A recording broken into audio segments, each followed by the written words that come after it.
What is up, man? What's up, man? Might have to bring Jason Statham on the broadcast. Might have to bring out Jason Statham for this one. What's up, everybody? What's up, Birdman? Birdman? What do you know about Birdman, man? You got Lopez second round TKO to retire the great one. I hope you're wrong, man. I hope you're wrong. I like Lopez, but I hope you're wrong. What's up, Ernest? You think that Volk takes it again, but rooting for Diego? Yeah, I like both guys, man. It's one of those fights where I don't want to see either guy lose, but I would rather see Diego lose than Volk. Just given the fact that I feel like if Volk gets KO'd, that's probably it. So, and again, it just feels like the UFC's throwing Volk back in there with the hopes that he gets knocked out. So, but I was just looking at the card. We got 8 fights over the next. So we got 1, 2, 3, 4, 5, 6, 7, 8 fights across 4 hours. Talk about dragging it out, man. Is that the new way for the UFC to drag all this out, man? Is that what's going on these days? What's up, Jason? How you doing, man? What's up, Tay? Yeah, I don't know, man. 8 fights across a 4-hour span. It feels like they're dragging everything out. That's what it feels like, man. That is what it feels like. And they said it started at 5. I should have known better. It's not going to actually start at 5, is it? It's not going to actually start at 5. It'll be a while. The pacing of 324 was crazy. If I remember last time we were here for 7 and a half hours and only got 11 fights. I know it was crazy. And we lost 3 fights on that card. So imagine if we actually had those 3 fights had happened. If we actually had the co-main event, which was supposed to be Harrison and Nunes, that was a scheduled 5-round fight. So imagine if that went the distance. We would have been up until the next day completely. It would have been Sunday morning and the fights would still be going. Who do I got between Oban and Jonathan Mikhailov?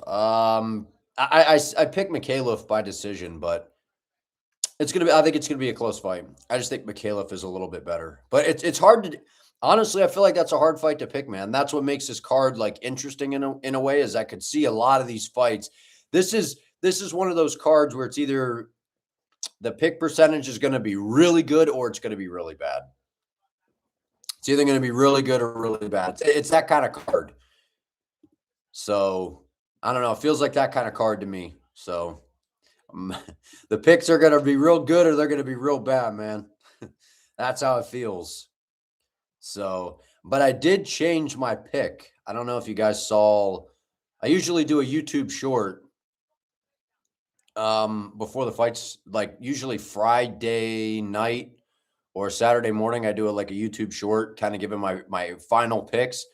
And I actually picked Sungwoo Kim over Donmar Fan, not Fry, Donmar Fan. I was able to find some more fights. Somebody sent me some more fights of Sungwoo Kim. And I actually think that he seems a little bit better. Seems a little bit better overall. And I like the nickname Frogman, So he reminds me of Jung Young Park with his style. He's like he's not like great at one thing, but he's kind of just good everywhere. He's in your face. He's relentless. He can put a pace on you. He's got a submission. He's got a good submission game. His striking is decent, and he just throws a lot at you. And he's a hard guy to put away. And Dom is not he's not really a finisher. So I could actually see, that's why I flipped to Kim to get it done. So we'll see, though. My hair is all messed up, man. My hair is all messed up right now.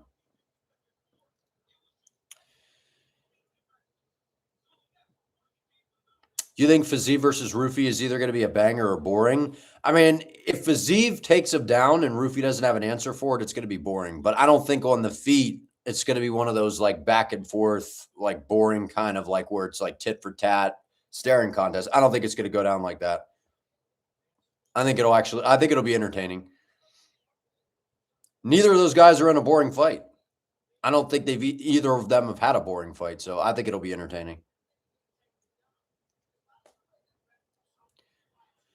It's midnight there in Finland. Going to be a long night, but you're here for it. What's up, man? Well, I appreciate you tuning in. Finland. Wow. That's pretty crazy.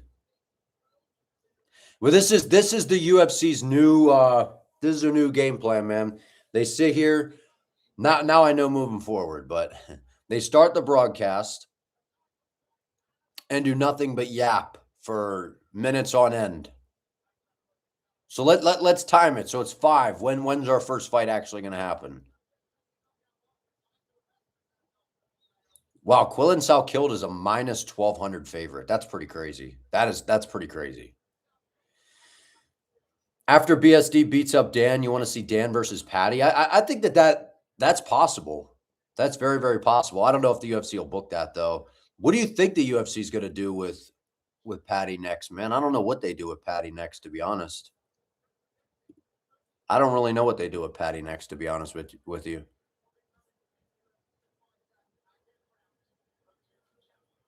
I really don't know what they do with Patty because I don't think he was.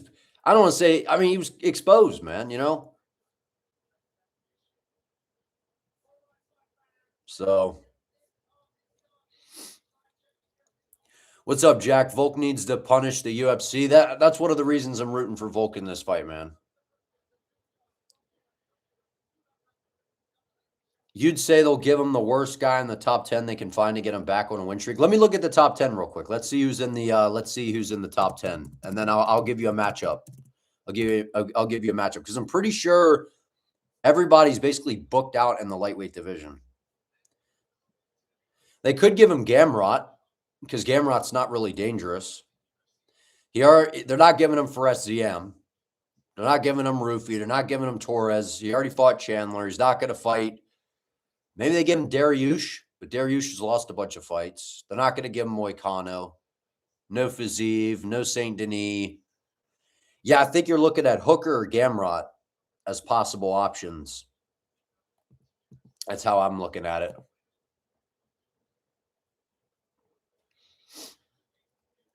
BSD for the BMF if he wins. I like that. But I don't know. I feel like for the BMF belt, though, it's guys that have fought for the belt before. Like everyone that's fought for the BMF belt has fought for the title before and came up short pretty much. Or they've been a champion like Holloway. And Oliveira's been a champ. Gaethje interim champ. Poirier interim champ. You know, I know Gaethje eventually got the BMF belt by beating Poirier.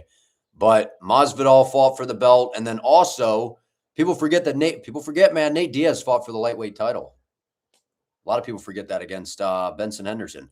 What's up, Jai-S24? How you doing, man? Thank you for the $5. Jai says, after Ilya versus Justin, Arman has to fight for the title next. It would be so disgraceful if he doesn't get it. Sheet will piss you off. I'm right there with you, man. I made a video, actually. I made a video this week. I think it was my most recent video where I literally was talking about the fact that I don't want to see Ilya versus Gaethje. I don't want to see it. And I know that might be a hot take that ruffled some feathers, but a lot of people seem to agree. I don't want that fight. It's the most predictable freaking outcome, dude. It's such a predictable outcome. You know what I mean? And the fight to make is Ilya and Arman. So I don't even know if they're going to book Ilya versus Gaethje, to be honest with you. Because you remember when Ilya was doing that little press tour? And I know, again, you got to take what the fighters say with a grain of salt, but he said, I can't say, but if Patty wins, or he said, if Patty wins, I'm fighting Patty. But if Gaethje wins, I can't really say what the UFC's plans are. I wouldn't be shocked if they do Gaethje versus McGregor. I wouldn't be shocked if they do that.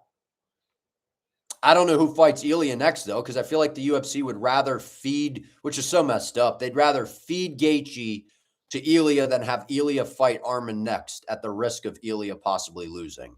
They want Ilya to fight one more fight, in my opinion, to see how, to get him another highlight, because again, the last time he fought was June against Charles, right? So Ilya and Arman not only is a massive fight, like in terms of the buildup, but I think it's literally one of the biggest fights the UFC could put together right now, straight up. Like in terms of skill for skill, I think it's the best fight they can make, period, in the UFC. Skill for skill. Name a better fight than Ilya and Arman. Skill for skill. Within their weight class. I'm not talking super fights like Ilya moving up or Islam moving up or Hamzat moving up or none of that. Skill for skill within their weight class. Name a better fight than Ilya versus Arman right now. There is none. Prime on prime. And they're clearly, see, this is the thing. They are clearly right now the two best guys in that weight class. It's like Ilya and Arman, and then there's like everybody else. That's how it feels to me. I mean, maybe you could throw Max in there, Charles. They're like kind of close, but, Gaethje, Pimblett, to me, they're a step down. That was my biggest takeaway from 324 was neither of those guys beat Arman or Ilya. Not even close. What's up, Rocco? How you doing, man? And thank you for the $5, Jai. I appreciate you. Thank you. But I'm with you. It feels like a waste of a title fight is what it is. Gaethje and Ilya. To me, that would be nothing more than the UFC basically farming for a Ilya KO for another highlight. Thank you for the $2 again, man. I appreciate another $2. Appreciate you, man. Thank you for being generous. Who should Islam fight next? Michael Morales or Ian Machado Gary? I think it should be Ian Gary. But I don't hate either fight. I just think that Ian Gary, he's racked up quite a few wins. And I know he lost to Shavkat, but that was a close fight, and it was short notice. He fought Prates on short notice. He's the only one to beat Carlos Prates. And I think that holds some weight, man. So I like what we've seen from Ian Gary in terms of his activity. He beat Bilal Muhammad in his last fight, former champ. And Morales is really good too. I keep saying he's a my player, but he's only got one win over like a top guy in Sean Brady. And I picked him to win that fight by KO. I figured he was going to be a problem for Sean Brady, but I'd like to see Morales fight one more top guy. I think Ian Gary, with his activity and consistently fighting pretty much anyone the UFC gives him, I respect that. And I think that that's an interesting stylistic match. I mean, I think Islam still wins, but at least with Morales, there's the threat of, whoa, this dude's explosive. He's big. He's got a grappling background, even though we haven't seen too much of it yet because no one's really been able to get a hold of him and, cause him any issues there. But he's got the knockout power, where Gary's more of a pinpoint, tit for tat, pretty kind of striker with good footwork. So I don't know.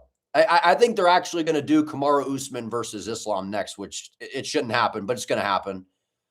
But personally, I would rather see Ian Gary because I think he deserves it. But I mean, Morales is a fun fight too. But I think Ian's a little bit more deserving at this point. But again, I mean, you knock out Sean Brady. That's pretty impressive. So you want to see Prates versus Morales? I agree, Jason. I think that after Morales's, what was that, 322 after that card, I said that that's what I wanted in terms of a matchup would be Prates and Morales. All right, here we go. Fight one. We got Sulin Grangbo and Louis. Road to the UFC, man. And so many people are like dogging on these fights. They're like, oh, these aren't going to be good fights. I'm like, dude, these are guys with points to prove, man. I know that they're not like household names yet, but it's kind of like the Contender Series a little bit. I like the pressure from Louis, man. From what Adesanya was saying, I was listening to his video. He's talking about Lawrence Louis like he's a he's a marauder, man. Yeah, we're 30 seconds in, man. I don't know how to put a timer on here. Somebody said something about a timer, but the one time. Louis shooting for a takedown. He's in on a single. Oh, gets the takedown. But Sulin Grangbo scrambles back to his feet. Louis gets to the back, though. Nice trip. Nice takedown. Trying to wear on him with the grappling a little bit. We're a minute in. There's 4 Road to the UFC fights. What's up, Fight Feet? How you doing, man? I know he's got some gray hair. It's pretty wild, man. Nice takedown, Louis. I'm surprised we're seeing so much grappling from Louis. That's a smart approach. That's a smart approach.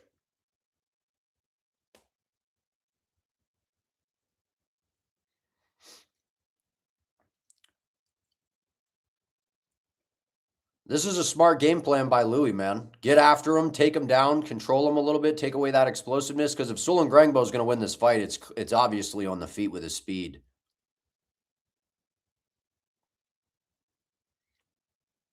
Oh, here comes that pressure from Louis. Circles off back in space. Nice job by Sulin Grangbo. He's got to let his hands go, though, because he's down. And that's what Louis does. No head movement. Nice uppercut by Sulin Grangbo.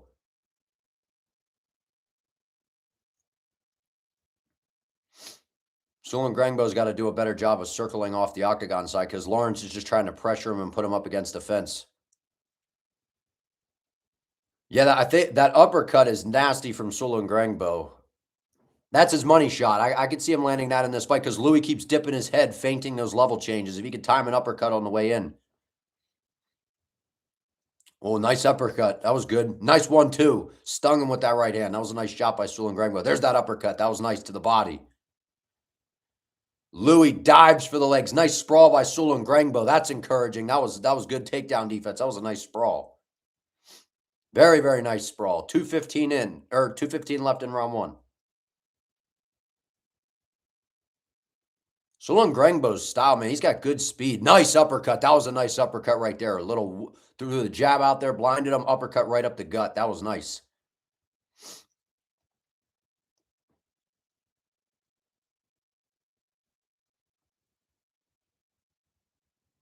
Now this, oh, nice right hand by Louis. Oh, man. Sulin Grangbo's got to be careful, man. Dropping his hands. Louis was extending the combos. Nice uppercut by Sulin Grangbo. He stung him. Dude, these dudes are slugging. Nice left hook by Sulin Grangbo. Nice right hand by Sulin Grangbo. Oh, big right hand by Louis. Dude, this is a scrap, man. Everyone was dogging on these prelims. I'm like, dude, some of these fights are going to be crazy, dude. All you had to do was take 1 minute to look at their highlights and realize that this was probably going to be a fun fight. Nice stuff by Sulin Grangbo.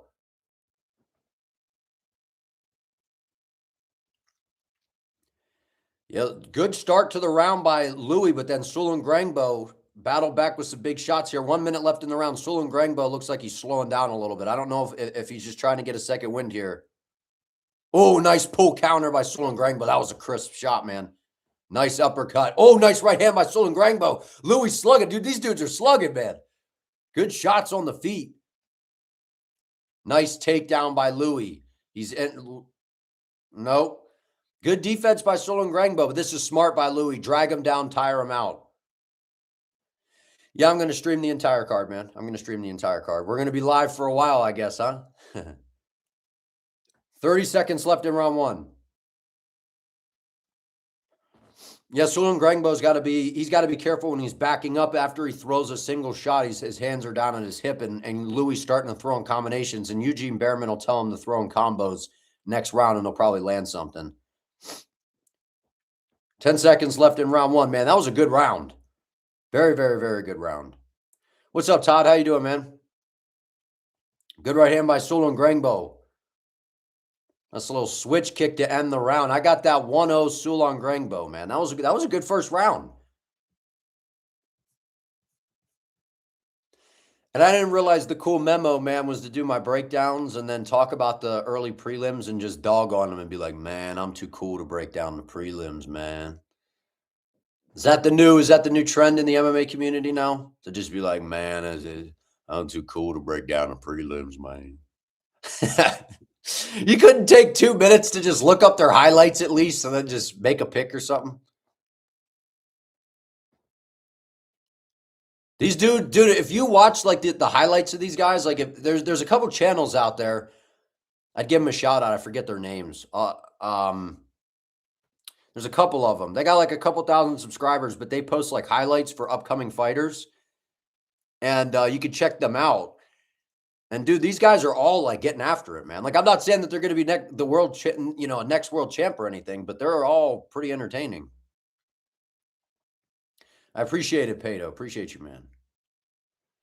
What's up, Cappers? All right, here we go. Round 2. Yeah, Louis got no head movement though. But he's just got that Terminator style. That's his game plan, is the pressure. Nice left hook by both guys. They both landed. But if Sulin Grangbo can keep this on the feet, keep it at his range, I think he wins this fight. But Louis' pressure, man, he'll do this the entire fight and not get tired. Nice little delayed 1-2 by Louis. Good right hand to the body by Lawrence. Sulon Grangbo needs to fire off the jab a little bit more. That dude, Lawrence does not move his head at all. At all. Rock'em sock'em robot, man. Now he's telegraphing that uppercut a little bit. Sulon Grangbo is telegraphing a little bit too much. Yeah, he looks fatigued. That's what we were just saying. So it wasn't just me. He looked like he was fatiguing just a little bit. I can't tell. Is he fatigued or is he just trying to like pull him into a shot? And he's worried about the takedown now, too. Nice defense by Sulon Grangbo. I think he's a little bit worried about the takedown now. Nice right hand. Nice rip by Sulon Grangbo. He throws so hard, too, man. He throws so hard.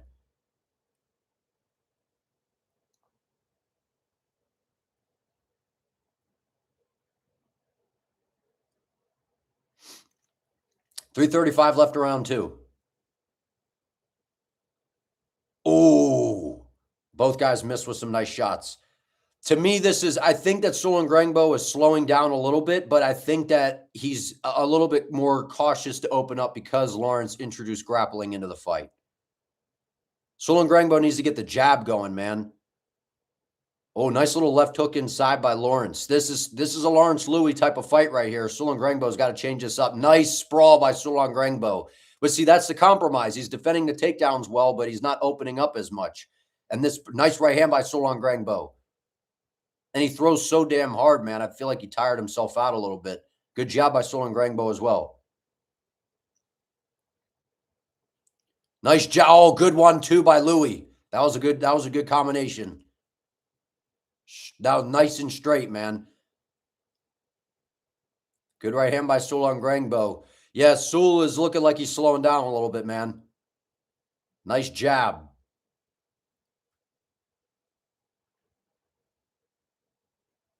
A little flying knee attempt. Oh, the nice left hook by Sulon Grangbo. Like, dude, Louis' head does not move at all. Just rock him, sock him, man. Just pepper him with the jab. Nice jab. That was stiff by Louis. Nice jab again. Sulon Grangbo not moving his head. He's getting tired. See, and everything's now Sulon's starting to swing and hit air, man. That was good defense by both guys. 155 left. Let me get this spam up out of here, man. Nice entry by Louis. He's in on the single leg. Circles to the back. Nice job. See, this is where things are going to get interesting, man. But it'll be interesting to see how judges score, man, because just because you get the takedowns, it doesn't seem like the judges are always rewarding that these days. They're looking for damage and submission threat.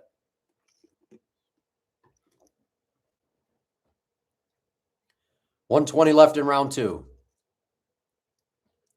This is smart by Louis, though. Very, very smart by Louis. Because I think he's going to take this round. So we're going to be one apiece heading into the third, and Louis will not slow down. He'll be the fresher guy. Yeah, the judges don't know what to do. They just hope. Yeah. They just aim and fire. They just close their eyes, and they're like, I'll just pick somebody.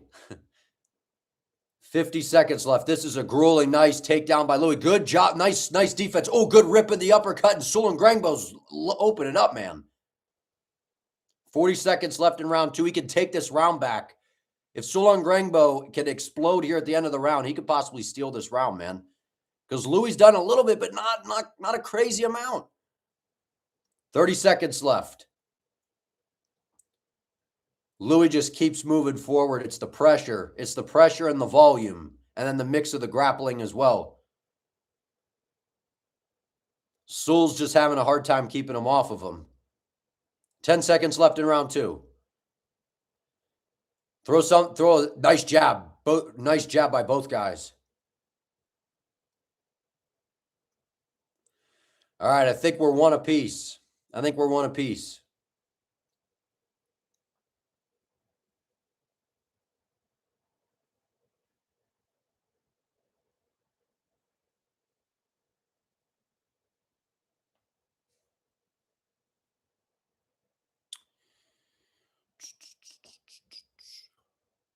What do I think about Arman saying he could make 45 if he wanted to? I think Arman's just messing around, man. I think he's messing around. Arman is a shorter guy, but Arman is a big dude. Like, he's not a small guy. Like, I don't think he's making 55 or 45. You never know, but I don't think so. No, I don't think so. I think he's just saying a lot of that stuff because the UFC is giving him a hard time right now and not giving him a title shot. So, but I mean, if he could make the weight and be healthy and all that kind of stuff, I mean, he'd be a serious problem at 45. No question about it. I could go to Turkey. Don't have to keep rocking the wig. All right, man. I'll keep rocking the wig. It's not a wig, man. Shavkat is out all year, did I hear? I saw something about an injury or something. I just saw that. All right, here we go. Round 3. I think we're one apiece. Louis back on with the pressure. Solon Grangbo's got to do something to separate himself. He's just got to get, yeah, there you go. Just touch. 1-2. Nice left hook by Solon Grangbo. Just touch him with quick shots, man. Just touch him with quick shots. There you go. Get the jab going. Nice right hand. Straight. Just keep everything short and sweet. Don't try. Not everything has to be a big winging knockout shot. There you go. Good right hand by Solon Grangbo. See, he's whiffing on that uppercut and left hook. Louis got the timing on that. He's just got to tighten up his shots and throw shorter shots. Both nice job by both guys.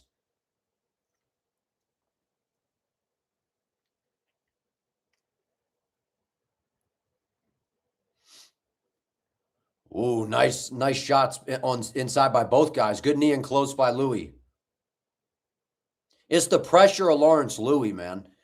That's kind of the difference right now. He just keeps moving forward, throwing, constantly just peppering with the jab. Like Solon Grangbo, he's going to look back and watch this fight if he loses and be like, man, even if he wins, just pepper him with the jab. Just touch him. Bang, right now. Just touch him with the jab.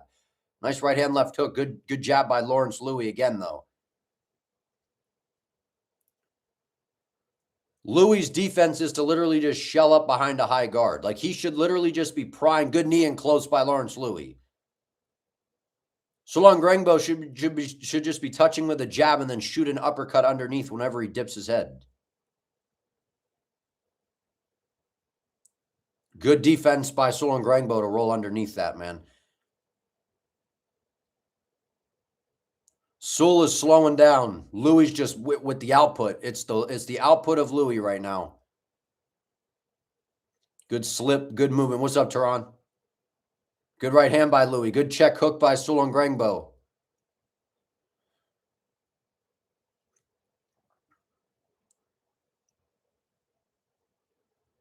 Lawrence has just got that Terminator style where he just keeps walking him down and does not back up whatsoever.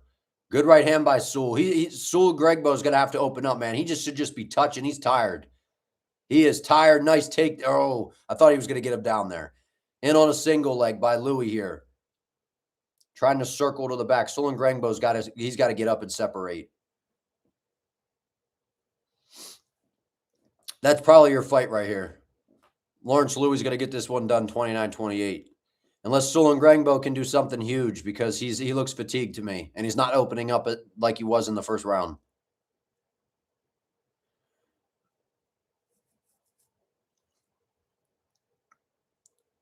Solon Grangbo's takedown defense has been pretty good, though.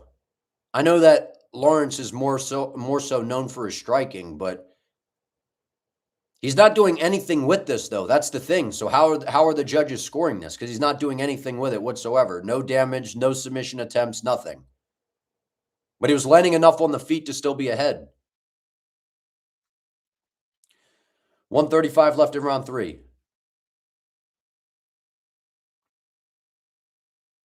Solon Grangbo's got to do something, man. He's going to lose this fight.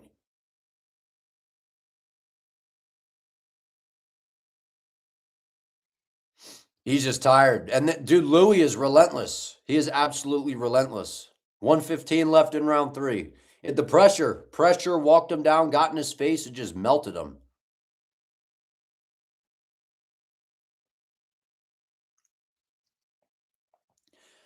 I mean, I'd like to see him separate, like to just let loose here. Let loose here. Start to open up with some shots, man. He's tired. Sulong Grangbo turns back into him. Louis wrestles back into as well. 40 seconds left in round 3. Sulong Grangbo's got to do everything in his power. He's going to lose. He's going to lose. He's got to do everything in his power to create space and just let some shit go.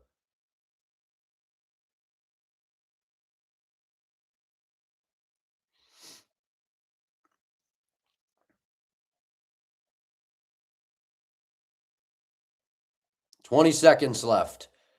Trying to stuff the takedown. Can we separate and get some? All right, here we go. 10 seconds left. Goes Sulong Grangbo. Let it rip, man.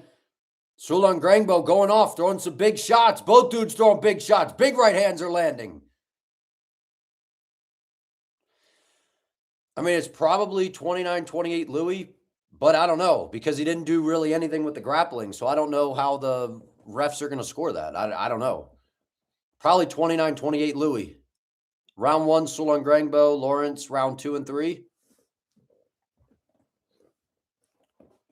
What do you guys think?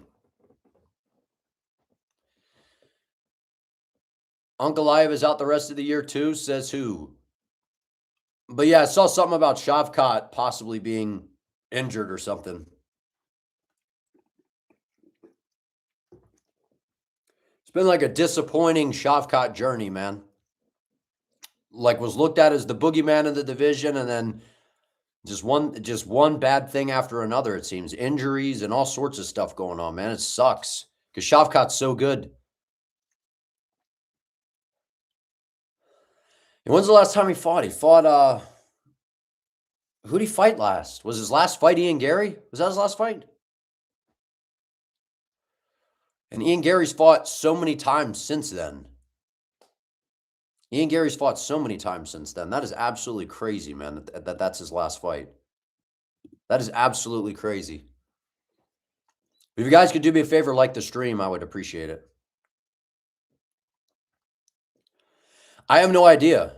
I have no idea what the deal is. I saw, I think it was Luke Thomas posted something or reposted something or on X. So I don't know. I don't know what the deal is.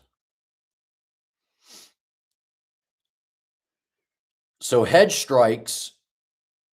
Sulong Grangbo outstruck Lawrence Louis 64-51. And was 7 of 15 on takedowns was Louis. I don't know. He re-injured his knee. Is that what's going on? Sheesh, man. Yeah, I remember he fought Gary. That was remember it was supposed to be, what was it, Shavkat and Bilal got hurt or something, and then it was Shavkat versus Gary, and oh man, that is crazy. All right, here we go. We got a decision.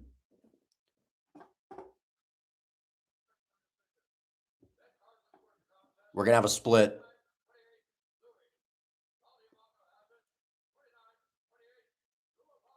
Oh, we got a split decision. Let's see.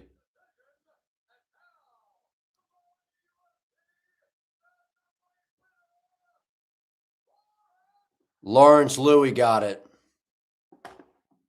Wow.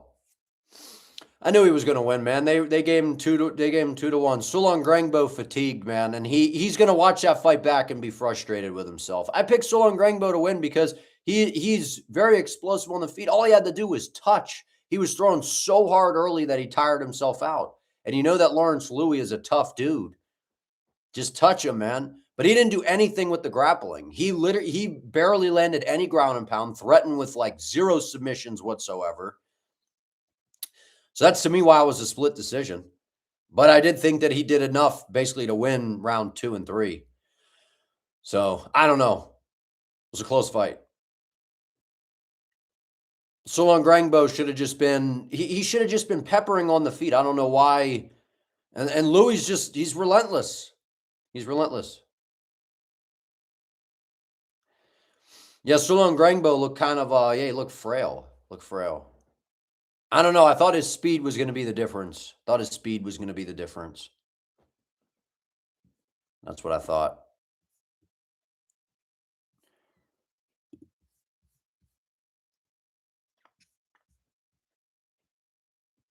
When is UFC 327? I have no idea.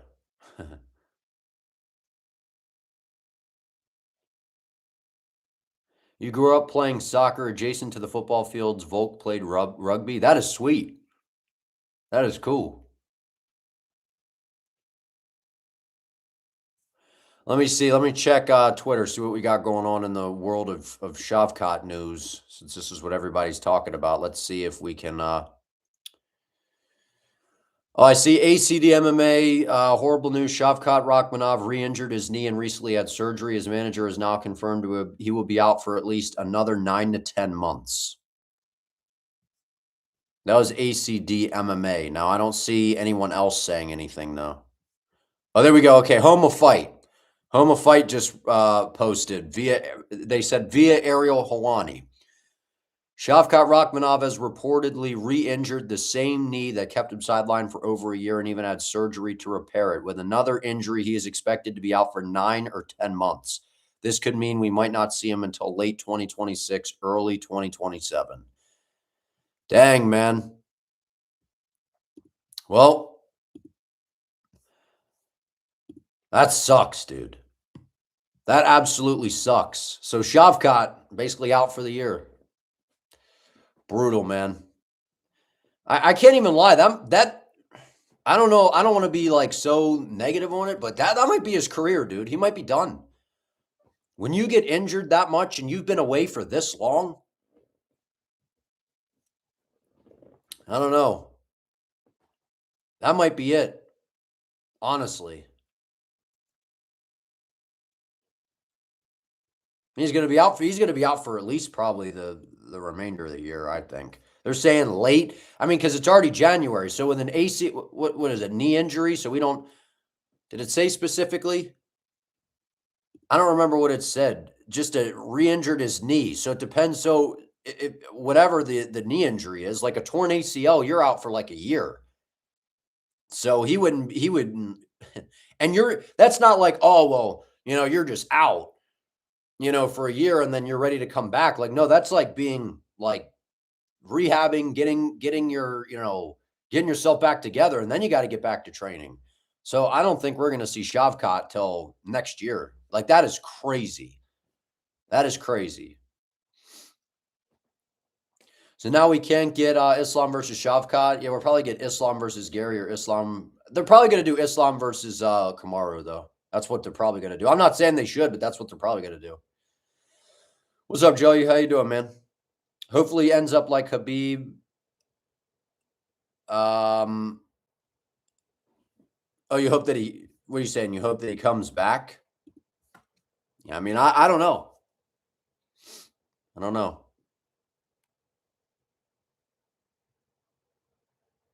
Him and Islam, Shavkat and Islam would not be the biggest fight ever. It'd be a pretty big fight, but Shavkat's lost so much steam, dude. He's lost so much steam.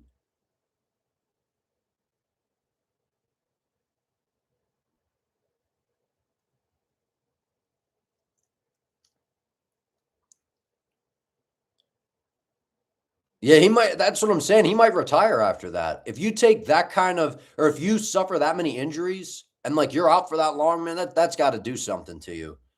You like keep preparing for a comeback. You get yourself back together. You heal up from an injury, and then the next thing you know, you're compromised and out. That sucks. Yeah, that last fight, man. I think that Solon Grangbo, even though he didn't win, I think he's more skilled. I think that he could have a brighter future in the UFC. I feel like that. I don't know. I feel like Louis is just he got away with that one for durability and output. And what's his name got tired. Solon Grangbo got tired. But I don't know. Louis like, I mean, he's relentless, but I don't know. I don't know. Sometimes the more skilled fighter doesn't always win, Let's see. All right, here, I'll put up the poll for this one.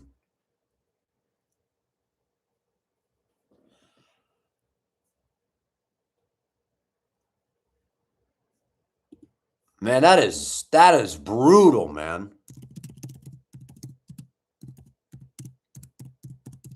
That is brutal. Shavkat out, man.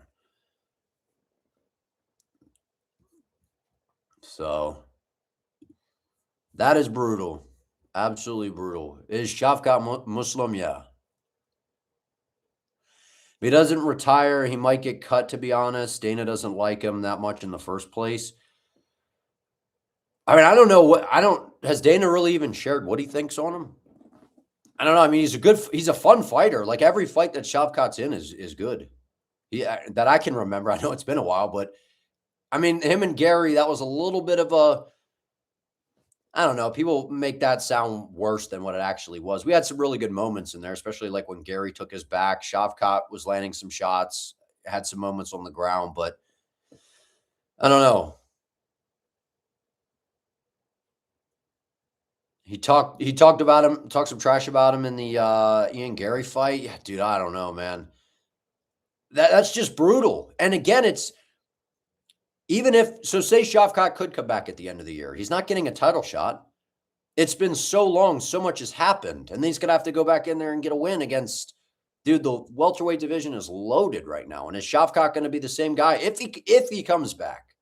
If he comes back. That to me, there's a big if right now. A big if.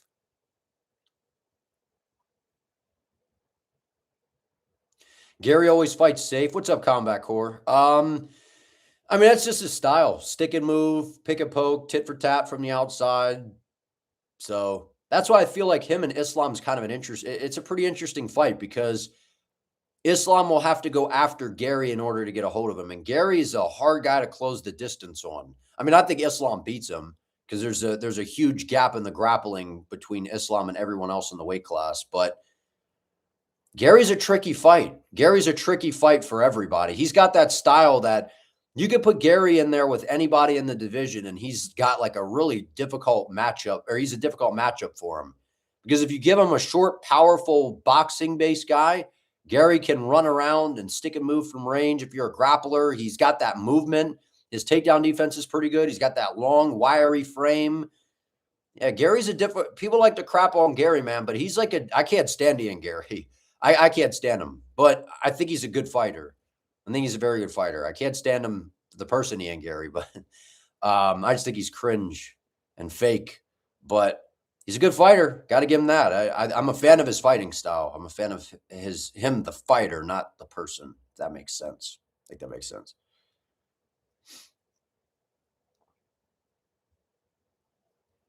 Actually, you could take Ortega. I saw rumors that I'm not gonna start anything because on X you can't really tell if things are fake news or not sometimes. But I thought I saw something about Moicano stepping in for a fight coming up or something like that for Ortega, or he's supposed to have a fight with Ortega, and then it was Esteban Ribovic or something. I don't know. Stepping in for Moicano. I don't know. Might have been fake news. Yeah, I don't know if he'll come back. He was in the corner for Asuam Abayev. He was in the corner for Asuam Abayev. So I don't know, man. But again, people just are like, oh, he'll come back. He'll rehab and deal with his injuries and then come back and he'll be fine. And I'm like, dude, it doesn't always go down like that, especially when you have multiple injuries in a row, the mental toll that it takes. You know? What's up, 5037? How you doing, man? Love from India. I appreciate it. Thank you. I appreciate it. Moicano fights like a granny. I mean, dude, him and Ortega, if that fight is still on, I mean, that's a good fight. I feel like Ortega wins, but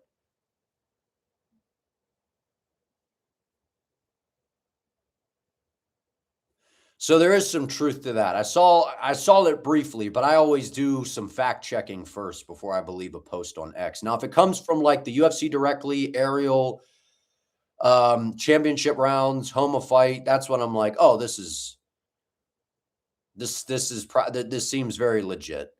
But I still always double check just to make sure, because there's so many accounts that they post fake stuff with like, oh, this fight's happening and it's not actually happening. So, wow, the pacing seems to be all right, man. We got another fight here.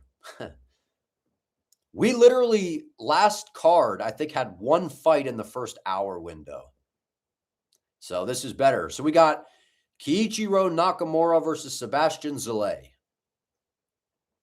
I picked Nakamura to win this fight. Now, again, I picked the road to UFC fights, but I said in my video that there's a lot of unknown and, like, they're hard to pick. But, hey, man, we're going to do a prediction video. I'm at least going to make a pick, but I'll make you aware that there's a lot of unknown. So don't go, man, he said this pick. Like, dude, it's hard to know. These guys are not in the UFC. It's hard to tell. They're not fighting great strength of schedule. So until we get to basically see them in this kind of fight or a fight in the UFC, you really don't get to see how good they are or aren't. You know what I mean? So it's really kind of just it kind of just is rolling the dice or just pick the favorite.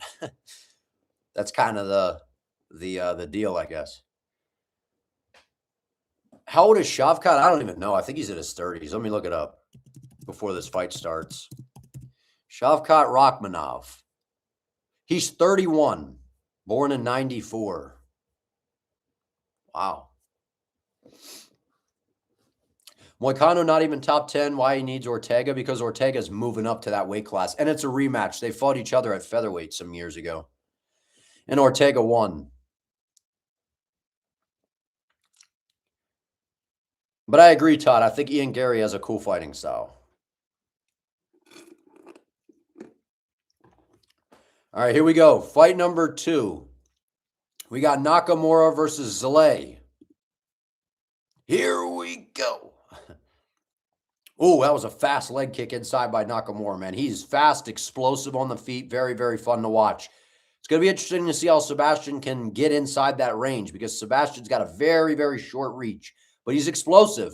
Yes, there you go. Nice catch of the kick. Good way to let your hands go by Zalay. Nice hooks around the guard. Zalay coming out southpaw.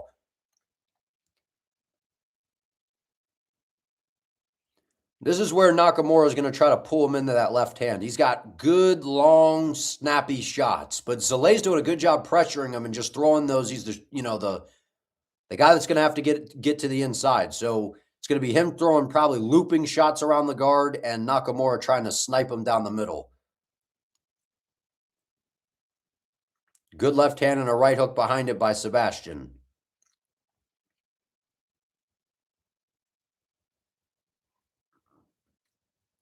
One minute in.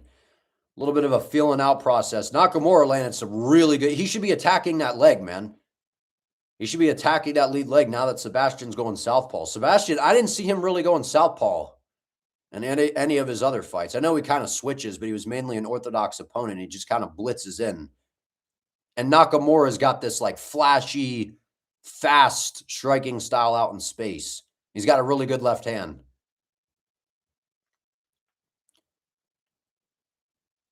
A little bit of a stumble there. 3:20 left in round 1. Nakamura's got to get a little bit busier. Sebastian's just kind of outpointing him right now.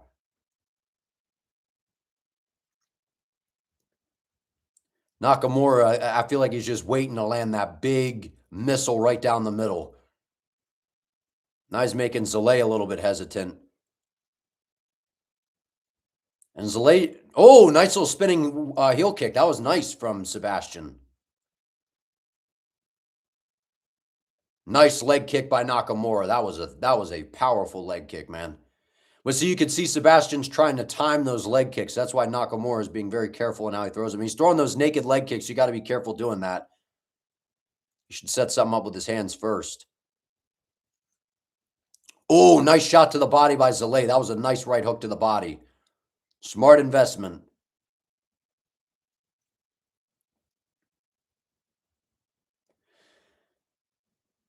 Zalay's putting some good pressure on him, taking away that space. And Nakamura is not throwing anything. He threw nice hard leg kick by Nakamura. There's a good shot. Sebastian should go back to the body. I like that right hook to the body. That was nasty. Sebastian's just trying to pressure him back up against the octagon side, and then that's where he'll throw in his combinations. And that's where he's landing and finding a lot of success. Nakamura's got to stick and move, man. Got to keep his back off. Yeah. Nakamura not finding the mark yet. He's got those leg kicks were nasty, though, man. Nice little spinning wheel kick by Zalay, misses though. 130 left in round one. Zalay's opening up. He's throwing some heat.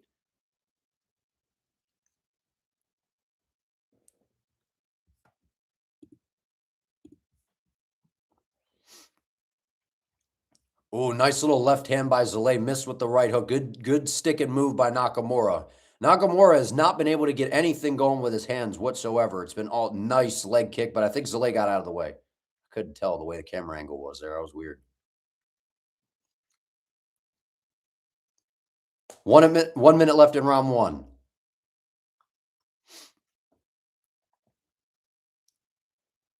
Nice little hooks around the guard. This has been all Sebastian Zalay. It's been his output versus Nakamura's powerful leg kicks. So Nakamura's got to get his hands going, man. I think he's worried about being taken down, maybe. I don't know. Because he's not letting his hands go whatsoever. Nice rips to the body by Zalay. Good combinations. Little jab by Nakamura. Little front kick up the middle. 20 seconds left in the first round.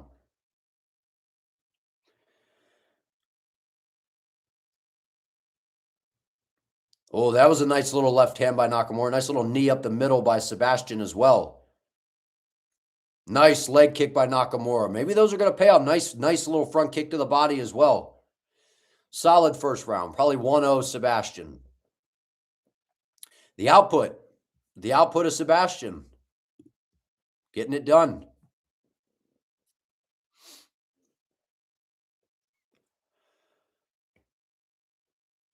Yeah, from what I saw from Nakamura, like, you know, coming into this, he's a guy that's really he's got really good striking, and he's not opening up enough. He's going to have to open up more, otherwise he's going to get outscored and lose. What's up, C Pete MMA 248? How you doing? You don't know how you've never seen me before, but you subbed to the channel. Do I got Instagram? What's up, man? I appreciate it. Yes, I do. Just Jay Gerber MMA. Everywhere, on every platform. Instagram, X, YouTube, everything. Same as my YouTube handle, yep.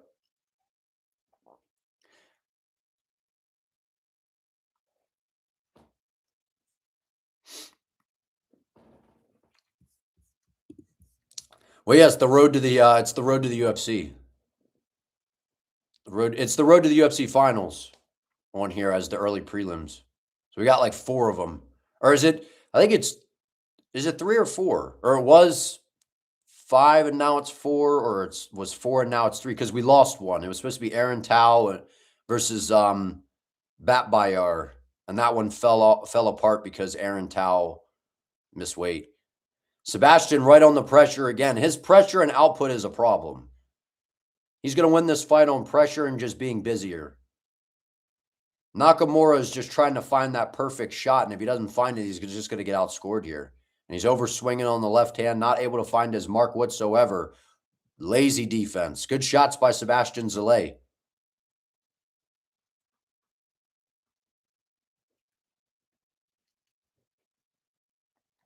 Yeah, Zalay's striking looks pretty good.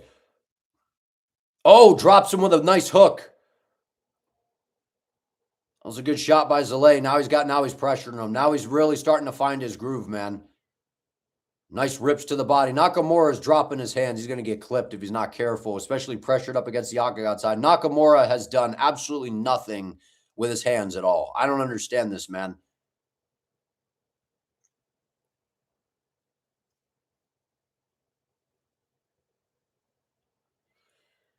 He's so one-dimensional right now, just spamming leg kicks, naked, all spun, dumb. Now you're going to get dropped. Zalay, nice little takedown right back to our feet.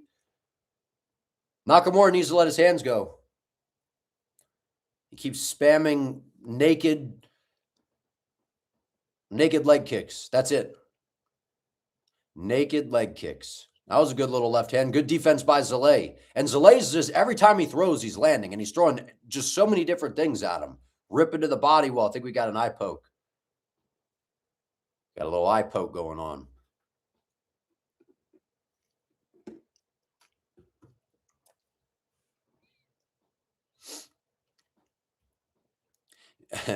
If Gamrot and GM3 had a kid, it'd be Sebastian Zalay. That's funny.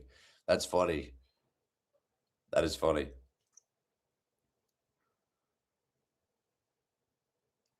Let's see here. Let's see the replay, man. I love how Zalay is ripping to the body. That one missed, though, but he's doing a nice job ripping to the body. Oh, we had a clash of heads. Wasn't that that looked like a clash of heads.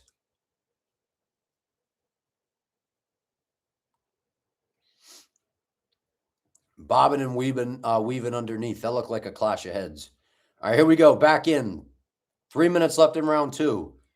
Nakamura is just going to get outscored in this fight, man. Zalay he's just so busy. Just constantly throwing stuff. And Nakamura has done nothing but throw leg kicks, and that's all that he's had success with. Can't get anything going with his hands at all.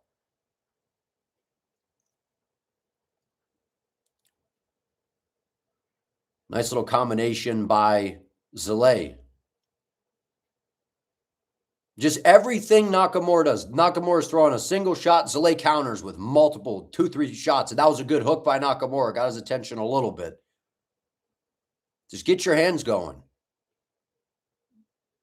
Good rips in close by Sebastian. His inside boxing looks pretty good. Good little 1-2 by Sebastian. Just the pressure, and Nakamura already. He just looks like a deer in headlights, man. He's not. Oh, there was a good little blitzing in combo. Landed a nice little jab. Zalay's just clearly ahead, man. Clearly ahead. Just constantly throwing stuff. Ripping to the body. Bringing shots upstairs. Mixing in some little just touchy little kicks here and there. Oh, that spinning wheel kick just missed. Nakamura's got to be willing to take chances, man, or he's going to be down 2-0, and then obviously he's going to need a finish at that point anyway. He doesn't have the volume.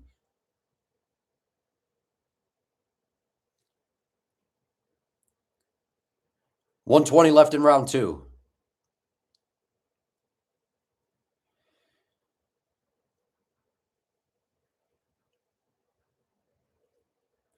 Zalay does a good job kind of just mixing up with that lead leg, just kind of touches you to the inside leg, brings it to the body, brings it upstairs. Oh, nice kick to the body by Nakamura. That was a good shot. Good left hand by Nakamura, but a good counter shot by Zalay as well. Nice jab by Nakamura. See, let your hands go more, dude. Just let your hands go.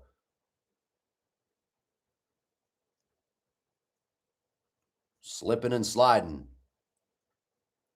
40 seconds left in round 2. Oh, just missed with the left hand.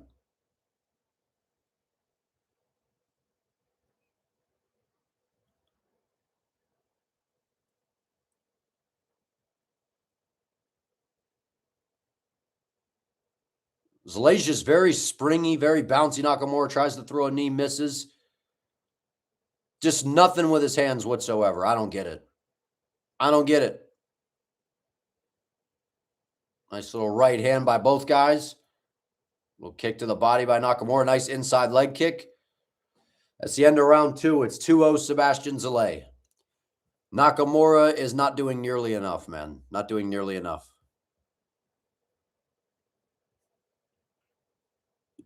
Not doing nearly enough, dog.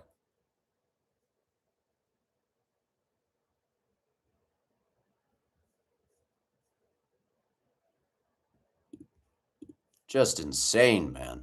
What's up, Entertain45? How you doing, man? Do I think these fighters are drilling eye pokes? I don't know, man. I don't know.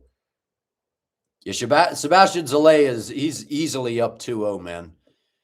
I'm disappointed in Nakamura, dude. I really thought that this kid, like, just seeing some of his fights, he's very flashy on the feet. I'm like, if this stays on the feet, I thought he was going to be able to have a lot of success. He's just not letting his hands go. He looks defeated in his corner, too. I don't know. Something about his body language to me.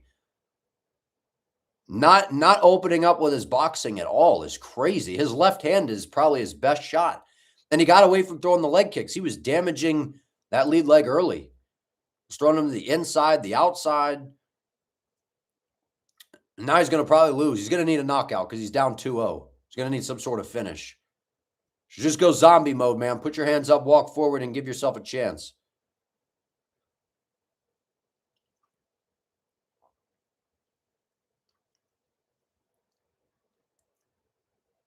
Nice little right hand around the guard by Sebastian Zalay.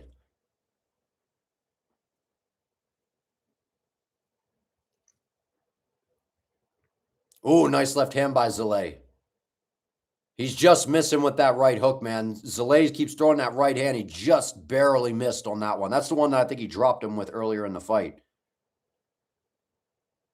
Nakamura with like a step-in elbow missed. Just put the jab on him. It's southpaw on southpaw. Use your lead hand, man. Nice job by Sebastian Zalay, just intercepting with the jab. See, the difference is Zalay's using an active lead hand. Nakamura is doing absolutely nothing outside of throwing naked leg kicks and not utilizing his boxing at all. Just marching forward, high guard, no active lead hand, nothing. Not setting anything up, just hoping and praying to land a big shot. You're not going to get it done. You're just not going to get it done.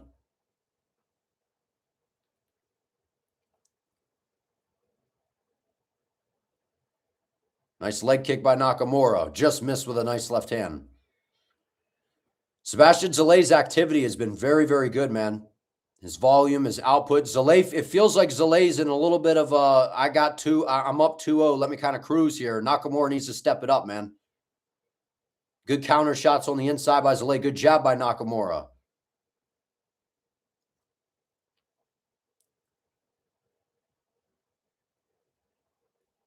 All this pressure with a high guard and not throwing anything. Nice left hand. There you go. Nice little front kick by Zalay. Zalay's just doing a great job, man. Just touching. There you go. Zalay. I was going to say Zalay should try to grapple now. He wants to be entertaining, just continue to strike, but he should try to take Nakamura down. Because Nakamura is so low output, man. Try to take him down, hold him down, because his only chance to win is by knocking him out, pretty much at this point.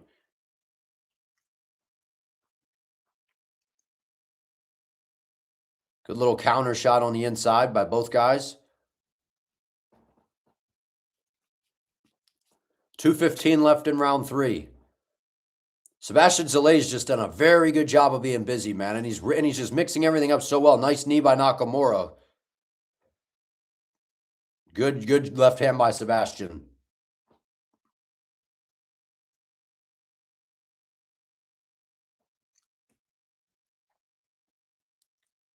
Good rips to the body by Zalay.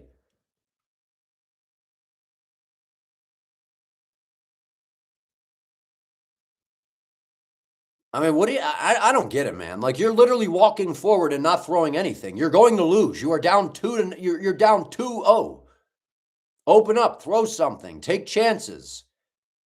He keeps crashing forward in the range. You're just holding your hands up. Do something. 1-2 down the pipe.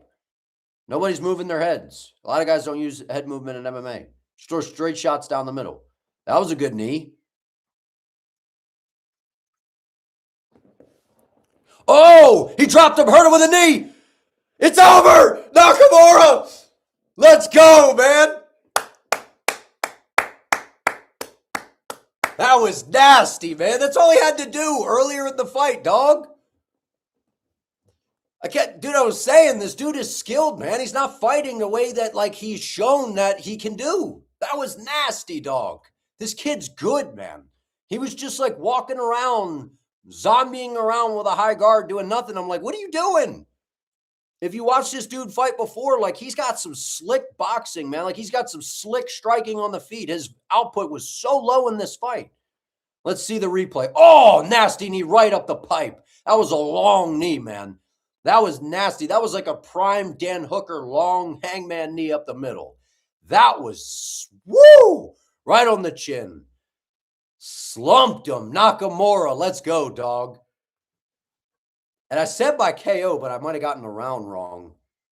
Woo! That was nasty, dog. That was nasty.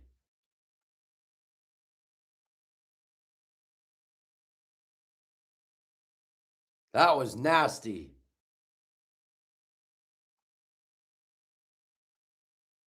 Woo, man, that was nasty.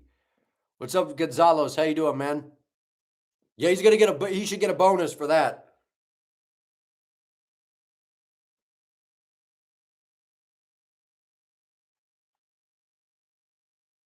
That was woo.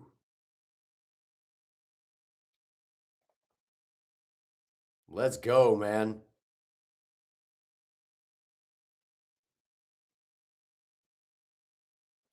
That was ferocious, man. Down 2-0 and fired the knee up the middle. That's what I was saying. Just throw something. Just throw something.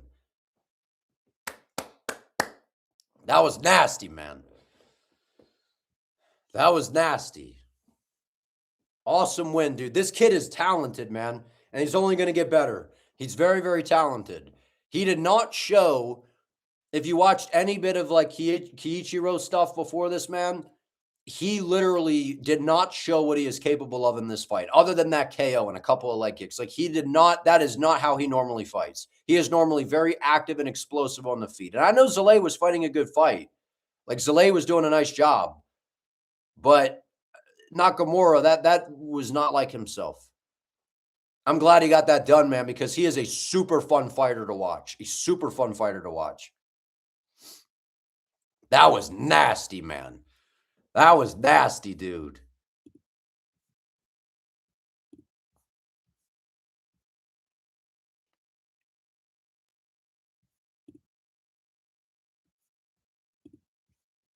That was freaking ferocious, man. Whoo! No, brother, I don't bet, brother. I just made a pick. I care about getting my picks right, man. And I picked Nakamura. And I was worried because I'm like, dude, I'm about to go down 2-0 on predictions here, man. And I picked him by KO. I think so. I think I picked him by KO. I just like to be right, man. I get a thrill out of being right, you know? That's all. That's all, man. That was crazy, dude. That was a crazy KO. All right, so next fight we got Kim versus Fan. Fan or Fawn? I don't know. I don't know how you say it. Fan or Fawn? Wait, why am I? Oh, there we go. I think I was. Oh wait, not a Q&A. Not a Q&A, man. My buttons are acting up here.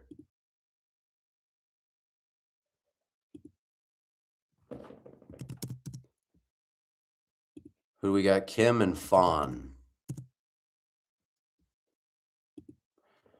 Uh-oh, why is my laptop being slow, man?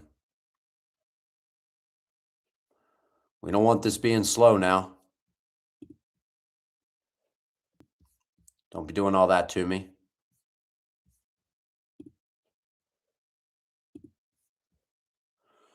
Woo! That was nasty, man. That was nasty. That was a very, very nasty knee up the middle, to say the least. He was a plus 1,300 live underdog. That is crazy, man. That is crazy. That is crazy.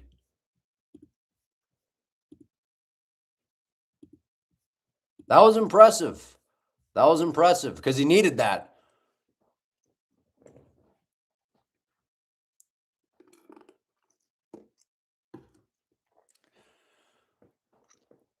That was impressive. He should get a bonus for that. I mean, he was down 2-0. He was down 2-0.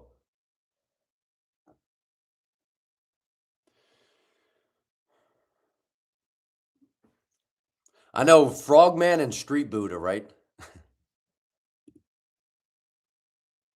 Frogman and Street Buddha. How about that, huh? Isn't that their nicknames? Frogman and Street Buddha? Well, because I think that Sung-Woo Kim was he was in the military, and he was like a Navy SEAL kind of guy. Something like that.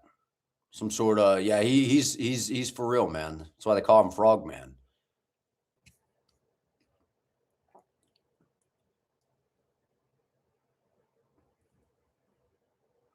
So,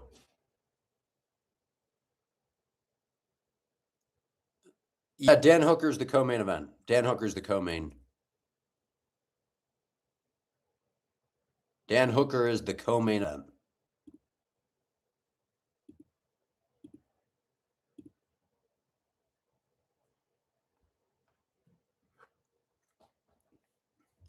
Yeah, I think it's going to be a banger.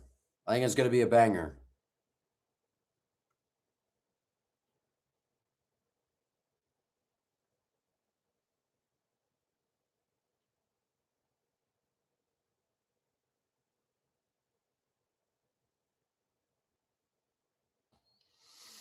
Yeah, every Dan Hooker fight is exciting. Every single Dan Hooker fight is exciting. For the most part, at least.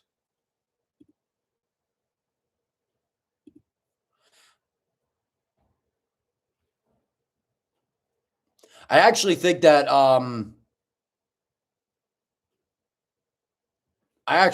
Dan Hooker has never been in a boring fight, right? If I remember correctly.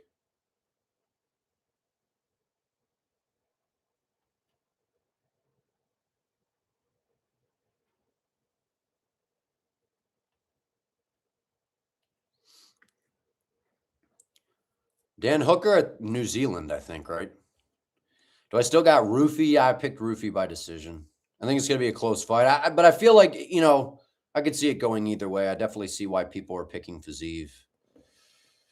So I really like Ruffy. I've been high on Ruffy. So I'm not going to, I don't know. The BSD fight was a different kind of stylistic matchup where this one, maybe Fiziev does grapple. I don't know.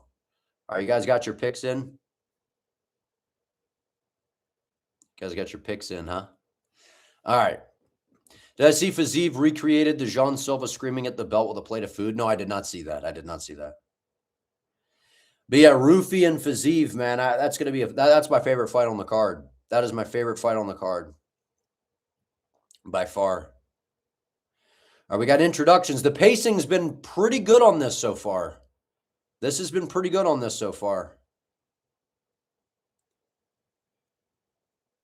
His face looks like a Russian 20-year-old teenager. Are you talking about Damar Fan?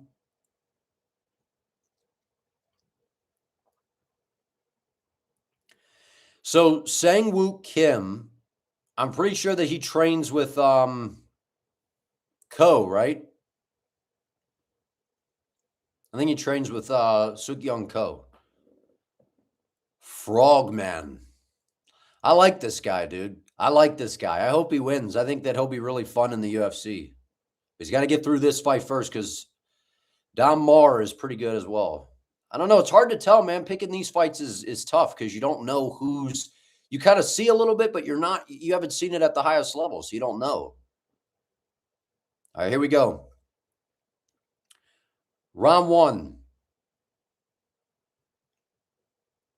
This little low kick by Damar right away. Street Buddha and Frogman. Frogman gets in on a single leg real quick. Nice elbow and close by Damar Fan.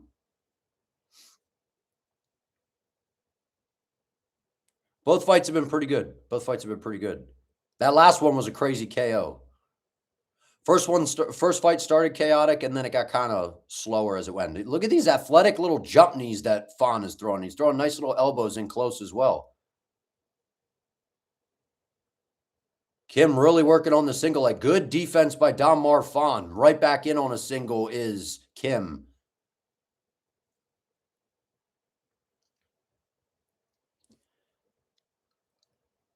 Heavy pressure to start the fight from Kim. Looking to grapple.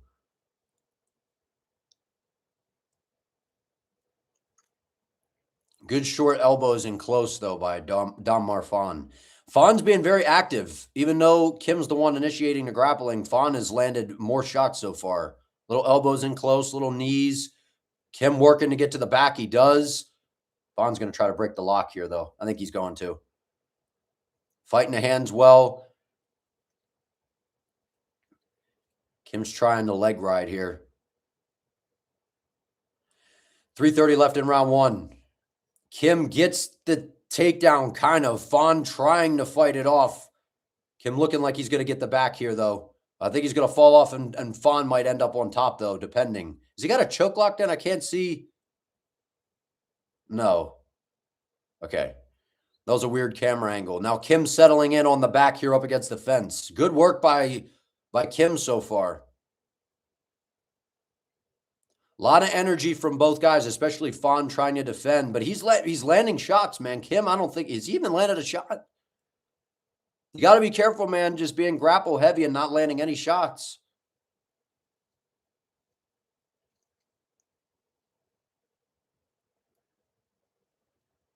Don Marfon's going to turn into him here. Kim's going to lose the position. Nice job by Don Marfon.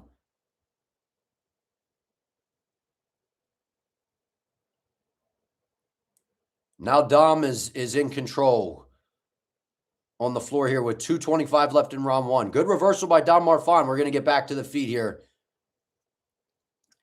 In the clinch. Good knees by Kim.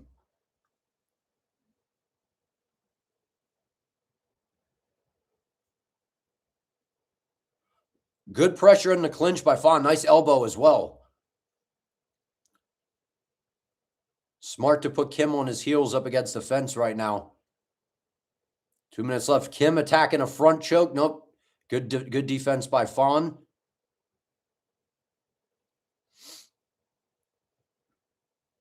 Kim has not thrown any strikes, dude. I think he threw like one knee. Fon, I think Fon's winning the round. Even though Kim had some success on the ground, he's thrown just no damage at all. Thrown no shots.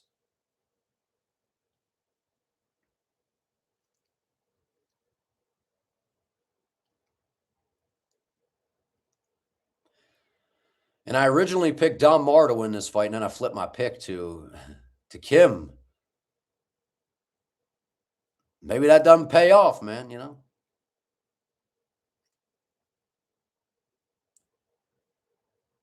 I mean, Don Marfon is the one that's landing the shots. Like Kim is doing, he's just straight grappling, man. You got to land some sort of shots. You got to do something more. Kim going for another takedown. Kind of gets it. Fon scrambling, though. Nice job gets right back to his feet. 50 seconds left in round 1. Kim letting some shots go in close. Just a dirty, grimy, close quarters type of fight so far.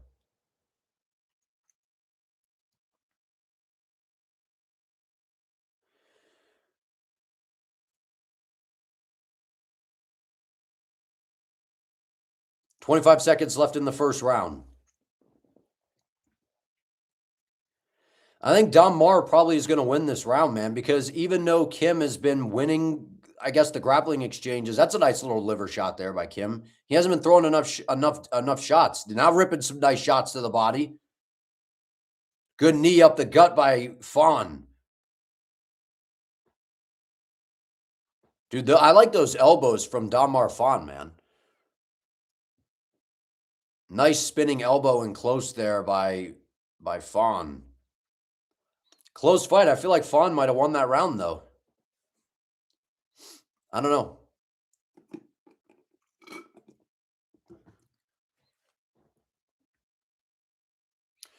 What's up, Tupa? How you doing, man? Am I famous? No, man. I am not.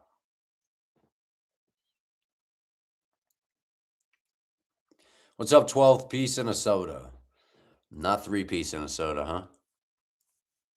Yeah, Street Buddha versus Frogman.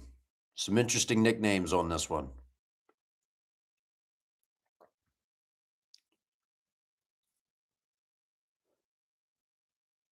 Andrew Garfield watches UFC.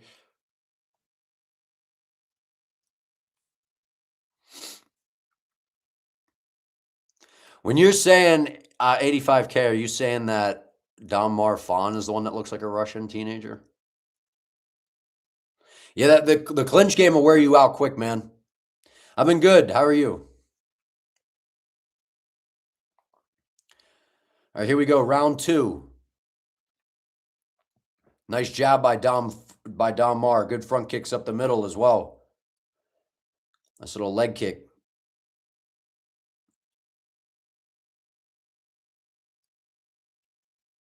Oh, good little 1-2 by Kim. Oh, nice jab by Don Mar. That jab is spicy from Fon. Fon landing some big shots. Good 1-2 by Don Mar. Now he's starting to tee off a little bit here. Oh, nice head kick. Good front kick by Kim. And Kim shoots immediately. There's no logo on the gloves because it's a road to UFC fight. Because it's a road to UFC fight. So it's like a Dana White Contender Series type of deal where they're not in the UFC yet.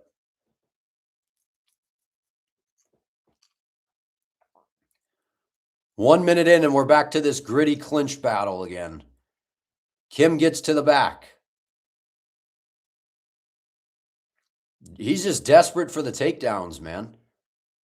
Fon's going to fight it off. Now we're back at range. Kim's a little bit busted up above that right eye. Kim doesn't move his head at all. Good little jab by Kim, putting Fan on his heels.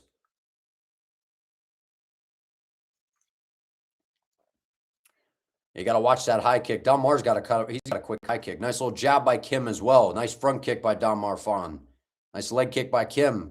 3:20 left in round 2.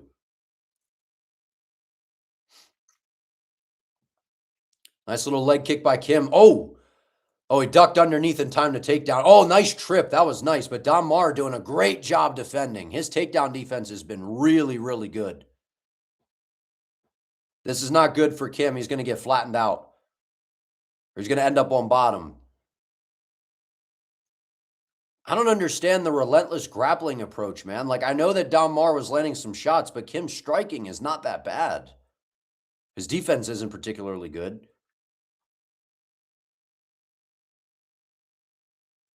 Fon's out grappling him here. Now he circles to the back. Kim's making a lot of mistakes. I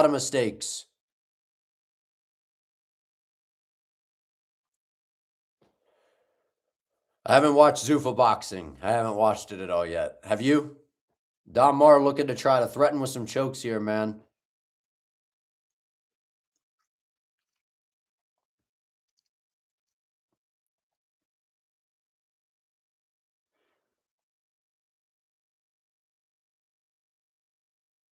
Don Mar Fon trying to circle to the back here. He's just wearing on Kim right now. I'm very, very surprised about Kim, man. I don't know. I thought he was going to look to strike a little bit more. Oh, nice shots here by Fon. He's got that hand trap. Kim you need to answer, man. Yeah, Kim didn't look this stiff to me when I was watching like some of his previous fights. He didn't look this stiff. And Fon is the one that looks stiff to me. And now we're seeing the reverse in real time. Oh, nice elbow by Fon. Nice front kick up the middle by Fon as well. Kim has no head movement whatsoever, man. Just none. Walking forward like a zombie, just getting tagged. It's a lost art in MMA to actually have head movement. Very few guys actually have any head movement. Good front kick by Don Mar Fon. Kim just needs to walk forward and pressure him. Otherwise, he's going to lose. Throwing that winging ooga booga right hand. Nice knee up the middle by Fon. They're getting reckless in the exchanges. Kim's going to get slept if he's not careful. Oh, nice uppercut by Fon. Good jab by Fon. Just keep throwing straight shots because Kim doesn't move his head. There you go, Kim. Nice rip to the body. There you go. Nice rips to the body. Good hooks. Watch the clinch game of Fon here. 25 seconds left in round 2. Kim gets to the back.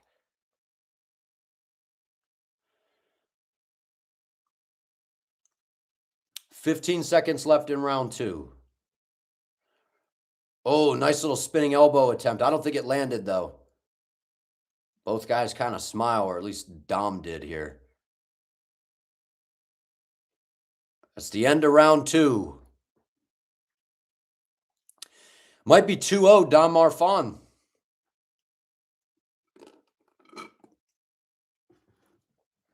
It might be 2-0 Fawn. I might have made the wrong call flipping my pick, man. It's crazy because when I watched these guys before the UFC, it looked like Kim was the one that was like not super technical, where like Fawn was the more technical guy, but Fawn looked like very stiff in everything that he was doing. And Kim would just kind of let things go. And now it looks like Kim is the one that's stiff and Fawn is the one that's being like a little bit more. I like the clinch game of Donmar Fawn, man. His elbows are nasty. And I like the knees in close as well. I don't know why Kim keeps looking to grapple. I know that Fawn is like kind of like the cleaner guy on the feet, but Kim is not having any success with the grappling, and he's going to look to do it again, and then he's going to end up losing. His only chance is to try to strike with Fawn, and Fawn even seems to be crisper. Yeah, neither guy. I agree with you, Combat Core. I'm kind of like either guy. I'm like, ah.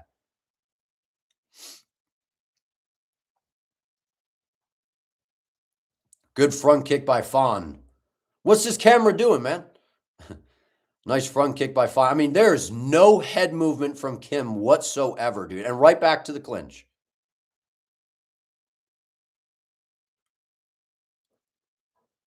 Yeah, Kim right back to the clinch. If Kim could take him down and get to a dominant position on the ground, that would be best case scenario for him. But Fawn has shown good takedown defense. And then Fawn has been landing good shots in close as well with his elbows and knees.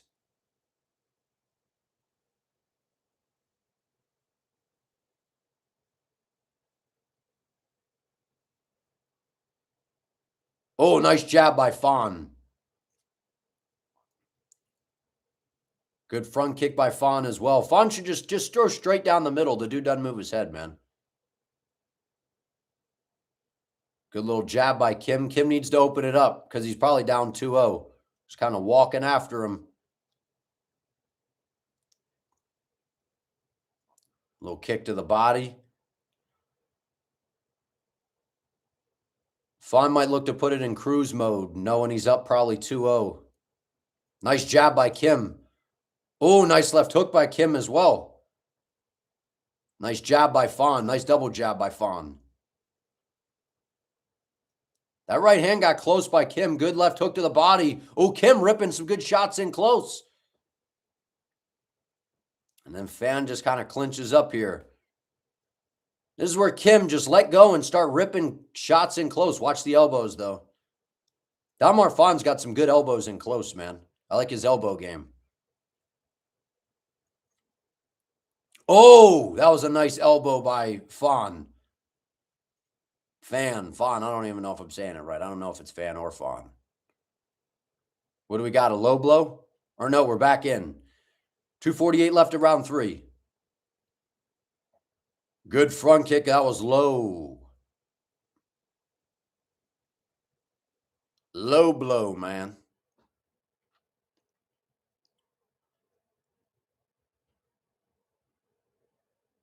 Kim's going to lose this fight. It might be 30-27 or it'll be 29-28 at the worst for Donmar Fawn.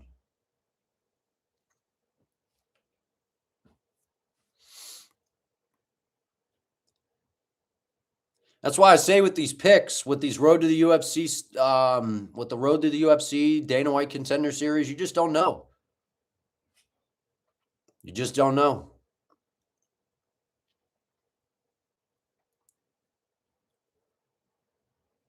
What's glitching? The fight?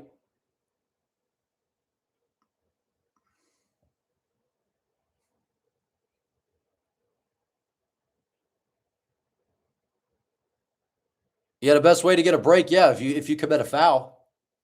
And then they most likely aren't going to take a point, especially if it's your first one. They're not going to take a point. So then essentially you get away with it and then go, oh, I'm so sorry. That's the way to do it. Good front kick by Fawn up the middle. Yeah, Kim probably needs a finish. Good right hand. Good jabs by Fawn. Fawn now coming out more aggressive. Yeah, he needed that break because now you can see him throwing way harder and everything than he was earlier. Now Kim points to the ground and gets head kicked, and then he gets flipped off. Now they're slugging. Yeah, the app is like glitching. Kim ripping to the body. Good shots by Kim. Good elbows and close by Fawn. Yeah, Kim's going to need a finish. He points to the ground. Don't be pointing to the ground. Just worry about getting a finish, man, instead of throwing these slappy ooga booga arm punches. I'm not impressed with either guy, man. Now, why are you clinching? Separate and open up. You're down 2-0. Give yourself a chance to win. Good elbow by Fan and close. If Fan just stepped in with a good straight right hand, he'd probably knock him out. Just throw a straight hard 1-2 down the middle. The guy doesn't move his head. Zero head movement and slappy fucking punches.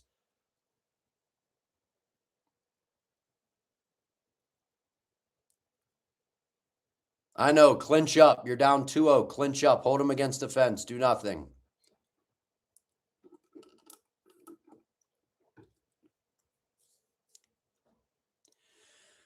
Well, it's like we had a great KO by Nakamura. The first fight started out entertaining, and then neither of these guys are going to be good in the UFC. So it's like, I don't know. And I shouldn't have changed my pick to Kim. I thought he was better than this. And Fawn looks good. Nice right hand by Fawn. Now he's starting to tee off. Good left hook by Fan. 30 seconds left. Kim just throws these noodly arm punches. Nice front kick by Fan. I know, now open up in the final 15 seconds. There we go. Yeah, open it up. Nobody did anything. Now open up. There we go. That's my favorite. Yeah, point to the canvas. You're down 2-0.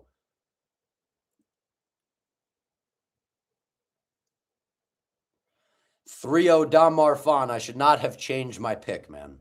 Should not have changed my pick. What's up, Elton? How you doing, man? I appreciate the support, man. Glad you like that channel as well. I appreciate it, man. Thank you. Thank you, thank you, thank you. Yeah, that is 3-0 Dom Marfan. I should not have changed my pick. Literally, that's the worst thing you could do is change your pick, man. The bottom line is they're both bad. They just are. They're both bad. I thought that Kim was better on the feet than that. And I thought that Fan was not as good as he was on the feet, if that makes sense. Yeah, I figured we'd get the live stream going earlier, man. The algorithm seems to favor that if you could get the live going earlier in the event. I don't know. I don't know, man.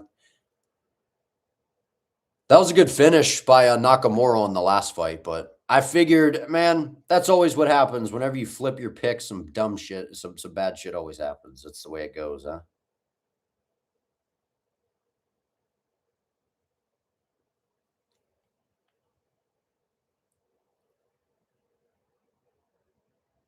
Kim's takedown stole the round. I don't think so, man. I think he lost. He probably lost. What are the scorecards? Probably 30-27.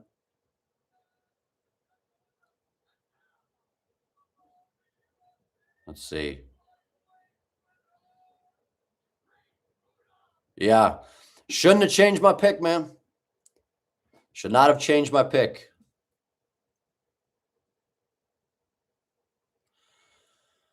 I guess that's what I get for changing my pick, huh?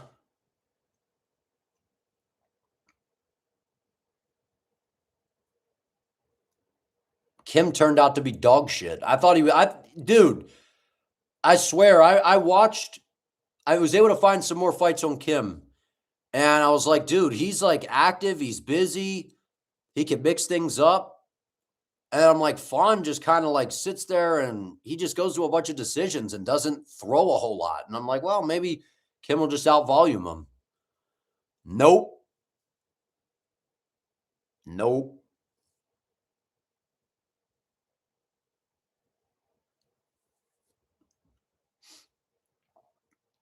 All right, now we got the UFC fights actually now. So we got Khan Ofli and Yija. Yeah, I don't, dude. I don't even have the commentary on. And when John Gooden's commentating, I always turn it off. No, I don't always turn it off, but yeah, he's not my favorite. He's my least favorite out of all of them. I like John Anik and Fitzgerald. I miss Mike Goldberg, man. I wish they could get Mike Goldberg back in to do some events, but yeah, I don't know. I know they like to get him in on the rotation, but sheesh, man. I just turn off the volume. I just don't listen to the volume. Or I keep it on very low. Or I just keep it on very low. I don't know if Anik's there. I have no idea. I have no idea, man. I feel like he'd be commentating if he was.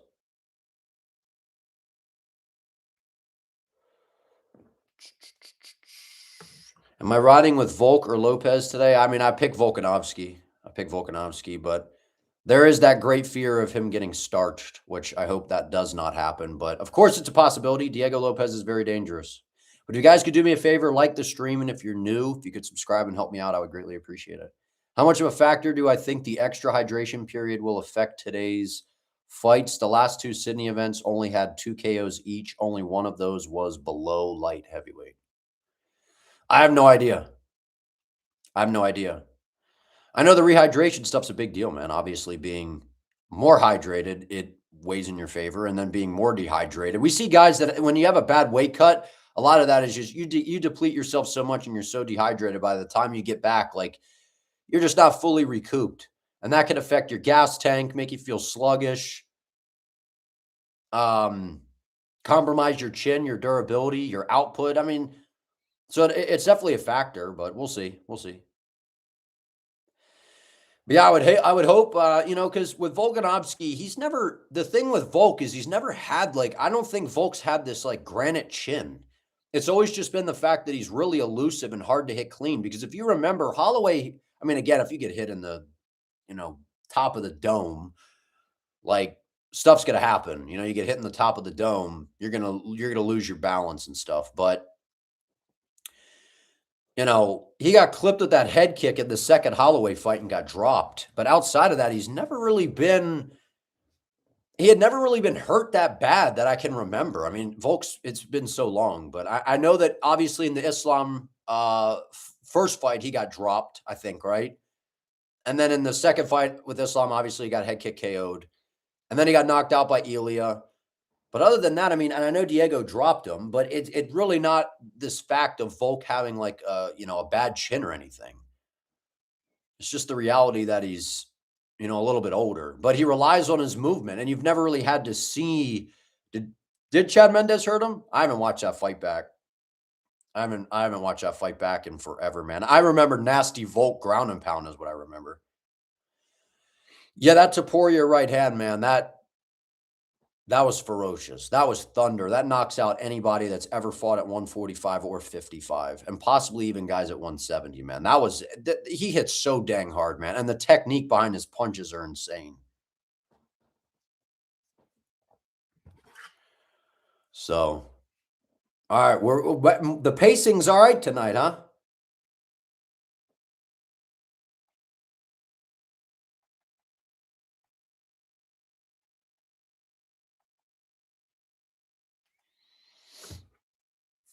Yeah, the pacing's been a little bit better tonight. Hopefully that stays that way. Because if last week, if we had the pacing, like that kind of pacing, and there were 3 fights that fell off that card, and it still ended at 12:30, almost 1 p.m. Eastern time, or 1 a.m. Eastern time, not 1 p.m. Yeah, 1 p.m. on Sunday. 24-hour fight night, dang near.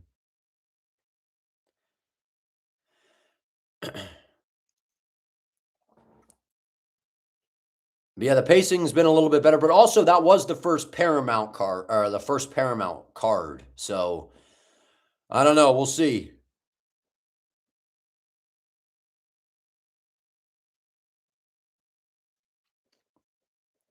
So hopefully, yeah, because again, it's going to be a little bit of a learning curve in the beginning for them as well. But we'll see. We'll see. We'll see.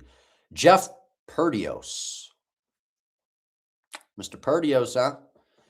All right, here we go. Con Ofli and Yija. All right, here we go. Round one. And we don't get to see any walkouts either, man. Very minimal walkouts get shown these days. I like this matchup here. You got Yija with some explosive striking, good submission game as well. Good jab to the body by Yija. And Con Ofli, kind of just that oaf style, right? That ogre kind of short troll build, right? Kind of just moves forward, looks to pressure. Oh, good rips to the body by Yija. But see, that's what I like about Ofli, man. Pressure, trying to get a hold of him right away. Good shuck off there by Yija. That's going to be important for Yija in this fight, is to stick and move and not allow Ofli to just back him up against the fence. But I think if Yija could just plant a good straight shot on him, he'll be able to put him away. Oh, nice right hand by Ofli. And then Ofli gets his hands locked, gets to a body lock here. He's going to ragdoll him down to the mat. Good reversal by Yija. Nice defense. Now Yija's on top. Now Ofli reverses. Nice, good scramble. Now Yija's going to end up on his back. He's got his butterflies in. Going to be able to create space here. He's got a foot on the hip. 3:45 left in round one. Nice job by Con Ofli. Hey, man, that is determination to get a takedown. Yija cannot stay here. This is where this is Ofli's best path to victory in this fight, is to be able to keep him down, beat him up. Nice right hand by Ofli.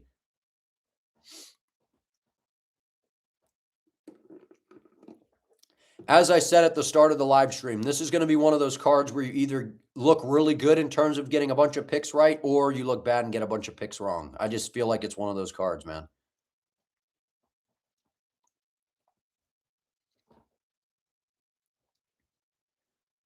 Good knees by Ofli to the leg, huh? Good heavy wrestling pressure from Khan so far. 2:55 left in round one. Yija's got to find a way to get back to his feet and get back to space, because I think he definitely has the speed advantage on the feet, but this is exactly what you want to do if you're Con Ofli. Take away that explosiveness.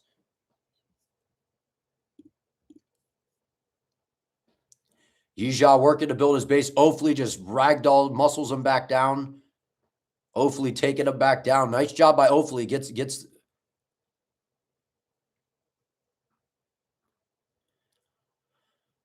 Yija using a lot of energy, too, to defend these takedowns as well.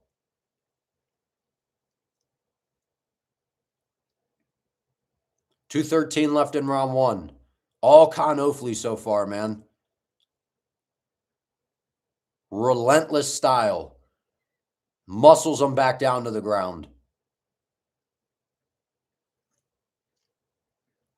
Yija back to his feet, though.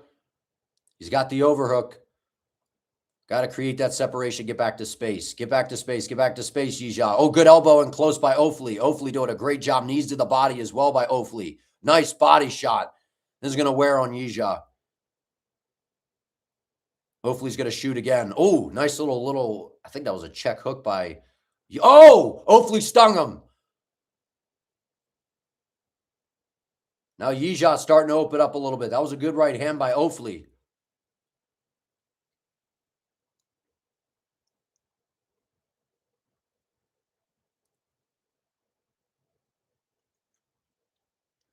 It was a good shot by Ofli. And when you could open up you could get some respect with the takedowns, that'll open up, those overhands. Nice kick to the body by Ofli. He stumbles. 1 minute left in round one. Good left hand to the body by Yija. Oh, nice left hand by Yija. The speed is very much on his side. He's got good straight punches. Oh, nice jab by Con Ofli.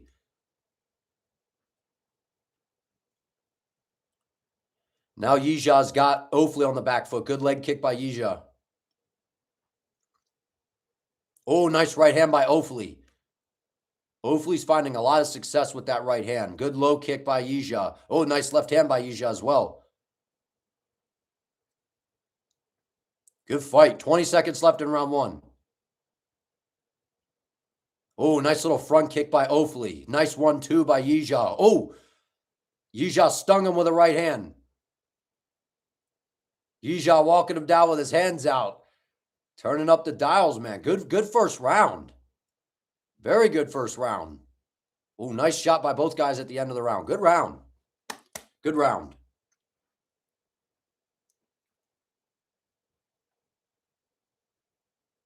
I feel like Ofli might have taken that round because he got the knockdown. That was a nasty right hand in close, man. Right as Yija tried to throw that uppercut. Nice right hand right over the top. That was nice. I appreciate it, Birdman. Thank you. Thank you, man.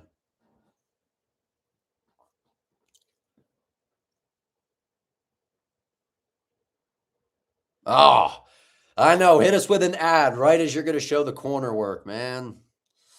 I wanted to hear the corner work. I wanted to hear some corner work.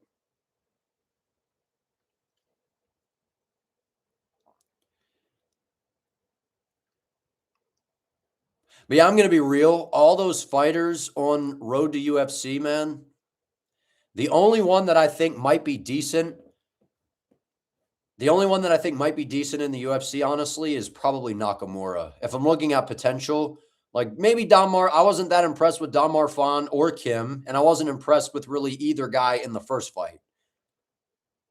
And Sebastian Zalay, actually, those two actually were the most impressive to me. Sebastian Zalay and Nakamura. I was more impressed with them than anybody else. I appreciate that, Andrew. Thank you, man. I appreciate that. I'm an orthodox, but I switch sometimes, you know.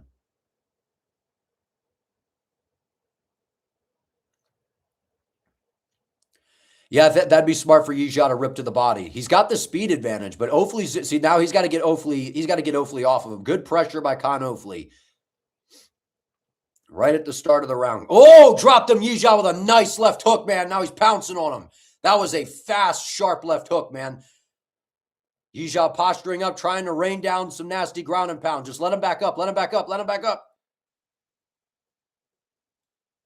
Now Yija going in for his own takedown here, getting to the back. Just separate, man. Separate and let your hands go. 1 minute into round two, Yija separates. Nice left hand to the body. Yija smelling the blood like a, nice left hand. It's a shark smelling blood in the water, man, stalking him. Nice left hands down the pipe. Ofli's on wobbly legs, man. Oh, stung him with a left hand. Ofli shoots in. Yija shucks him off.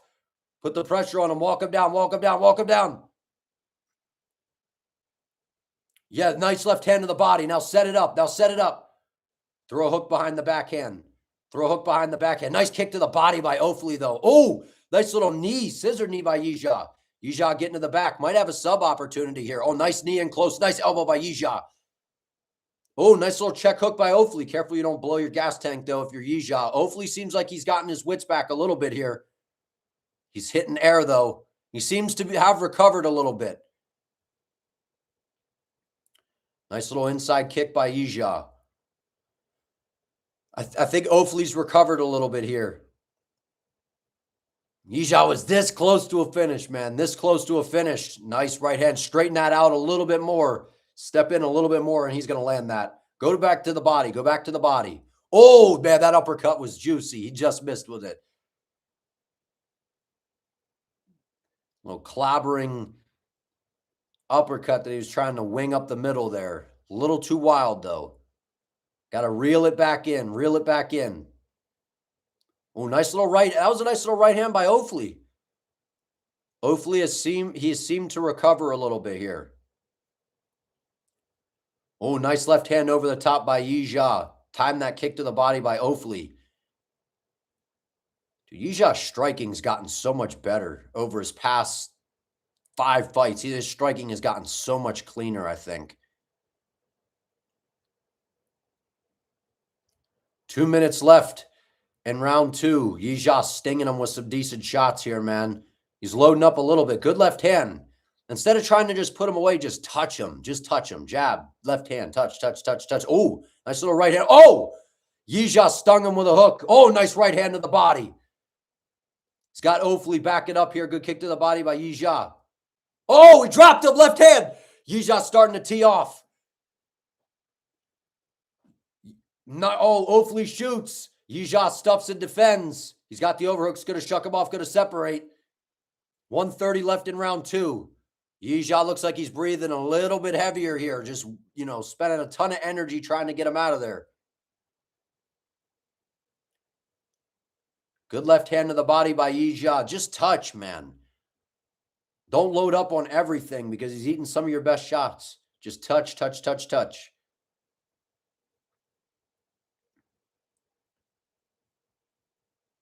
Yeah, go back to orthodox. Just touch him with the jab. Touch him with the jab. Touch him with the jab. Oh, nasty left hand by Yija. That was a fast, sharp counter left hand, man. That was nasty. He's finding a lot of success with that. Right as Ofli tries to step in and think about throwing the right hand, he just throws it. Oh, nice 1-2 by Yija. He's dotting him up now, man. He's found his range. Now he's going to the body with the left hand. This is really good work. Khan Ofli's got, nice uppercut by Yija. Ofli's got to do something to throw him off. Nice little check hook by Khan. 20 seconds left in round 2 here. He's got to do, Ofli's going to have to do something to throw Yija off his game because Yija has really found his range. 10 seconds left in round 2. Nice job by Yija.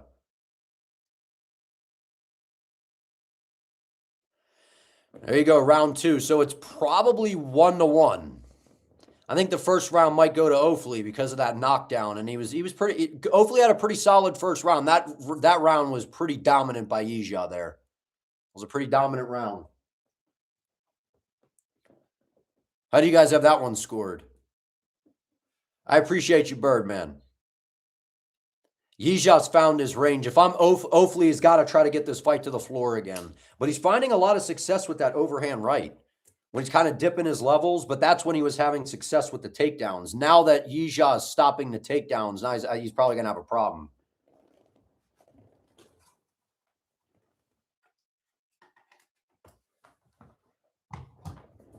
Got to plug my charger in, man.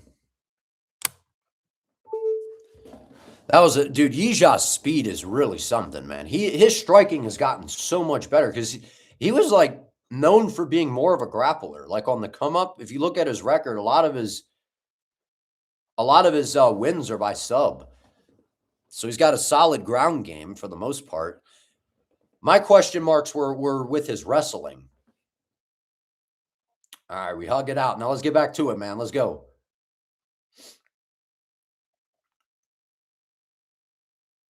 Ten seconds in. Good jab to the body by Yija. This is where Yija just touch and go. Oh, good right hand by Ofli. So this is the thing about Khan Ofli. He doesn't get phased by adversity. So you know he's going to come out hard in this round. Good kick to the body by Ofli.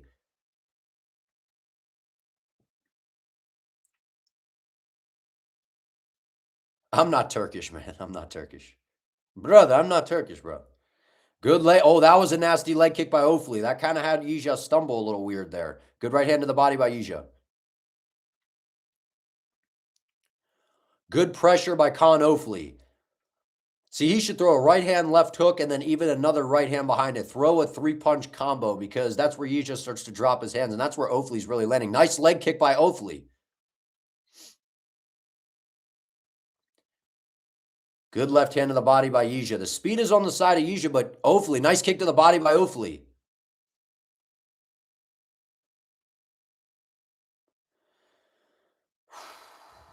Yeah, it might be.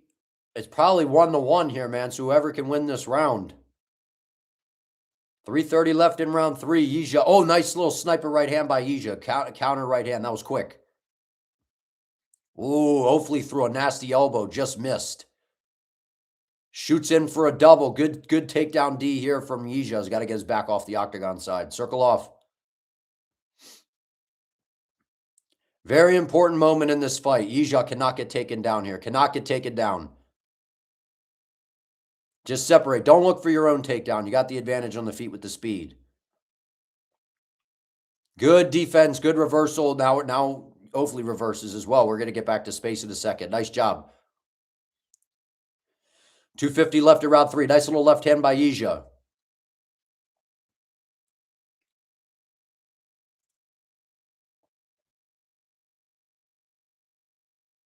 So Yijia he's got to do a better job, in my opinion, of his touching. Just not everything has to be this big winging shot. Just touch. Just boom, hit him with a jab. There you go. There you go. Nice. Yeah. There you go. Jab upstairs, left hand to the body, another jab. Good. Nice jab by Ofli as well. See, Ofli was having a lot of success by throwing that right hand. There he is. There it is. 1-2 by Ofli. He's having a lot of success with that right hand. Little over 2 minutes left. Nice. That was smart. Dip in on a single. Yijia's got to stop this takedown if he wants a chance, if he's going to want to win this fight here. Ofli gets to the back. Good work by Khan Ofli. Nice job by Yijia to circle off. Very nice. Very nice. Good fight. Good fight. Good left hand by Yijia. 145 left in round 3. Yijia's got to get a little bit busier with the hands. This is a close round. Good left hand by Yijia.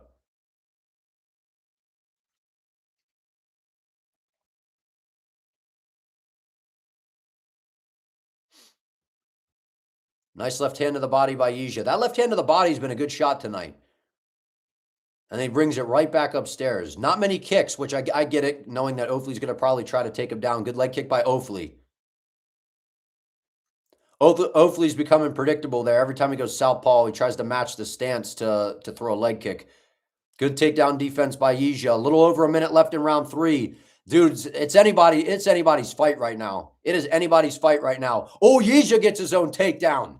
That is huge, man. With 1 minute left, Ofli's going to try to reverse. Yijia looking to get to the back. Good scramble. Nice job by Ofli to work back to his feet. Nice job. 50 seconds left in round 3.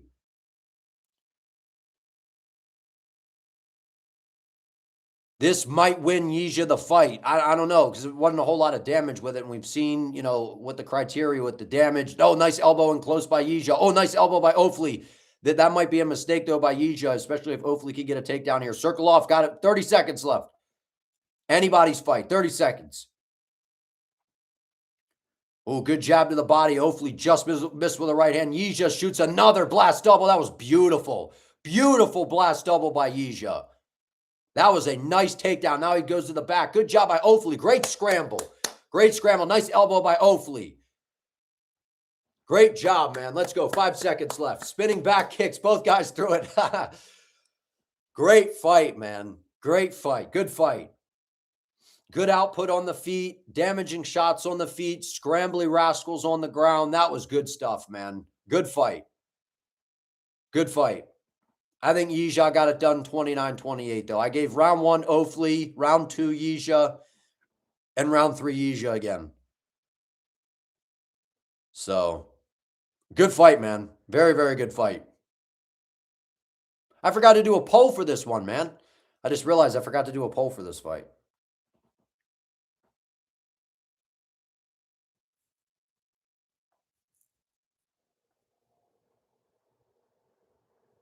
Very, very good fight.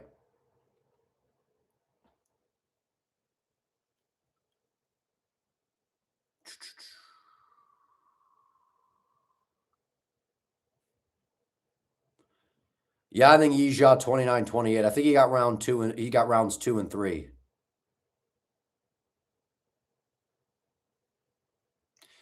Aren't these guys featherweights? They featherweights? Lightweights.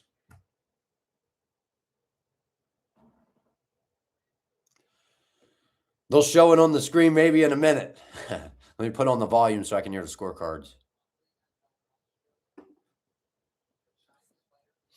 This should be pretty straightforward. I feel like that was pretty clear that Yijia won 29-28.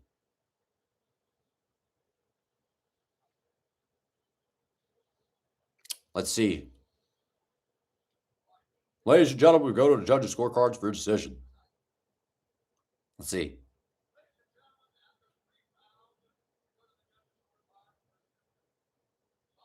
Oh.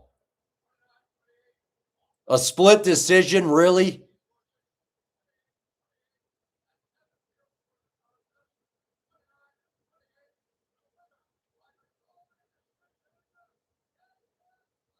No way, man.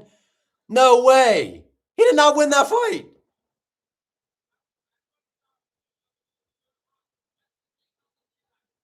He didn't win that fight. Robbery. He did not win that fight, dude. He did not win that fight. I'm sorry. He didn't win the fight, dude. That is a robbery. He did not win that fight. Robbery, man. Robbery win. Absolutely horrible.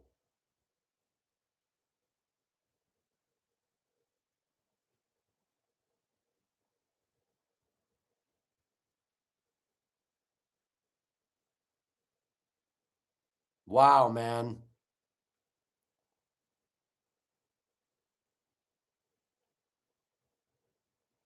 That was a robbery, dog. I don't know what else to say. That was a clear robbery. Yizha won that fight pretty clear, 29-28. Am I like crazy or something?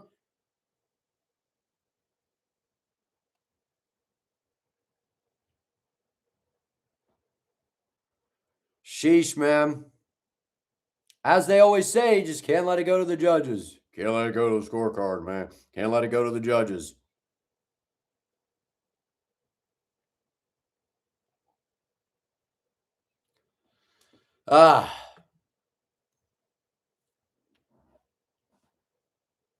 That's a robbery. I'm not even... not one scored it for Yizha. Not one. We had a draw and then two 29-28s for Konofli. That was a clear 29-28 for Yizha. He won round 2 and 3. Clearly won round 2. Pretty clearly, I thought, won round 3 as well. And Ofli clearly won round 1. Like, this is not rocket science. That's stupid, man. Absolutely stupid. Robbery. Robbery win.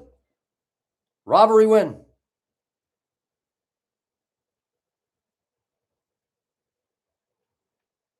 This is the kind of crap we're seeing. And I don't get it. I don't get it, man. Brother, this was haram, brother. Like, what? What the...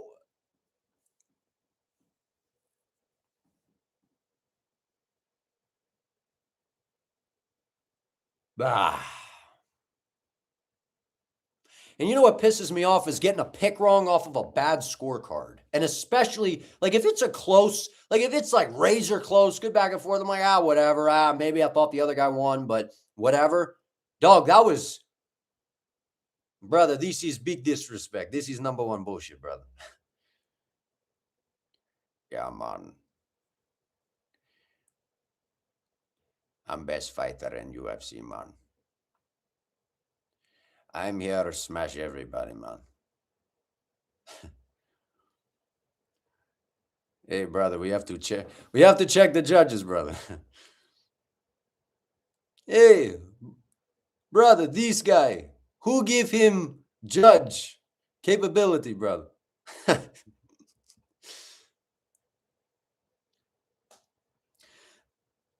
And the fact that, here's what, okay, let me get my rant over with real quick. Here's what gets me.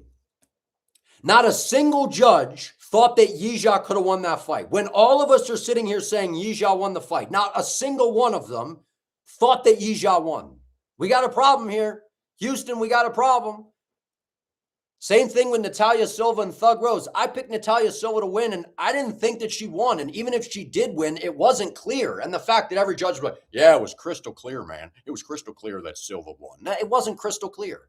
And it wasn't crystal clear that O'Malley won either.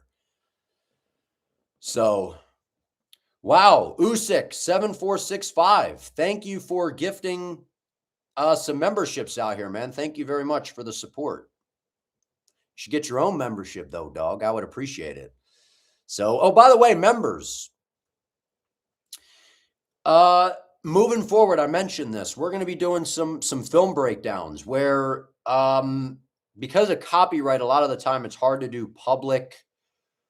It's hard to get certain things through YouTube because of the copyright aspect. So, but through members only, we're going to be able to do some film breakdowns. We're going to do that. And then I'm also going to be putting out some technique videos. We got some stuff. So I got some cool ideas, man, for members. So So stay tuned. I don't get it. I don't get it. I thought Yijia clearly won that fight 2-3. He won round 1, rounds 2 and 3.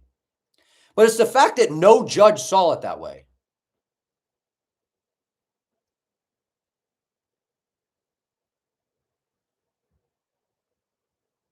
Yeah, because members only is like technically like, I guess, private, and it's not like a public video to where like you're not making ad revenue off of it. So it's not like a monetized video per se under YouTube. It's like a private. It's basically like doing an unlisted video and sending everybody the link, I guess. So it's not like a public video to where it's like where it's like a problem, I guess, is kind of the way they look at it, I guess. So, but yeah, thank you, Usyk, for gifting some folks some memberships, man. I really appreciate that. And yeah, so for members, I updated this over the drought, the UFC drought. I gave everybody. I don't think anybody else does this, man. We put some Call of Duty camos up in here. So the longer you are a member, you get a different color camo. Each month or so many months that go by, so many years that go by, you get a different kind of camo. So we got like red tiger camo. We got like blue tiger camo. We got Arctic. We got some, we got some woodlands. We got fall camo. We got all sorts of exotic camos, man. So I don't know. I had some fun with that, I guess. So we got all sorts of different camos. But yeah, so thank you for Usyk for your generosity today, and thank you, Jai, for your generosity as well, man. I greatly appreciate it. But if you guys could do me a favor, like the stream. We're almost at 50. I would appreciate it. And if you're new, if you could sub to the channel and help me out, I would greatly appreciate it. Back to the program.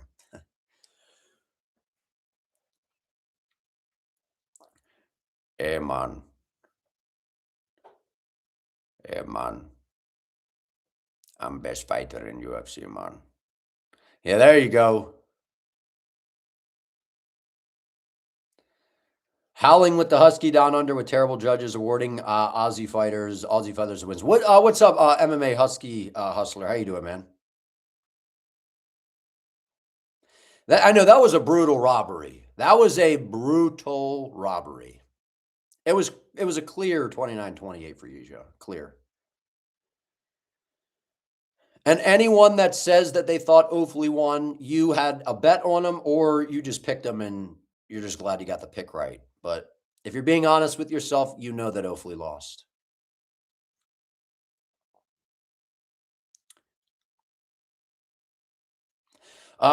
Technique breakdown, like no, we're like, yeah, like techniques to practice, man.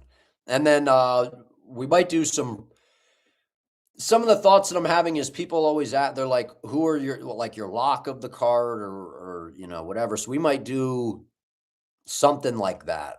Something like that, like a lock of the card, like who I really think is gonna win. An underdog lock. If there's an underdog I'm feeling really good on, something like that. I know. Dude, like that, and it was a really good fight, don't get me wrong, but it was a pretty clear victory for Yijia. And I don't mean to be like, I don't mean this in like a negative way, but if you're going to rob anybody, wouldn't you rob Ofli? Like, isn't Yijia the more entertaining fighter? You know what I mean? Like, if you're going to rob anybody, like rob Ofli. Like I know he's pretty entertaining and he's been in some pretty fun fights, but come on, man. Yeah, with the protest face, I remember you were asking for that one, man. Yeah, man. I'm best fighter in UFC, man. Yeah, we'll get a Carlos protest one up in here. Because I think you asked for that, and I think somebody else asked for that too. So maybe we'll have to get that done. We'll have to make that happen.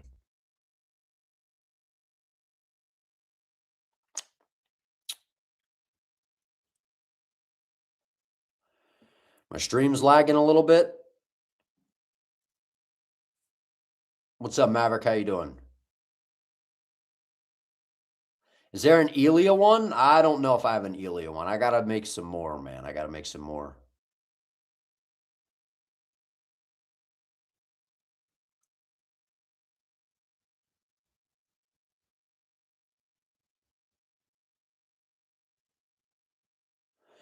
The rivalries are so sad because most of these guys, yeah, I mean, it's big, there's a big financial difference a lot of the time.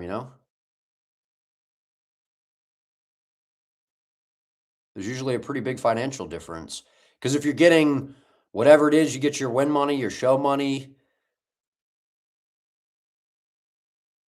So, I don't know. That was disappointing. That was disappointing. Disappointing for Yizha, and then obviously too, if like for in terms of getting predictions right. What's up, Craze? Thank you for becoming a member, man. I really appreciate it.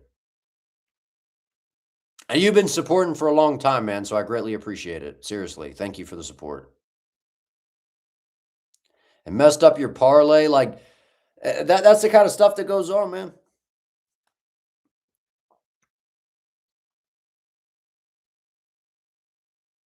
Man, that was bad. I don't want to keep talking like harping on it, but that was bad. That was like that was pretty clear. And then the part that grinds my gears is the fact that not a single judge scored it for Yizha.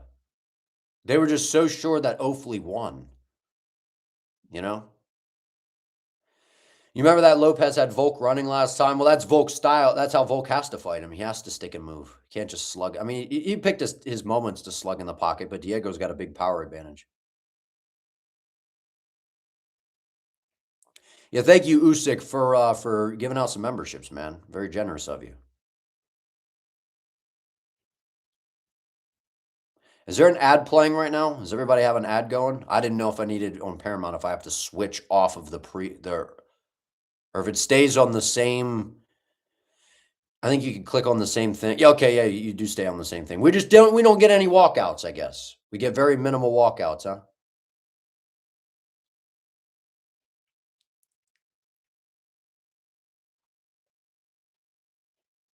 Yeah, I'm scared for Volk as well, man, because it's very obvious that if Diego lands, it's going to be a problem. And Diego's going to be more aggressive in this fight. I think he's going to attack the lead leg of Volkanovski a lot more. So we'll see. We'll see.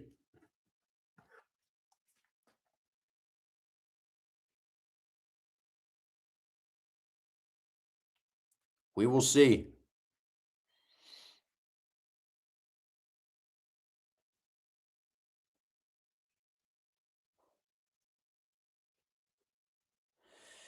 If Volk loses, do I think he will retire?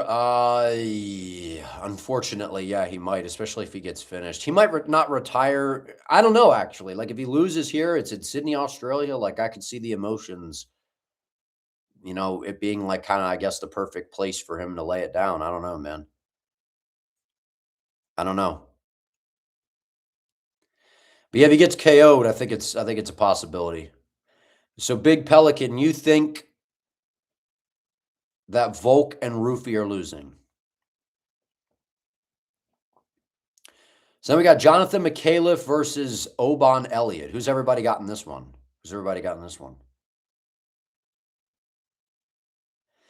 Yeah, it's kind of, I'm kind of with you guys, like to where it's in Sydney, Australia. So if he gets KO'd, then it feels like it'd be the right time for him to retire, I guess.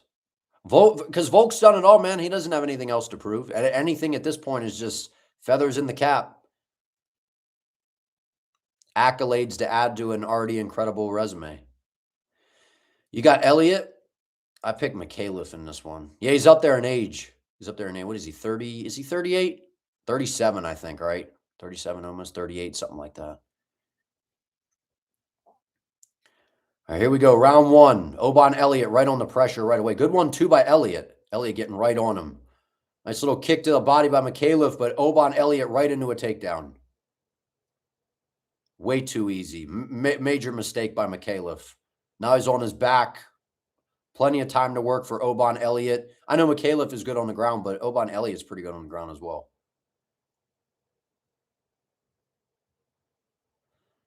That's why it's so important, man. If somebody's got solid grappling, you have to be so careful just winding up on your kicks. You got to be so selective so you don't get way off balance. Good job by McAuliffe to build back up to his feet here, up again along the octagon side. Oban Elliott controlling him. Now we're back out in space. Nice job by Mikhailov to get back to his feet. Good pressure by Oban Elliott at the start of this fight, though. 1 minute in. There he goes again. Stop throwing that kick to the body so much, man. That's the second time Mikhailov. Oh, nice 1-2. Good right hand to the body by Elliott. Elliott's not messing around, man. Elliott looks really good. That was a big right hand by Oban. Putting Mikhailov on his heels right away, and Mikhailov is just winging, looping shots right now, loading up on everything. Elliott's a lot sharper and faster to punch right now. Mikhailov looks sloppy to me right now. Oh, nice left hand by Elliott. Elliott is teeing off, man. Mikhailov just winging big, winging shots with very telegraphed. Everything feels very telegraphed right now. Yeah, Elliott's landing some good shots, man. That was a good jab by Oban.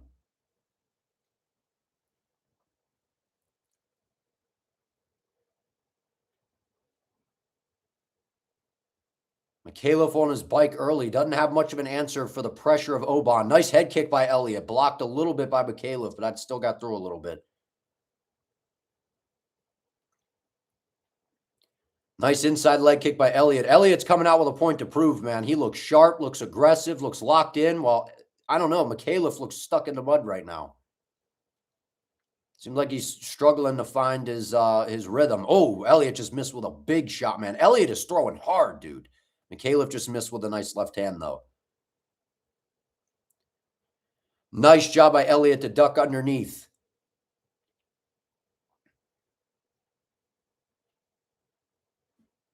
Up against the fence here. 2:20 left in round one.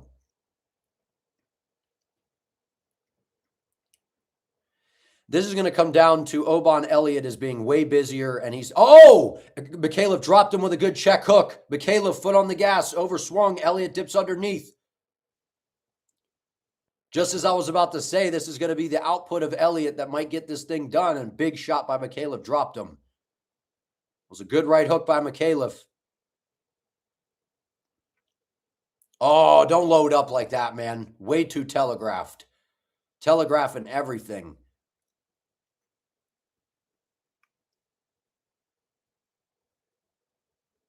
Yeah, Elliott seems to have recovered very well. He's got that fire hydrant for a head, man, you know? Nice little pick-off jab by Oban Elliott. Elliott just seems very calm and composed, even though he got rocked. He's not showing any sign of it whatsoever. Nice counter hook by Elliott. Dude, Mikhailov striking, man. I don't know if it was always like this or if it's regressed a little bit. He is just he's just loading up on everything. Everything's just big, is a big action. Nothing is fast whatsoever. All Elliott has to do is just throw straight right. Oh, my dude. Ooga booga, man. Tighten it up, Mikhailov. Good knee to the body by Jonathan. 1 minute, a little under a minute left in round one.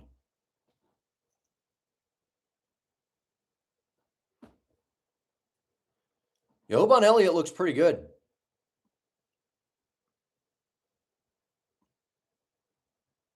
Oban Elliott looks pretty good. And outside of that one big shot by Mikhailov, he is, I don't know, man. I think he had a little bit of a layoff, right, if I'm not mistaken. He just looks wild. Everything is a big looping action. Elliott, I think, busted him open. He got, oh, nice 1-2 down the pipe by Oban Elliott. Taking Mikhailov to school right now, man. Elliott's starting to grow in confidence. Mikhailov bleeding right above that right eyebrow. It's the end of round one. Elliott big dogged him by kind of punching him in the chest at the end of the round, too. Man, oh, man.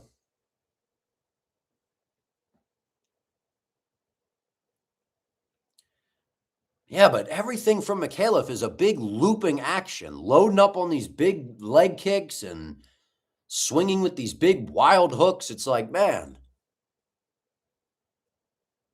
that very rarely is going to get it done against a guy that's throwing good, sharp, straight punches, man. Good, straight, fast techniques. Outside of him dropping Elliott and hurting him, he got dominated the rest of that round.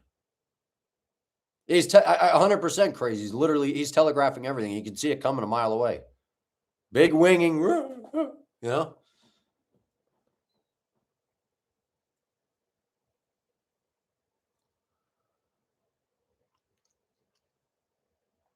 Yeah, Oban Elliott looks pissed off with a point to prove in this fight. That's the way he's fighting. He's fighting with an edge to him.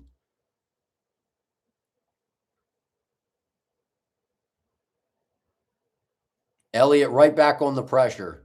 Good job by Elliott right away. Elliott just looks sharp, man. This is one of the best versions I think we've seen of him. He looks aggressive. He looks fast. He looks confident. There's a Mikhailov jab.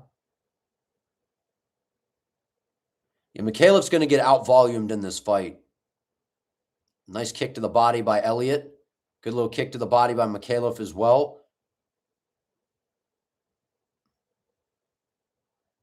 Oh, nice 1-2-3 counter by Oban Elliott. It's just, Mikhailov is just overthrowing, and after he throws, he just watches his combination and just sits in the pocket and just basically waits to get countered.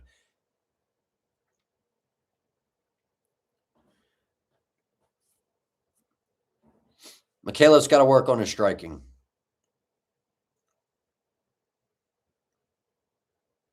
And it's crazy because his striking looked pretty good against Kevin Jasay. And Jasay's like known for, I know he's like, Jasay's got decent grappling, but his striking is decent.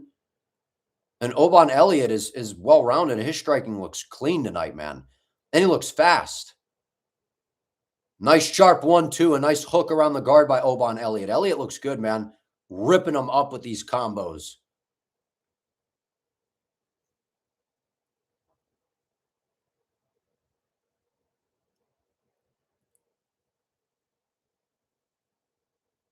Nice little little shovel uppercut there by Mikhailov. 3:15 left in round 2. Mikhailov just has to go, man. He's just waiting, and he's at a speed disadvantage. Oh, nice inside leg kick by Oban Elliott. Good kick to the body by Mikhailov. Everything from Elliott is fast and sharp, while with Jonathan, oh, man, just missed with a big left hand. That was a good right hook by Jonathan. Oh, that was a good left hand by Mikhailov. Mikhailov's got some thud on his shots when he's able to land. Good left hook by Oban Elliott. Good right hand. Elliott is going off, man. He is throwing hammers. Jonathan Mikhailov looks horrible, dude. I can't even lie. At the start of this fight, after the first minute, I'm like, he looks horrible. And Elliott looks really good. So it's credit to Oban Elliott, but Mikhailov looks slow and sluggish, man. Looks slow and sluggish. Yeah, I wish there was an option to just hear the crowd with no commentary. I'd take that. Mikhailov looking for the takedown. Good takedown D from Oban Elliott so far, though. Mikhailov getting to the back. This is, if Mikhailov can control him on the floor, this is going to be his path to victory if he can find it here. Trying to backpack him here. Good work by Mikhailov to get to the back. Good success on the ground early here. 2 minutes left in round 2. Oh, Mikhailov's under the chin. Mikhailov's under the chin. I don't know if that's tight. Elliott's grimacing a little bit. Looks pretty tight. Looks pretty tight. He's grimacing. I can't tell. It looks tight. I think that's in, man. That's in pretty good. Mikhailov's got a good squeeze on. Out he goes. Mikhailov subs him. Wow. Wow, man. What a job by Mikhailov, man. Wow, he should have grappled early. He should have grappled early. What a performance, man. To take him to the ground. He was getting busted up on the feet. I'm not going to lie, Mikhailov looked rough on the feet.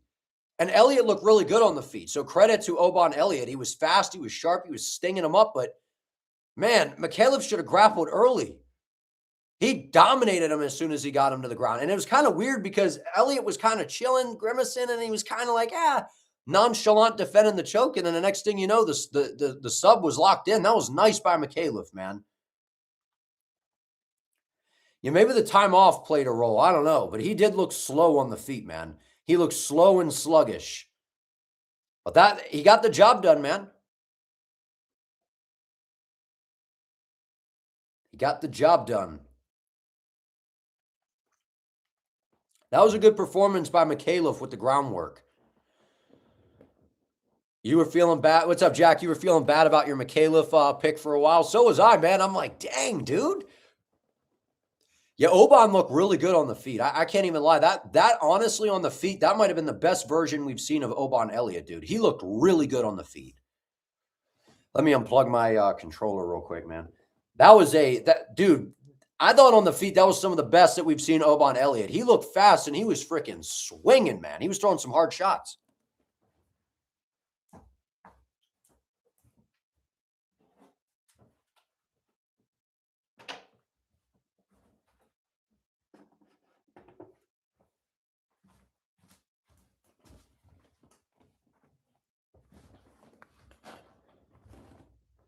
You think Mikhailov just looked bad? Maybe. Maybe, man.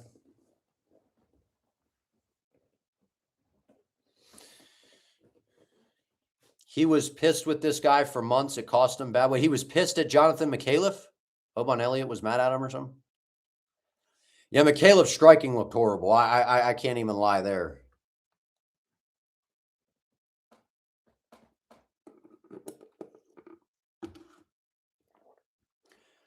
It makes you wonder, man, if Mikhailov would have grappled earlier in the round, earlier in the round one, if he wouldn't have gotten banged up on the feet. You know what I'm saying? My hair's a mess, man. My hair's a mess right now. Beat him to Dulatov. Hey, man, Islam Dulatov's a guy to keep your eye on the weight class. That 4-fight win streak, man. That was a good sub. That was a very good sub.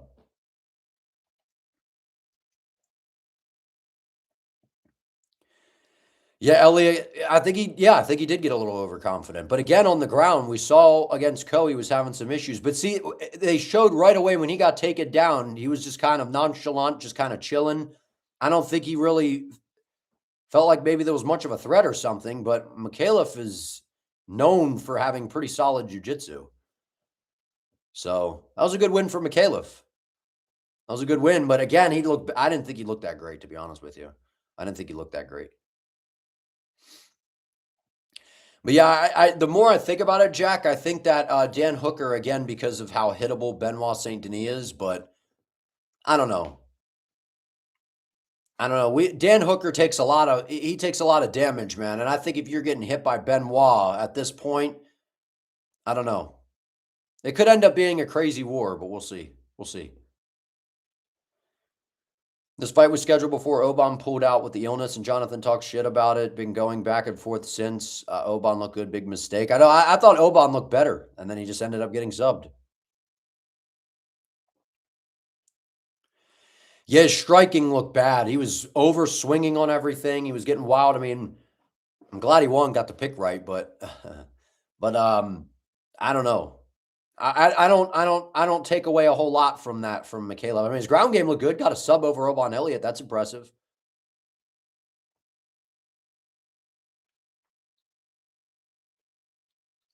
Yeah, I picked Ruffy, but I kind of have that feeling like Fiziev might end up just taking that, man. All right, so next we got Jacob Malkoun versus Torres Finney.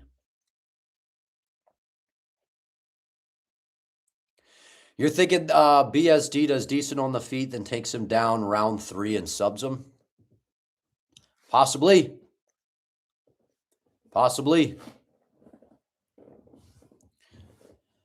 That's what I think is going to end up happening is Saint Denis will land some big shots on the feet.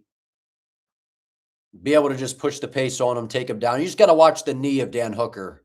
And then also, Dan's got decent leg kicks from the outside, too. He'll tear apart your lead leg. No, I don't think Finney's going to be able to stall Jacob Malkoun. Jacob Malkoun's got solid grappling. I think Finney is going to try to open up a little bit more with his striking and on the ground as well with his ground and pound. He's going to have to. He's going to have to because I don't think that he's just going to be able to hold down Jacob Malkoun. Yeah, I hope they show the walkouts, man. I hope they show the walkouts. I'm with you on that. I'm with you.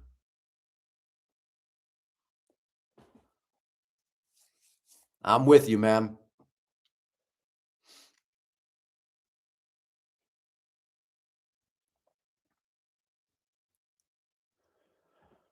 My favorite fighter, folks, Torres Finney. Yep.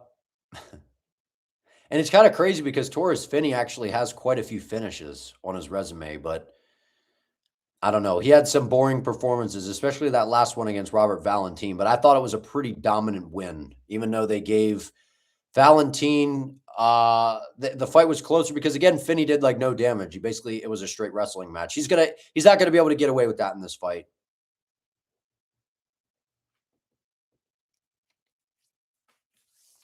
Yeah, that'd be fun. Spar some dudes, man. So that's in the Meta Apex. I guess for an Apex card, that's good, but in terms of a card, that's not horrible. Those are some decent matchups, but I don't know. Almeida versus Kuniev. I know that Rizvan was on the card, but I did not know that it was against Jailton Almeida. They're giving Rizvan another top guy, huh?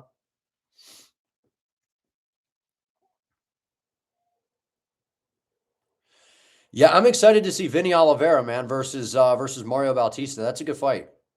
That's a very good fight. You got Finney via bodybuilding. They'll start posing in there, start getting a pump. Yeah, I would. I mean, I would prefer that Kuniev wins as well. I mean, Almeida's weird though. He'll go out there and have a really boring performance, and then he'll come back and have like one good performance. So maybe that happens. I don't know.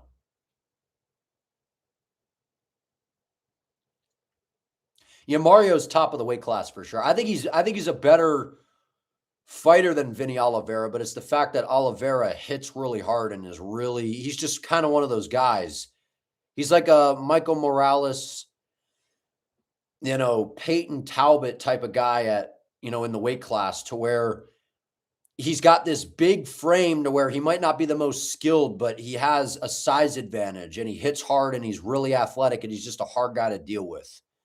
You know what I mean? He holds his hands really, really low. He holds his hands really, really low. Someone's going to make him pay for that at some point. The problem is I don't know if Mario's going to be able to do that is the problem I have. Maybe he can because Bautista's striking is pretty good. So my early lean is Mario, though. I haven't made my predictions video for that yet, but my early lean has been Mario because I think he's the better overall fighter. And we saw him, dude, he gave Umar a pretty tough fight. He gave him a pretty tough fight. I think that Mario, my early lean is Mario, but I haven't locked in my picks yet. But that's my early lean is Mario Bautista. I think he's really underrated. He's been underrated for a while. Who do I think Alexandre Topuria should fight next? I thought I, at one point, said who he should. We talked about it in a live stream one time, who we would like to see him fight. But I don't remember who I said. But someone probably ranked at the back end.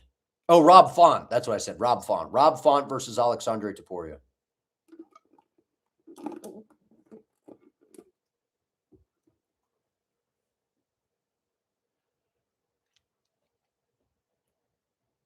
But yeah, dude, I feel like a lot of people. Who's the favorite in that fight? Is Mario Bautista the favorite? Let me look it up. I gotta know. Let me see what we got here. Oliveira is the underdog. Well, I thought he'd be the favorite.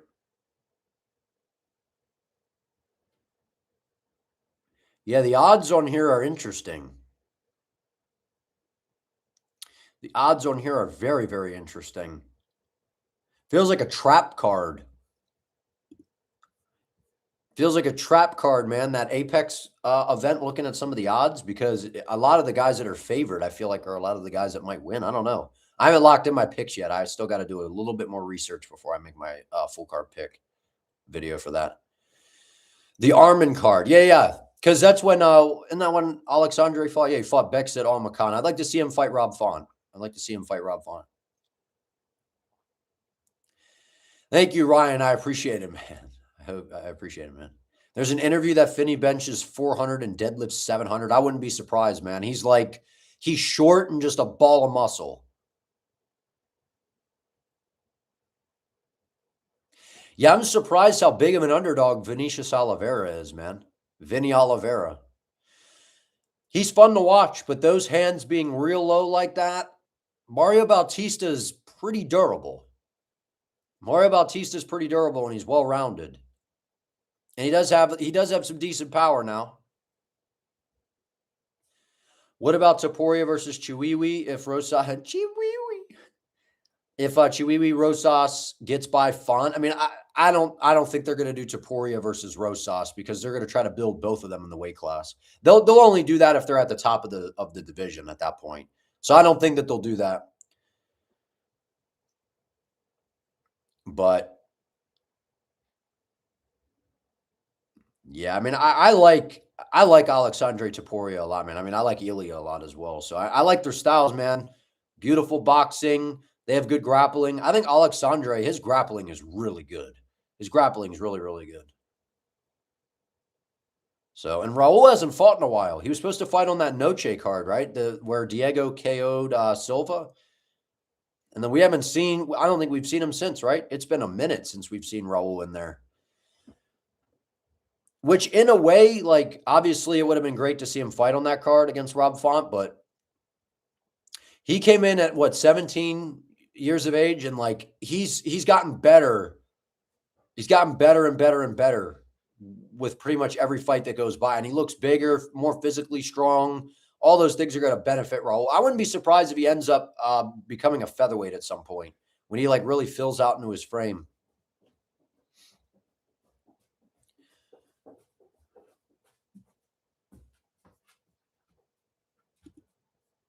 Lerone Murphy said fight news this week. You think probably later tonight? That'd be great if we could get some fight news. I want to see Lerone Murphy versus Movsar Evloev, #1 contender fight. But that's what they'll say.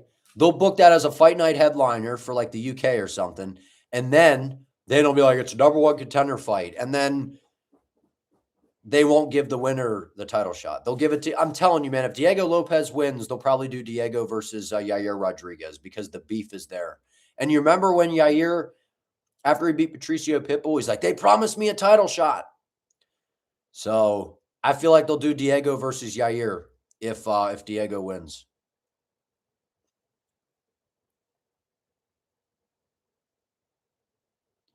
Yeah, I think Alexandre will be a featherweight at some point. If he sticks around in the game long enough, he'll be a featherweight. Because he's a big guy. He's a pretty big dude, man. Yeah, I mean, I thought about it because I'm like, I'm frustrated that, Diego's thrown right back in there because of the way that it feels. It just feels like the UFC is like hoping Volk gets knocked out. But at the end of the day, like, would I pick Diego Lopes to beat Lerone Murphy? I think I would. Would I pick Diego Lopes to beat Mobstar in a rematch? I think I would.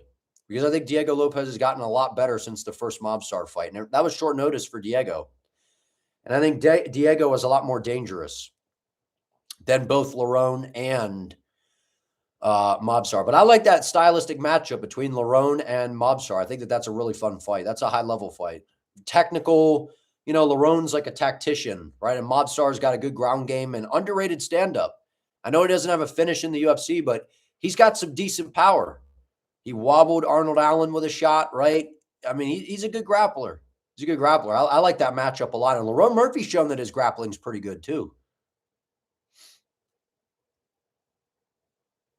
You're picking Diego by a second-round TKO if he ever fights Yair. I mean, I think Diego should be. I think he should win that fight. I would lean Diego. Early prediction, I would pick Diego to beat Yair. But if it stays on the feet, man, Yair's got a chance against anybody. But Diego's ground game is good. His wrestling's not great. I think it's gotten better, but his jiu-jitsu is legit, man.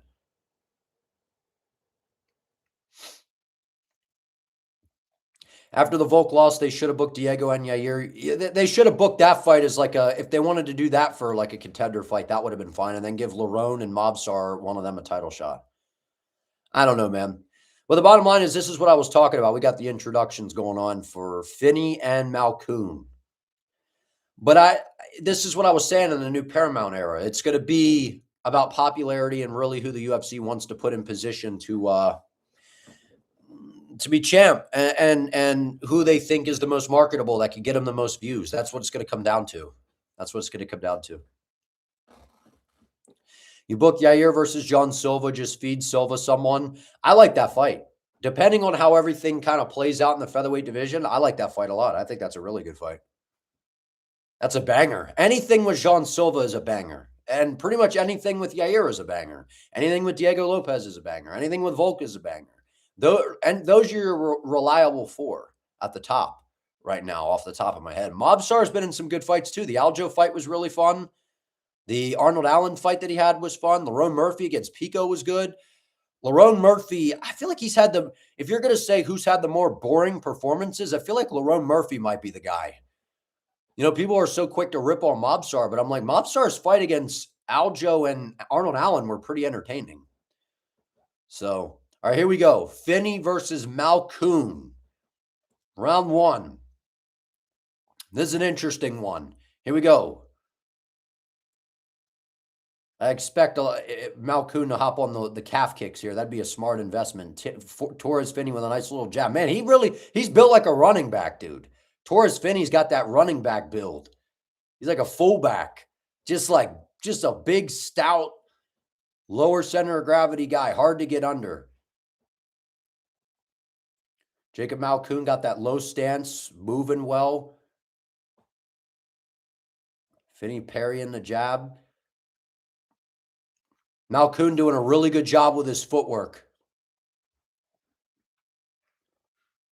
Nice jab to the chest by Jacob Malkoun. That's going to be the money shot, is just getting the jab going. Get the jab going, start to affect. Oh, nice single leg by Malkoun. And that put Torres Finney on the octagon, back along the octagon side here. Jacob Malkoun going off here so far. Putting the pressure on him, putting the jab in his face. Good jab by Malkoun. Stiff jab. Finney with a little right hand, left hook behind it. Sloppy. Jacob Malkoun is clearly the more polished striker. That was a fast slap hook by Malkoun.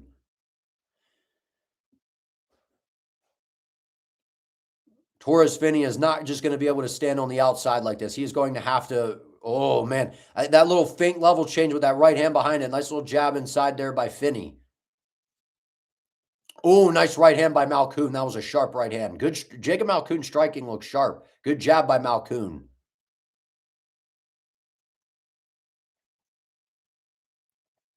Finney's movement does not look particularly great. Nice little jab by Finney as well.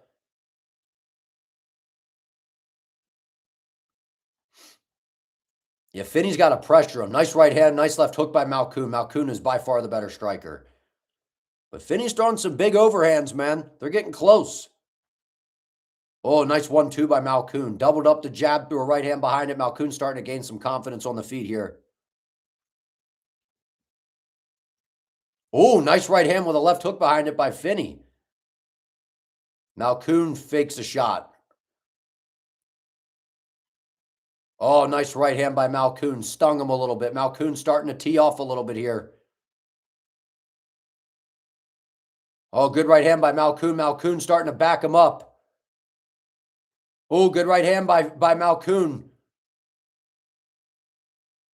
Oh, guys, good left hook. A nice right hand by Malkoun. Malkoun's teeing off on him, man. Oh, good right hook. Torres Finney's getting busted up, man. That jab is busting up Finney right now. Now Finney tries to wrestle. Good defense by Malkoun.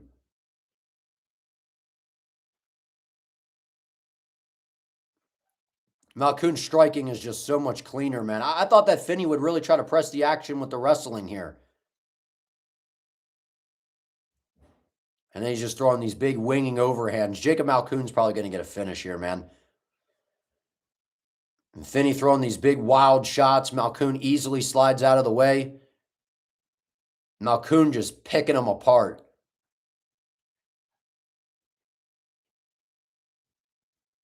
Malkoun's got him pinned up against the fence, teeing off on him. Yeah, Torres Finney's just pretty much a moving heavy bag right now. Malkoun's going to finish him, I think. Torres Finney just tried to shoot a blind shot. He's in desperation mode now. Nice slap hook by Jacob Malkoun here.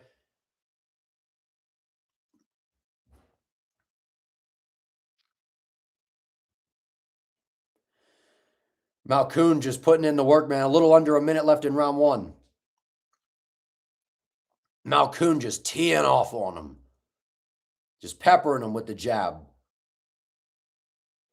Jab to the body by Finney. Oh, he knocked him down. There you go. You're going to get a stoppage here. Finney trying to survive Malkoun, letting some ground and pound shots go. This is going to be bad for Finney. He might get subbed. Malkoun might go for a sub here. 25 seconds left in the round. He's going to try to go guillotine. Finney defends. Now Finney's going to get into a top position with 17 seconds left in the round.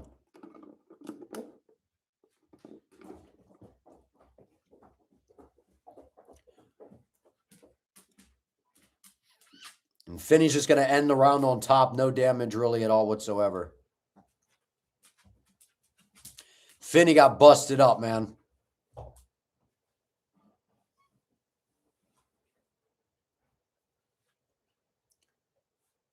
Finney got busted up. Busted up. Yeah, I might regret picking Finney too, man. I just thought Finney would be a little bit more overwhelming early with the grappling. Like, you know that if you don't push it with the wrestling, that at range, Malkoun is just going to pick you apart. Malkoun's the much better striker. Built like a buff mini refrigerator. Yeah, he's stiff, man.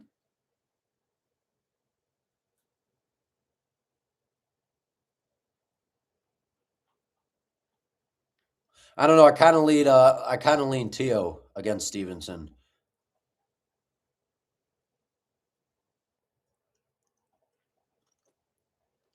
Yeah, I think Finney might get finished in this round, man. I did not like that whatsoever for him. And he's not going to be able to take Malkoun down, so how's he going to win? I don't think he's knocking him out. So he's basically in a mode where he basically has to survive. Malkoun right back on the pressure. Now Malkoun's way more confident right now.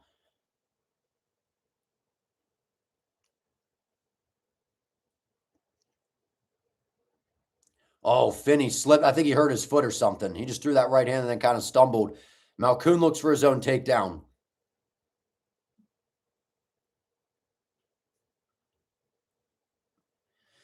Malkoun is just, he's controlling the whole fight, man. He's got him backing up. He's pressuring him. Good shot in close by Malkoun. Good jabs by Malkoun, man. He's just teeing off. He's going to get a stoppage. If he really pushes the action here, he's going to get a stoppage. He should throw an uppercut or a knee right behind his lead hand because Finney just keeps dipping. Nice right hand by Malkoun. Ooh, good right hand by Malkoun. That hurt him.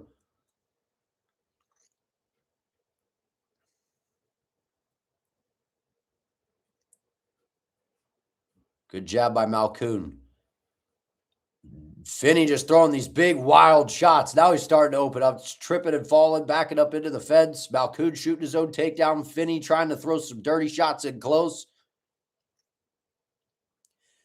Yeah, Finney's mouth breathing now too, getting busted up with the jab, affecting the breathing a little bit. Yeah, comfortable, man, here for Malkoun. Just easily outstriking him.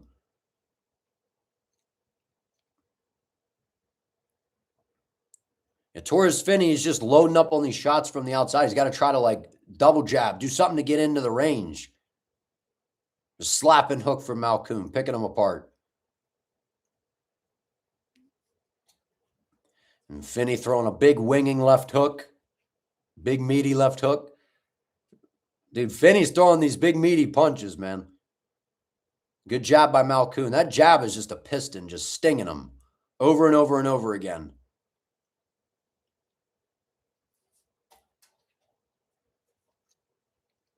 Oh, good jab. Finney finally landed a little jab. Nice left hook by Malkoun, though. Nice jab by Malkoun.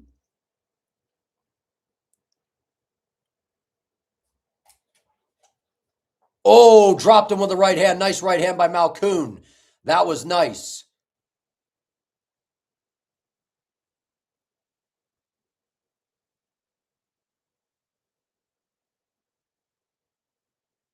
Dropped him badly. That was good. That was a nice little bop, bop, bop, boom.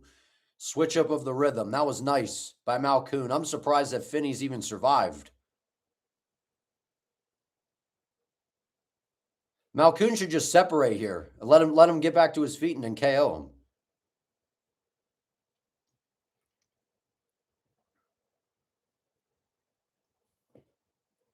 Yeah, he's got him hurt pretty bad, man.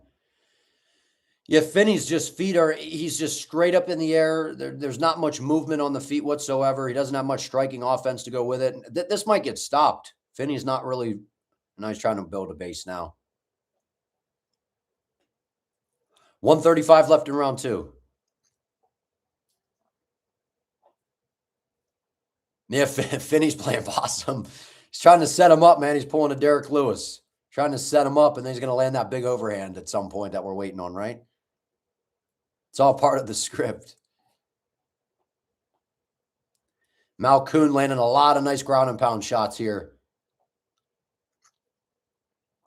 Total domination by Malkoun, man.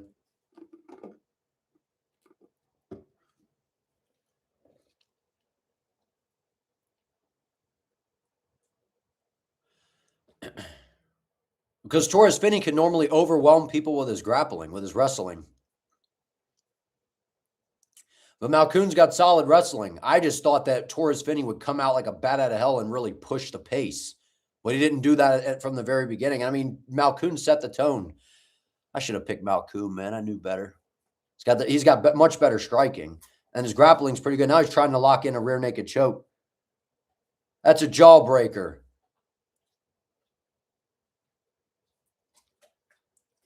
That's under the chin, but that's not deep now.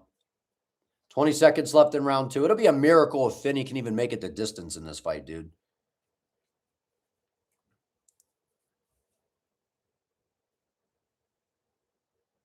Total domination by Malkoun. 5, 4, 3, 2, 1. Round 3 coming up. I'm surprised that Finney made it through the round. Getting beaten up, man.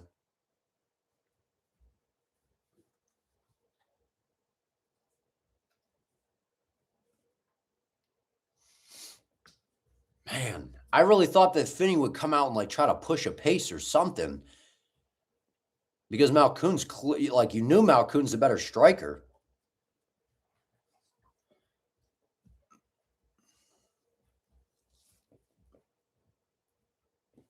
Good stuff from Malkoun, man. Yeah, Finney's going to struggle, man.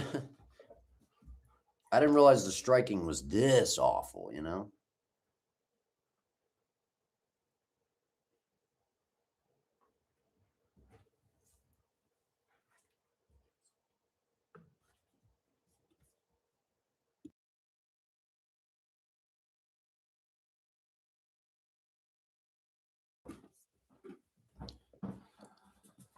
Yeah, Finney, if he comes back, give him Bo Nickel. You're not listening. Sorry, Coach, I can't hear. My ears are ringing. Malkoun's got to stop going for... Yeah, Finney does have no neck, man. Going for the chokes is kind of hard.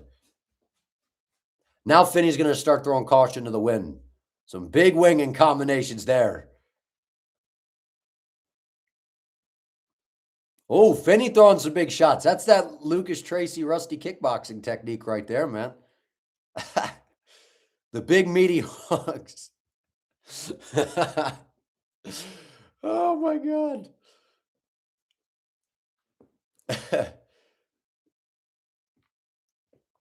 Oh, man. Yeah, Finney needs a finish. Yeah, Finney's going to need a finish. Because it's easily 2-0 Malkoun. He might have gotten a 10-8, honestly. I don't know. You think they'll give him a 10-8 for one of those rounds? Dana White's calling the judges. You better give him a double 10-8, man. We know Dana loves Torres Finney. Now Malkoun's trying to out-grapple him. Like, Malkoun should be looking for a knockout here, man.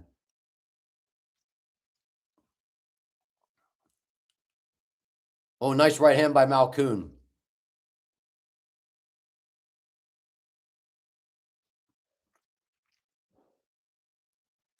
Like it's just night and day on the feet. Like Malkoun is so much better on the feet. Nice right hand by Malkoun. And Finney just throws these big looping shots.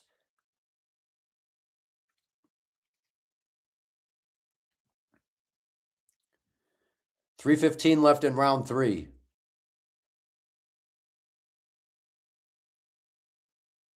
But see, Finney like parries, but he doesn't move his head. And he's kind of like, he's throwing these big winging shots. Malkoun, man, he should get a finish in this fight, though. I know he's dominating him, but he should be able to get a stoppage.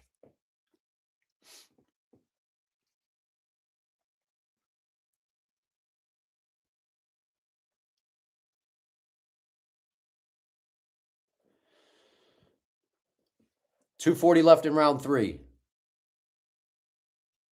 Just pushing him up against the bed. Like am I wrong, or like Malkoun should get a KO, man? Like separating, just back off and just frame and then start drilling him with right hands and start tagging him with the jab.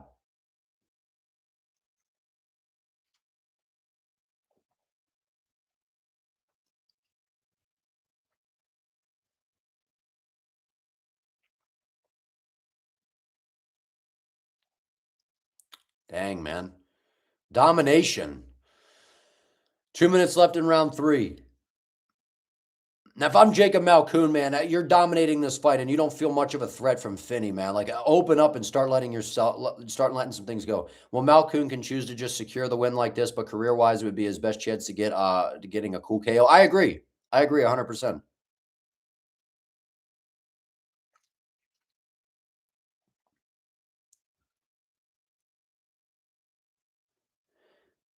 I know. Well, a lot of these guys, they get in because they're really good at one particular thing, like with the grappling. Like the wrestling gets them here, and then they get to this point, and then they can't out grapple their opponents. Then they get busted up.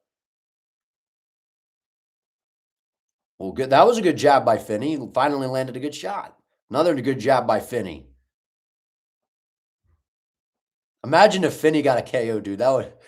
What if Finney KO'd him? Nice faint level change there by Malkoun. Let's see. Oh, not little right hand by Finney, man. Hold on. 1 minute left. Be careful now. Oh, Finney with a whoa. What do we have here? Finney's opening up. We got 50 seconds left. Malkoun, he feels the threat of Finney. Oh, Malkoun got scared, man. He got scared. He grabbed that leg quick. Man. He felt that elite striking of Finney starting to open up. He got scared. Wow. Jacob Malkoun got scared and shot so quick on that single leg. Wow. Oh, man. Torres Finney had him diving for the legs. Look at Malkoun holding on for dear life in round number 3. Terrified of Torres Finney on the feet. The Lucas Tracy kickboxing class prevailed in round 3. I'm giving round 3 to Torres Finney. Jacob Malkoun dove for that single leg fast as can be. How do you go from dominating the first 2 rounds to literally coughing away the fight? Torres Finney, and he's clearly got something wrong with his foot, man. Dude, Torres Finney, he was fooling everybody, and then he started to look like hey, man, Marty Lewis showed up. Oh, my God. Dude, you know what? That was entertaining.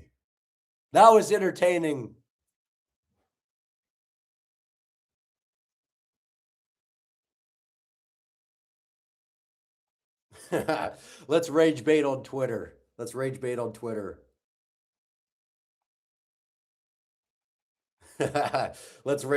X real quick.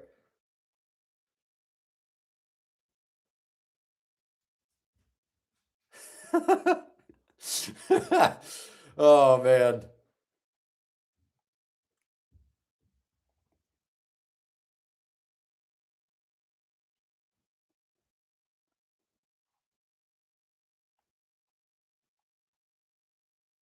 Fight of the night right there, man.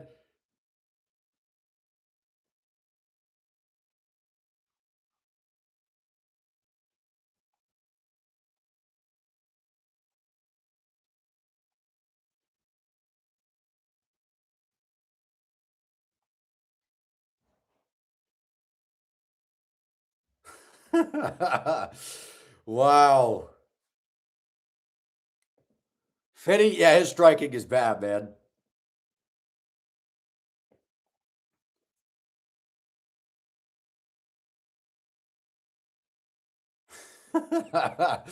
Oh, that was an entertaining round 3, man. I can't even lie. That was a robbery win.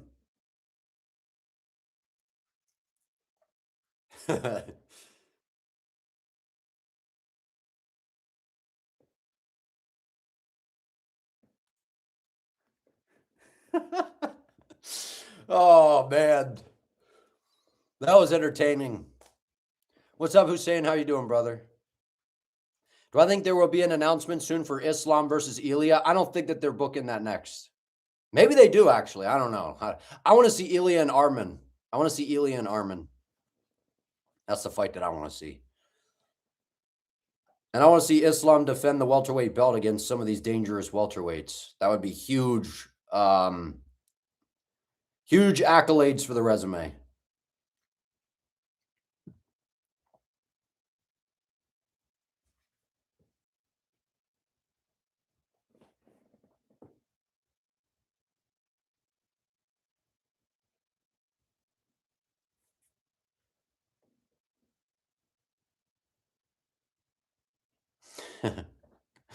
I know. He looked so good, man, and then ended up just like that was a bad third round, man.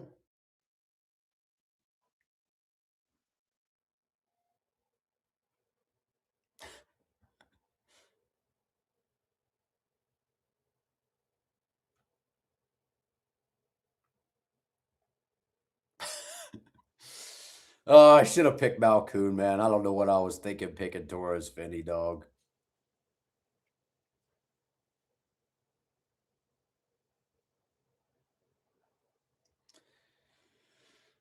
Arman needs to work his way up. I know. Arman could go out there and beat the greatest fighter we've ever seen, and Dana would be like, he's still got some work to do.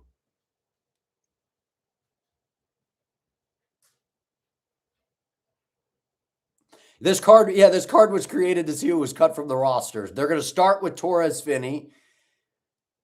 Dude, will they cut Malkoon after that? I know that sounds crazy, but I feel like Dana's going to be pissed. He's going to be, why didn't you get a finish? Should have finished him.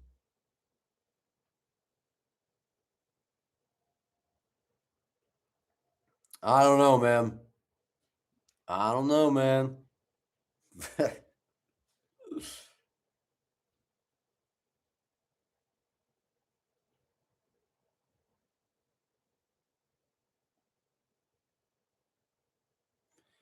Who is that? Mark Montoya. Oh, he had the mustache. That's why I was like confused. Mark Montoya's got the mustache going on. I was like, who is that?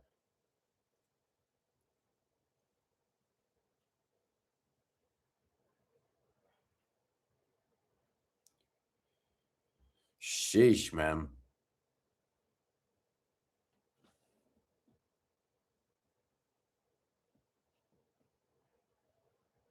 All right, who we got up next? Oh, we got Ralston and Brundage.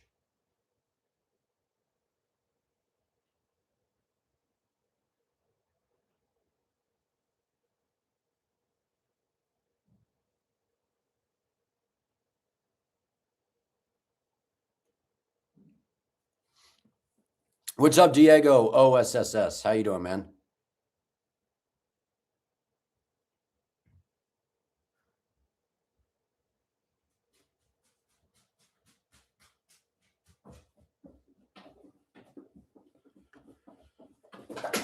Cam Ralston should get a KO here, right?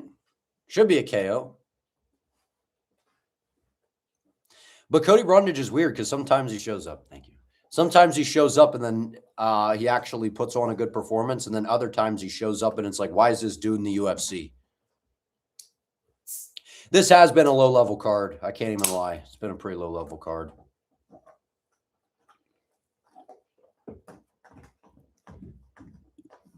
And I've done bad on picks. I said that was how this card was going to go, man.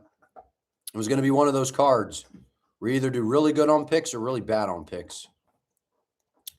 And this is going to be that kind of card.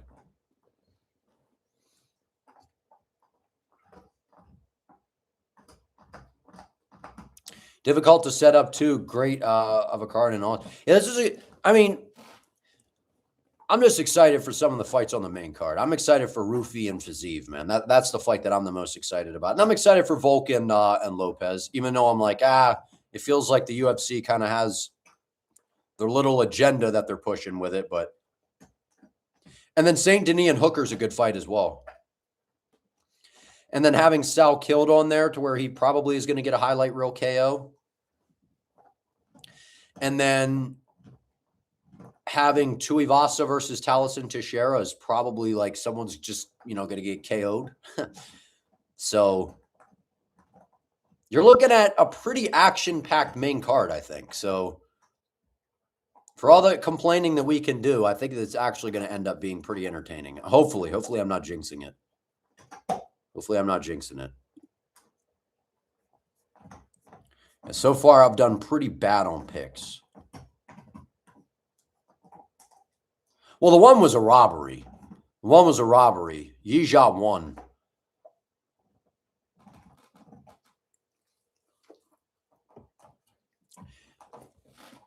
You can't believe this $7 billion company made Mullarkey versus Salkilld such a mismatch. I mean, they're just trying to build Salkilld. They're just handing him like Mullarkey's not a can. Like he's actually like but he's just not anywhere.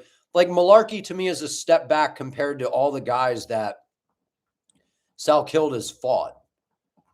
You know what I mean? Like if it was the Salkilld that came right off, I think of DWCS first UFC fight, like he would win, but I'd be like, this is maybe a little bit tougher. But now it's like, okay, he beat Yanal Ashmouz. He knocked out one of the legends, Anshul Jubilee.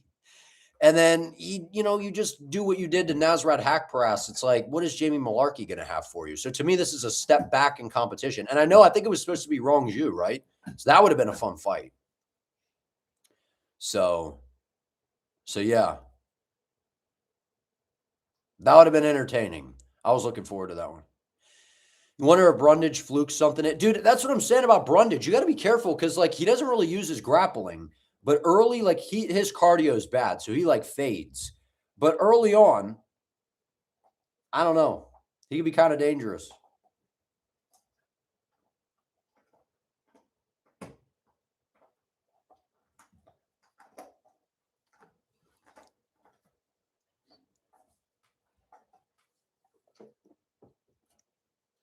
So, wouldn't surprise me. I wouldn't even. I mean, yeah, I guess it would be a little bit of a fluke. Oh, let me do a poll. I've been forgetting to do polls, man.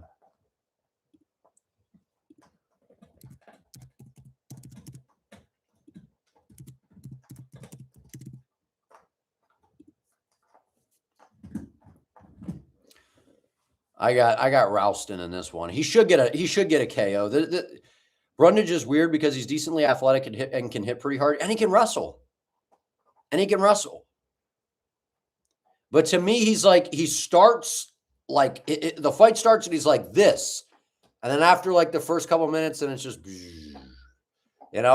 he starts off pretty good and then he just kind of fades off. So I feel like that's what's going to happen.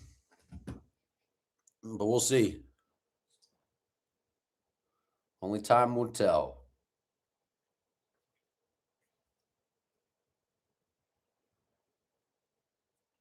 Only time will tell.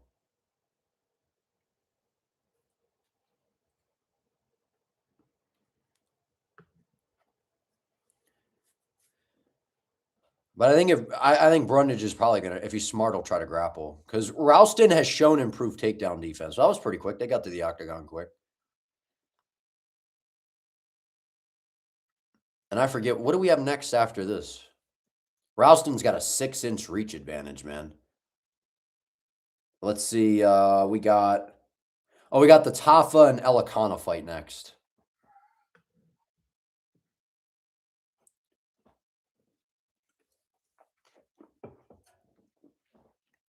Yeah, I'm blown away that Malkoun didn't get a stoppage. I thought he was going to get a stoppage for sure. I after the way that first round went, I'm like, oh, dude, he's just going to tee off on him. He's easily going to get a stoppage. I'm pretty surprised that he didn't.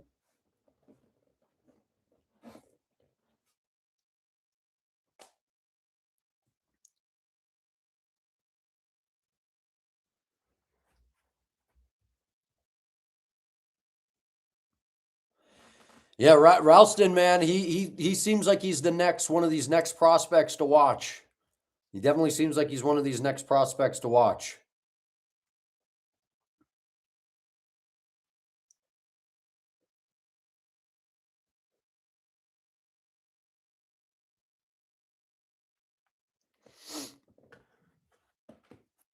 Like, look at, dude, he's got like his frame is crazy for this division. I guess it's not that crazy, but like his build, he's got that like long, wiry frame. And he does a good job just like eating up space and staying really long. Brundage has got some blonde hair. Be careful now. He dyed the hair blonde. All right, here we go. Round one. Ralston giving him all sorts of feints right off the rip. Nice little leg kick there by Ralston. Ralston just got to be careful with some of that tall man defense, getting close. Brundage, there you go. The big bombs. Nice jab by Brundage. That's what Brundage can do. Throw those big explosive combos.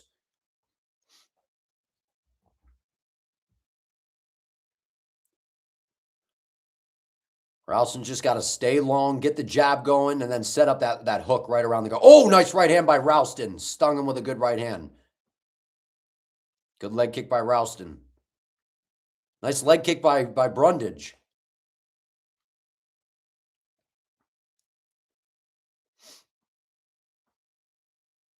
Ralston doing a pretty good job maintaining range, though. But Brundage is going to have to blitz in because of the reach discrepancy. Nice leg kick again by Ralston. Nice leg kick by Brundage. Brundage has landed a couple good calf kicks.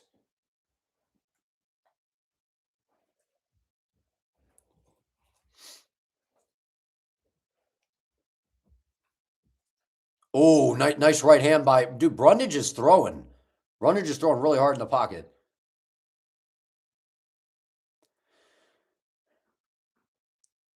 Ralston should be getting the jab a lot busier. He, with that range, man, and waving that lead hand around, he should be doing a lot more with the jab. Oh, nice left hook by Brundage. Brundage is throwing some big shots, man. Oh, Brundage is headhunting. Oh, he landed a big shot. He stung him. Look at Cody Brundage, man.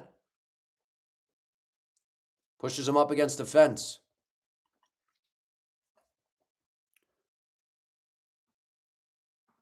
Oh, nice knee by Ralston and close in the clinch. That was a nice knee. That was a nice knee. I think he stung him a little bit. That was a nice knee by Cam.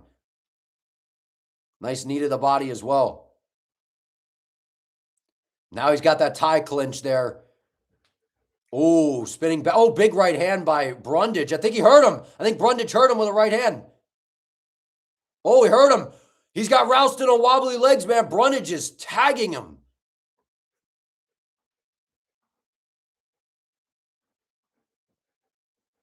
Wow, man. Ralston getting exposed here. How do you go from doing what you did to Andrei Arlovsky? Or not Andrei Arlovsky. Andre Petrosky. And then this, his defense, he's got the tall man defense. Move your head. You got to move your head, man. He way too many shots. These CKB guys got all this fancy movement going on, and there's no defense. Where's the defense? Nice leg kick by Brundage.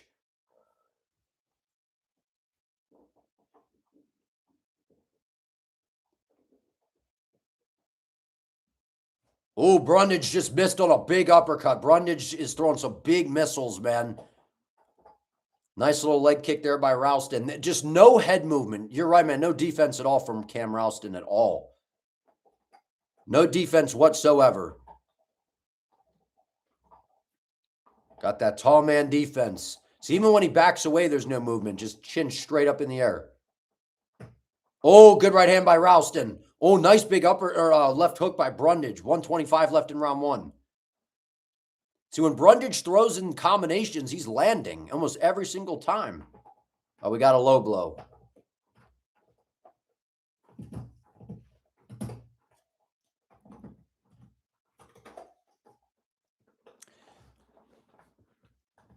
Yeah, man, the defense, striking defense of Ralston is atrocious. Yeah, it's right to the little, right to the kahunas, man.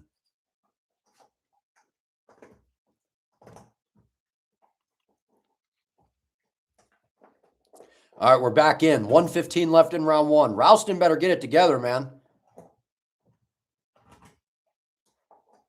I mean, there's no jab. Like, he's waving that lead hand around, doing all these fancy little feints, and he won't even throw a jab.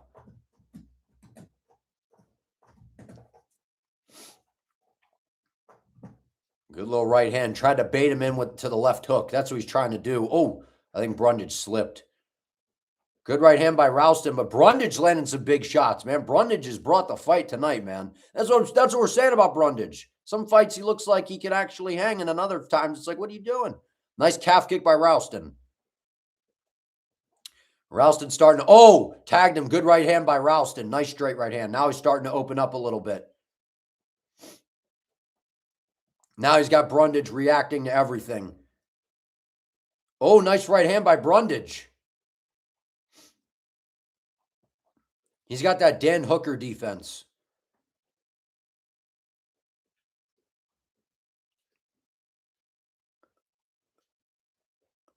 Five seconds left in the first round, man. That is a close round. I think Brundage probably won the round, right? He dropped him.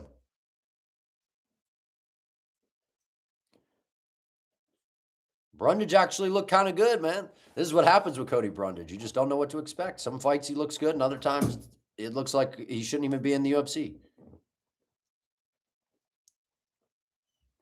But this is normally where we see things go downhill a little bit for Brundage. He starts to kind of get tired.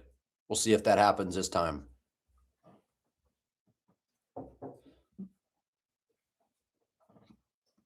Yeah, Brundage won that first round, man.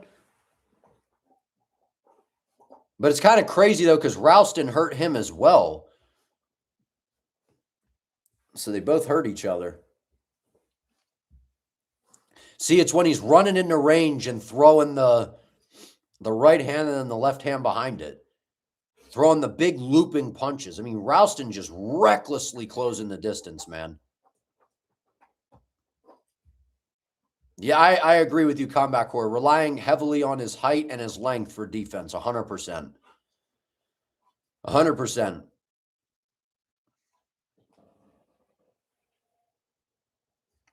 Brundage looks pretty fresh to start of round 2. All right, here we go.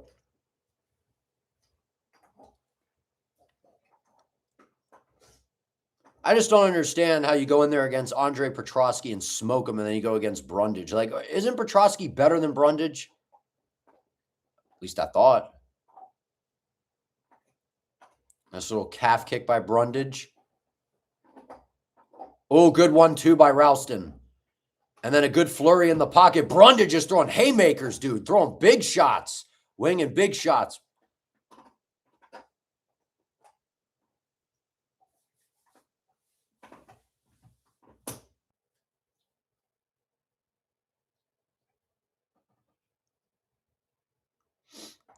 Ralston better open it up. He better open it up. Like, no, I mean, the dude is allergic to throwing a jab. How are you the tall, long, rangy fighter and there's like, you can't get a jab popping? You can't just pop his head back consistently with a lead jab? Or with just a quick little jab? Bing, bing. Fire a right hand right down the middle right after it. Throwing all these feints and doing nothing with it. Why are you slugging in the pocket with the shorter guy with the power advantage? That doesn't make any sense. I know, throw a big winging overhand right where you're the tall, long guy. Can't stay technical at range. There you go, 1-2. Nice kick to the body by Ralston. Dude, Brundage is throwing these big haymakers. And he's landing because Ralston just backs up in a straight line. Zero defense whatsoever. Now Brundage is becoming predictable. Now he's just loading up on shots, dipping and ducking along the fence. Ralston should throw a step-in knee or an uppercut, something up the middle. Good jab by Brundage. Throw another one because Ralston doesn't move his head. Oh, there you go. Good knee by Ralston. Good sprawl as well. Brundage looking for a takedown here. A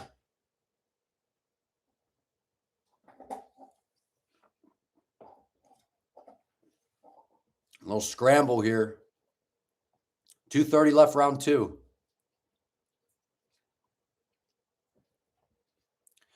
Nice job by Ralston getting to the back. How crazy would it be if he got a sub? That'd be pretty crazy. Sub Cody Brundage. That'd be pretty wild.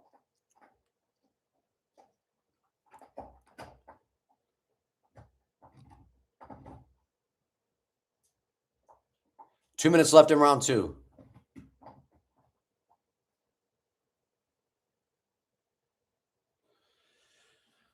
Ralston having his way with him on the ground right now. That's the big thing about Ralston is his ground game has really improved. From just a few fights back, I think it was his first time on the Contender Series. His ground game struggled. Oh, he's going to try to go for a guillotine.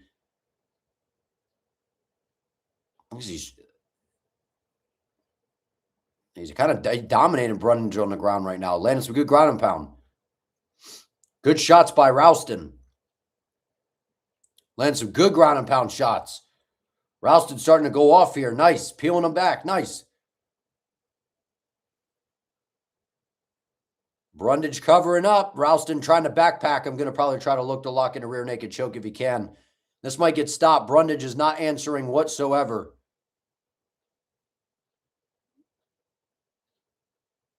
It's going to get stopped. It's going to get stopped. It's going to get stopped.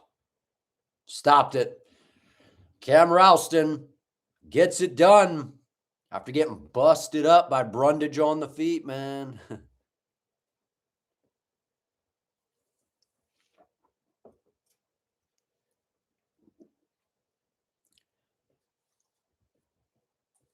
Yeah, they got to cut. I mean, that's the thing with Brundage. He starts the first round usually all right, and then after that, it's just pew, all downhill. They kept him around for this fight. They're like, we need to at least get one more fight out of him, man. We got to give him to Cam Ralston first, then we can cut him. You know, we got to give him to Cam Ralston first. Man, that was a bad fight all around, to be honest with you.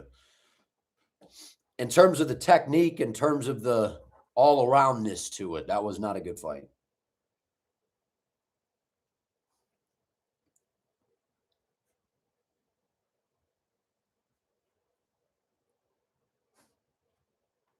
You say Susurkayev versus Ralston? I think Susurkayev would KO him because Ralston has zero defense whatsoever. Susurkayev has pretty good defense.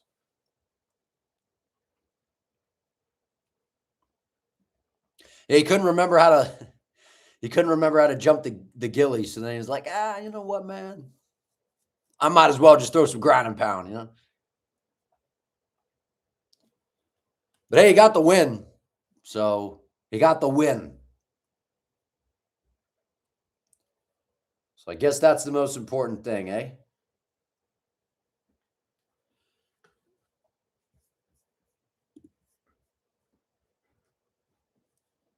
Yeah, I agree. I think Ralston, he'll probably get KO'd. If they give him like an actual legit dude, he's getting knocked out.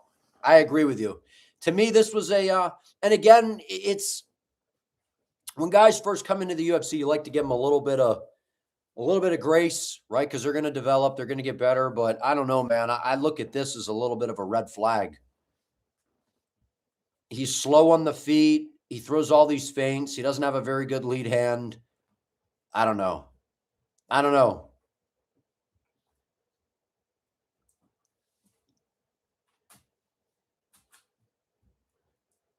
man. It's good that he got the stoppage. I mean, he should have gotten the finish in this fight. Like, let's call it what it is. You're a hyped up prospect. But my thing is, how do you make Petroski look easy, but then you go out there and get rocked around by Brundage and are in a dogfight with Cody Brundage? I don't understand that, man. I really don't understand that. Yeah, the haircut's rough. Haircut's rough. Anyone nervous for Volk? Absolutely, because Diego's probably the most dangerous guy in the weight class. I've been saying he's the most dangerous guy in the weight class. Oh, wait, he did throw a jab. My bad. He did throw a jab at one point. He threw that 1-2. That was some good ground and pound, though. That was some good ground and pound. What's up? What's up, Marshall4710, man? There was no disrespect to Gaethje, man. I made a whole video talking about how people were being crazy to disrespect Gaethje, thinking that Patty was going to have an easy win. I said if Patty was going to win, I picked Patty, but I was like, he's going to have to work for it. It wasn't going to be easy. So,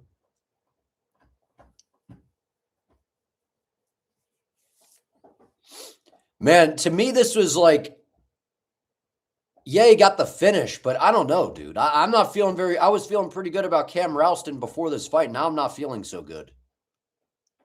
You know, I'm not feeling so good about Ralston anymore after that. I know it's one fight, but still, I didn't love that.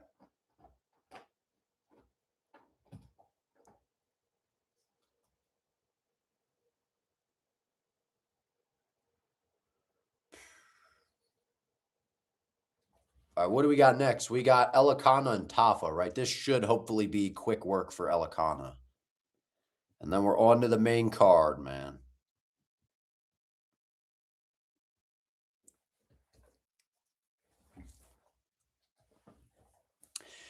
Yeah, I think Elikana, the thing is on the feet, it kind of depends on how quickly he can get a hold of Tafa, because I think on the feet, obviously, like Junior Tafa like can actually strike. But his grappling is horrible. And Billy Elikana has better grappling, at least from what we've seen, than any of the guys that Tafa has fought recently, other than Walter Walker. I think Walter Walker's pretty good. When did Walter Walker? Yeah, it was when he was at heavyweight. But I think Billy Elikana is actually really underrated. I think he's good. Solid striking, good technique, good ground game. Because if you look at the Bogdan Guskov fight, I mean, he was having a lot of success early in that fight.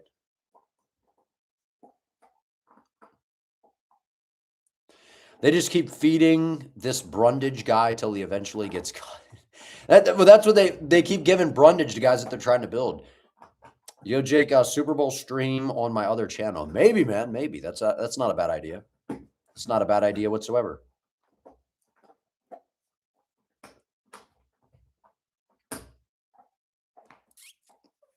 Yeah, maybe we'll have to do that. Maybe we'll have to do that.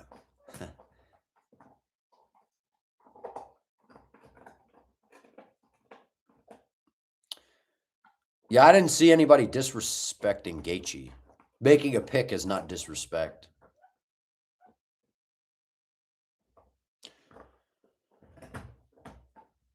Sydney looks cool, man.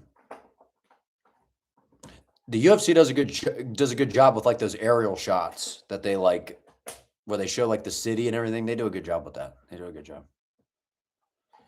All right, Elikana Tafa as a featured prelim. This to me better be basically them highlighting Billy Elikana, because why in the world is Junior Tafa a featured prelim guy?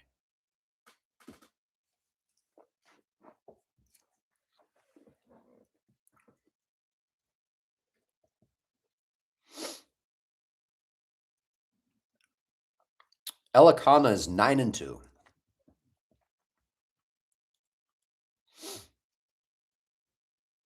I was going to say, what was Junior Tafa's last win? I'm trying to remember his last win. I know he had one recently. I thought, was it Sharaf or is somebody? I don't know. Somebody that won that great. I remember that. Billy Elikana's ground game is going to be the difference. And his striking's good, man. This dude's good. This dude's really, really good. And his last fight was a statement win. That's what I was looking for from Billy.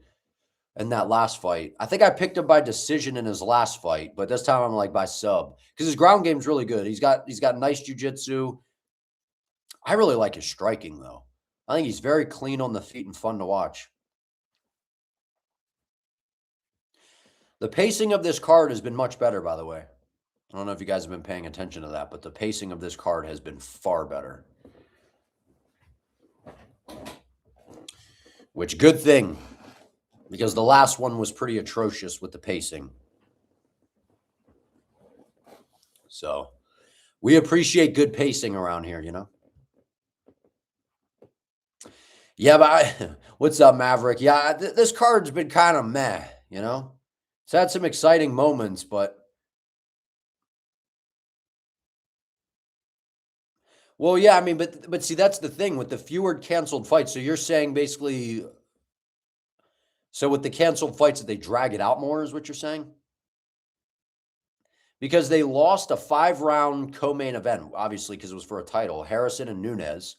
They lost Michael Johnson and Hernandez. And then one other, the Cam Smotherman and Ricky Tercios fight last card.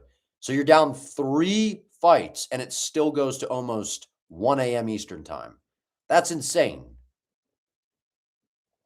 You know?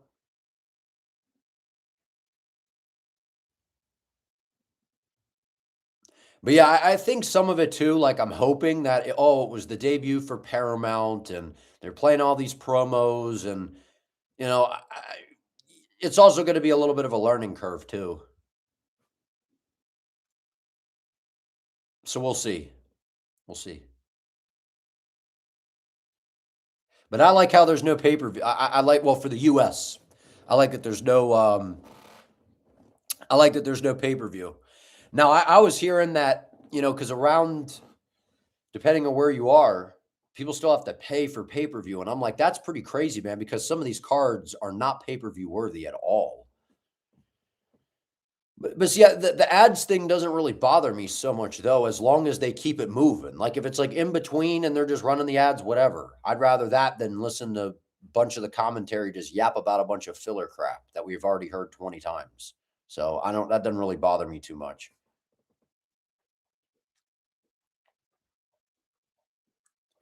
You think they sell a bunch of ads and then need to run them? Yeah, probably.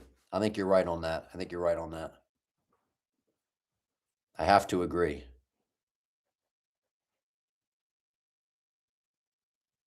The one thing that I found on this app earlier, I was trying to go back and watch Ruffy versus Saint Denis, but it was on YouTube where I saw it. But when I was under the Paramount app, I was trying to search the fight and it like wouldn't pop up. I don't know. Like, I know if you go under the UFC thing, it's like really organized where you could like go buy events. You could go like UFC 320, 350, like, and you can click on it and it's got the fighters. And what I really like is how like during fight week, they got all the embeds, the countdowns, like everything that you would need is on Paramount there, like for the week. And then it's like, oh, the guys in the main event, here's a couple of their fights. Like, I love that. But I don't like how hard it is to try to find old fights, like some of them. You know what I mean? Like, I wanted to be able to quickly find Ruffy versus Saint Denis, and that didn't happen. So, yes, Northern Ireland here. So it's TNT Sports. Plus, they put a box office extra 20 for it. Monthly sub 33 per month. So is that how it's always been, where you pay 33 per month and you get access to all the UFC stuff? Is that how that goes? You pay like one fee and then everything's included? Or no, you're saying it's 33 per month, and then for the pay-per-view part, then you got to pay 20 for it. Is that what you're saying? Hopefully the fighters get paid better. I mean, do we always want the fighters to get paid more? I don't know, because we've heard so many different things about the fighter pay stuff. Maybe they'll add playlists like that later on. I'd love for them to do that, where you could basically just search the fighter and then there it goes. Box offices for big star fights. Oh, gotcha. All right, featured prelim. Elakana's got a 2-inch reach advantage over Tafa. They're the same height and almost the same weight. Interesting. Always, but now and then, Patty/Tom card was an extra 20, but most of the year it's just 33 per month. But now we feel effed as we have Paramount over here as well. Oh, I see what you're saying. I see what you're saying. Am I going to watch March Madness? Yes, I will watch March Madness.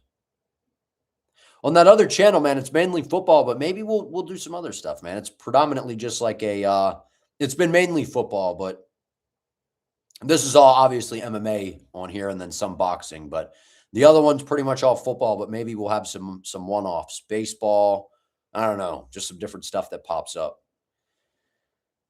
So, but yeah, of course I'll watch March Madness. I love March Madness, man. Every year March Madness is great. Right, here we go. We got Junior Tafa, Billy Elikana. I got Billy. Oh, I forgot to put a poll up for this one, man. Too late. That's all right. I'm picking Billy Elikana by sub. I'm picking Elikana by sub.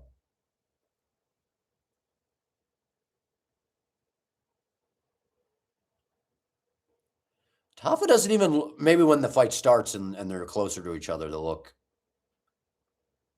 Tafa doesn't even look that huge because he was a heavyweight at one point. He's got tons of power, obviously, on the feet. Elikana is going to definitely want to get this fight to the floors pretty quickly, but he's also probably, I think he's going to be a lot faster on the feet as well. Elikana backing him up. Big looping left hook from Tafa, misses. Good front kick by Elikana. Good pressure by Billy right away, putting him on his back foot. Nice inside leg kick by Tafa as well. Elikana giving him all sorts of feints, man. While Tafa might have the power, Elikana's a lot more skilled, a lot quicker.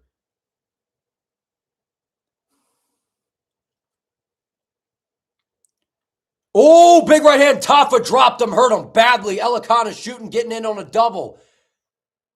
Big shot by Tafa. Elikana's going to have to get a takedown. Folded him bad. How did he survive, dude? Elikana needs this takedown. I don't know if he's going to get it. Wow, that was a huge right hand. That was fast by Tafa. Big shot by Tafa. Now they're separated out in space. Tafa throwing some big shots. Elikana's going to have to be careful here. Back to the center we go. How did Elikana survive, dude? 3:30 left in round one. Elikana looks back, though. He's wide-eyed, looks back.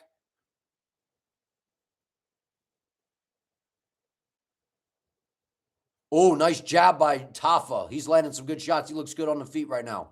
Oh, good left hand by Elikana. Billy needs to grapple, man. There he goes. Oh, nice takedown defense. Tafa learned how to defend a takedown. Must have watched a YouTube video or something. 3 minutes left in round one.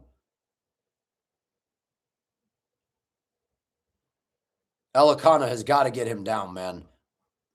That was a massive right hand. But oh, nice counter left hook by Tafa. Baited out the lead hand of Elikana. Nice job. Good right hand to the body by Tafa as well. Tafa looks good. This is the best he's probably ever looked, man, of course. Oh, nice jab by Elikana. That busted up his eye. That was a good jab. He might be playing possum. Be careful. Nice job to shoot on the takedown. Good defense by Tafa so far.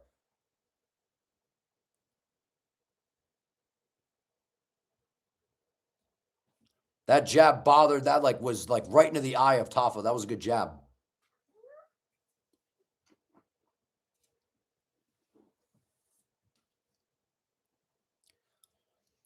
We separate. 2:10. Nice jab by Tafa. Good jab by Elikana as well. 2 minutes left in the first. That was a nice right hand to the body. He's going to try to throw that right hand to the body again and set up a left hook by Tafa. Tafa's striking looks good, man. Elikana needs a level change. He's got a level change. Oh, nice jab by Elikana to pick him off. That was nice.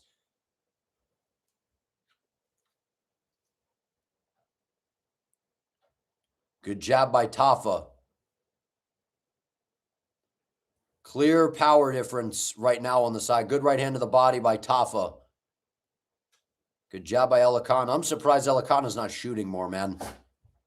I know Tafa's defended well, but now backed up along the octagon side. Got to move, Elikana. Got to move. Oh, big right hand by Tafa. Hurt him bad. Massive right hand, dude. Back out to the center. Elikana duck underneath and take him down when he goes to swing. Point to the center and take him down.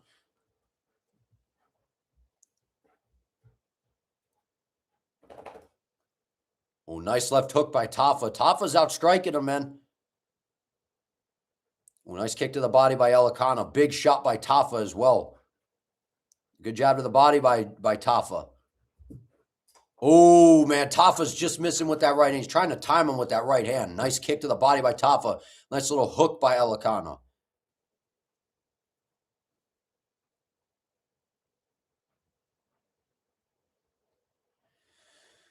Whew, 30 seconds left in the first.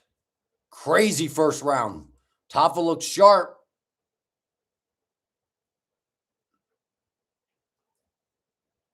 Ooh, nice check hook by Elikana. Tafa just missed with a big right hand, though. Nice left hook to the body by Tafa.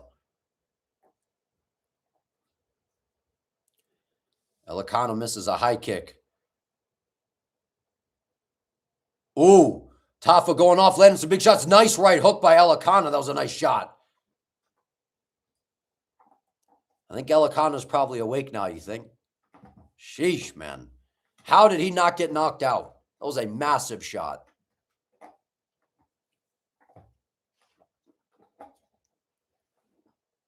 One-0 Tafa. Yeah, this is the best that I think Tafa's ever looked, dude. Honestly, that I can remember. At least his boxing looks good, and he stopped the takedowns. Yeah, that right hand when he timed him on the way in was nasty, dude. And how Elikana, that was so smart, like to just get right onto the takedown was his saving grace. That was a really good first round by Tafa.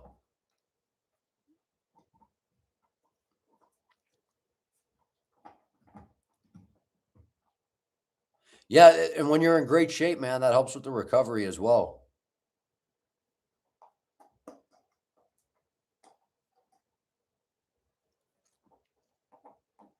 All right, here we go, round two.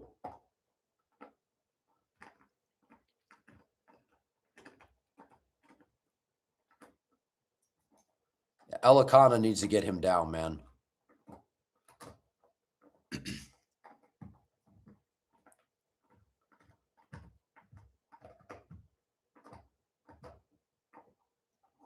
Good right hand by Tafa. His striking looks good, man. That was a good, straight, quick right hand. And he looks fast. That's the thing. Elikana's the lighter guy. Or the guy that's, got the lighter fighter skill, lighter man skill. But Tafa's moving well, and the power difference is crazy. And now Elikana has got to get him moving backwards, because when Tafa's moving forward and backing him up, it's a real problem. Oh, that was a nice little attempt at the trip there.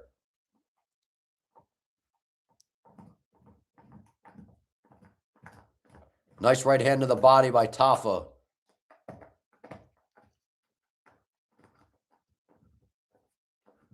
Good 1-2 by Billy.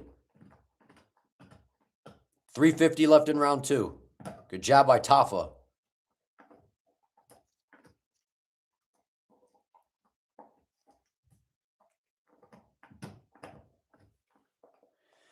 Yeah, Tafa looks like he's in much better shape. Much better shape. And he's ripping, dude. That lead hand is fast. Like, he's not just throwing big power shots. Like, his hands look fast.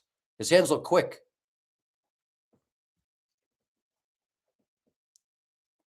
Ooh, good right hand by Elikana. That stung him a little bit. That was a good shot by Billy. Really good 1-2. Got to be careful, though. Slugging with Tafa in close. Good right hand by Tafa. This is a scrap, man. Oh, Tafa tried to throw a big pull counter. Good left hook to the body by Tafa. Good one, the good jab, good left hand as well by Billy. Billy should level change. Billy should level change, man. This is a dangerous game to be playing with Tafa.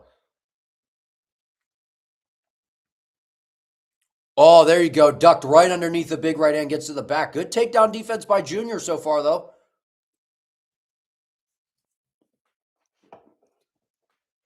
Gets him down and gets right to his back. There you go, Billy.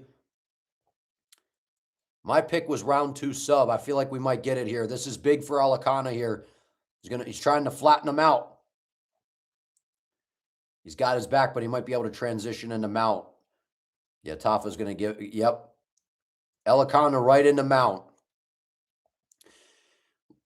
He's probably, now he's going to try to turtle over, now he's going to probably give his back. Let him. There you go. Now take his back. Rear naked choke opportunity for Billy here. On Tafa's back, 2 minutes to work. Tafa's doing a good job defending right now, though. Oh, now he made a mistake. He tried to stand back up. Now he's under the chin. That's tight. It's over. Nice job, Billy Elikana. Round 2 sub. We got that prediction down to a Q, man. How he survived that shot in the first round was crazy. He should have tried to grapple early, man. Almost lost that fight by messing around on the feet too much. But yeah, Tafa did look improved, man. I got to say, Tafa did look improved. That was the best I think Junior Tafa's looked, honestly. Maybe it's a little recency bias, but I don't know. I thought he looked pretty good. Now I'm trying to figure out if Elikana is overrated or if that was just Tafa looking better. Or like we were overrating Elikana a little bit. I don't know.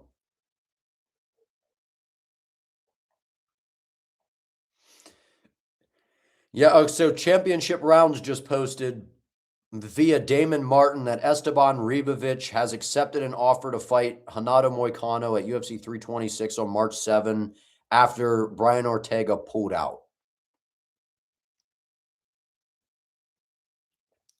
I would have rather seen Fares Ziam versus I would have rather seen Fares Ziam get that opportunity against Moicano.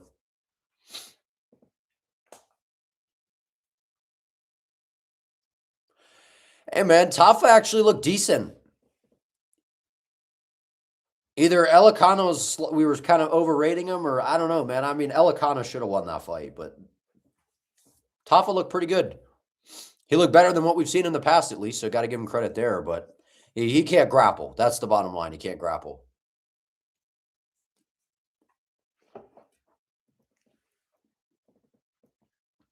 He was so close from knocking him out, man. In the first round, that was crazy by Tafa. That was a massive shot. That was a massive shot. And now we got the main card coming up. Who do we got? Is it Quillan Salkilld and Mullarkey? I'm not even going to put up a poll for that one because I think everyone's just going to pick Salkilld, right? Now I'll still put up a poll, man. Maybe we got someone out here feeling froggy. We'll see. We'll see, man.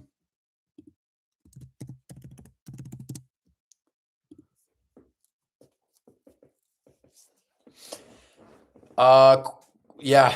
I mean, Quillan, I know that this was kind of a replacement fight because it was supposed to be Rong Zhu versus Quillan Salkilld. So, I mean, it's a step back in competition, honestly, because Quillan was like making that steady climb, right? He fought Jubilee, then he fought Ashmouz, and then he fought Nasrat Haqparast. And now you're fighting Jamie Mullarkey. Like, that's a pretty big step back. Like, I think that Yanal Ashmouz and Nasrat both beat Jamie Mullarkey. So I would pick Jamie Mullarkey to beat Anshul Jubilee, though. Hey, people forget, man, Anshul Jubilee's got a fast 1-2.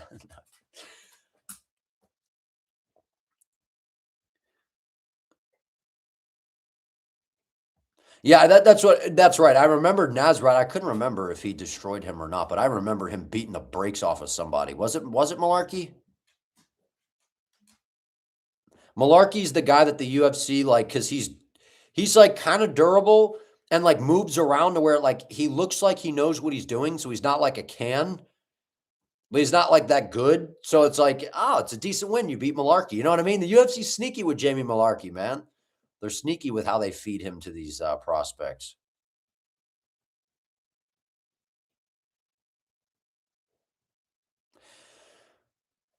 How did I get the Hamzat lip scar? I was born with it.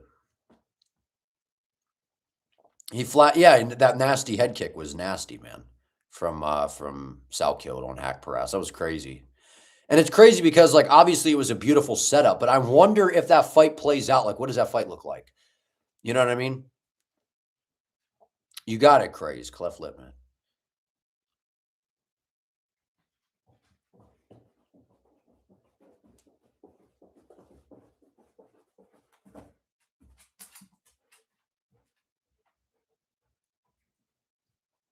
All right, so how are we doing? Someone picked Jamie Mullarkey. You know, man, you got to comment who you are. If you voted for Jamie Mullarkey, it's just got to be someone just that wanted to do it. You got to say who you are, man. You can't be. And then that way you look like a genius if you're right.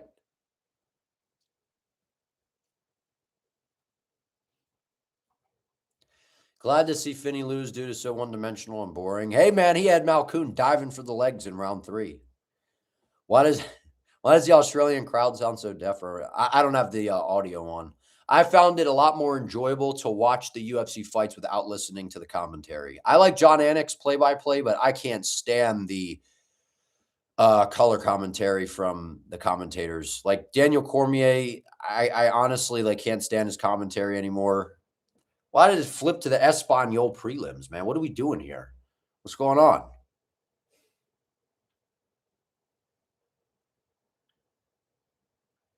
Whoa, what do we got going on here?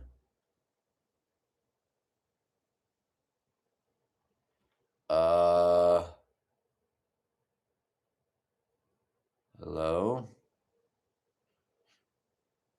It keeps going to, they messed something up. I think they messed something up, man. Because now it's flipping it over to the, I went to main English and then it auto sends me to the Spanish broadcast. Is this a sign or something? They're like, Diego's winning, man. You better start learning fucking Spanish. I think he speaks Spanish, right? Jeez. Now I'm really worried for Volk. That was some wild shit right there. That was some wild stuff. I feel like that was a bad sign.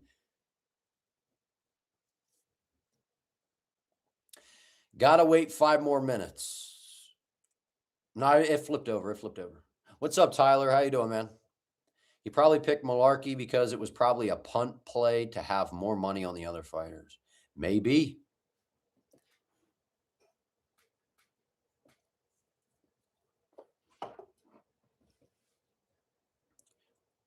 Jason, you think Volk is getting flatlined? Don't say things like that, man. You like that Paramount is showing the corner work this time, but I wonder how they feel about the constant F-bombs from coaches. I know. I always thought about that. Look at Tuivasa in the back, man. I feel like we're going to see a vintage Tai Tuivasa out there. I think he's going to land a big shot. I really do. I really do. People are sleeping on Tuivasa in this fight. I really think that Tuivasa might land a KO. Tallison's got that tall man defense, and his defense isn't good. His offense is not bad, but we'll see. This Volk and Lopez rematch might happen, how Alex and Ankalaev happen. I don't know, man. Yeah, well, I mean, Tafa was like fighting the hands, and then eventually Alakana had that locked in. If Tuivasa loses, does he get cut? Probably. Maybe. He's somehow still in the ranking. Well, I mean, he's only lost to really good fighters, like solid fighters at least. I mean.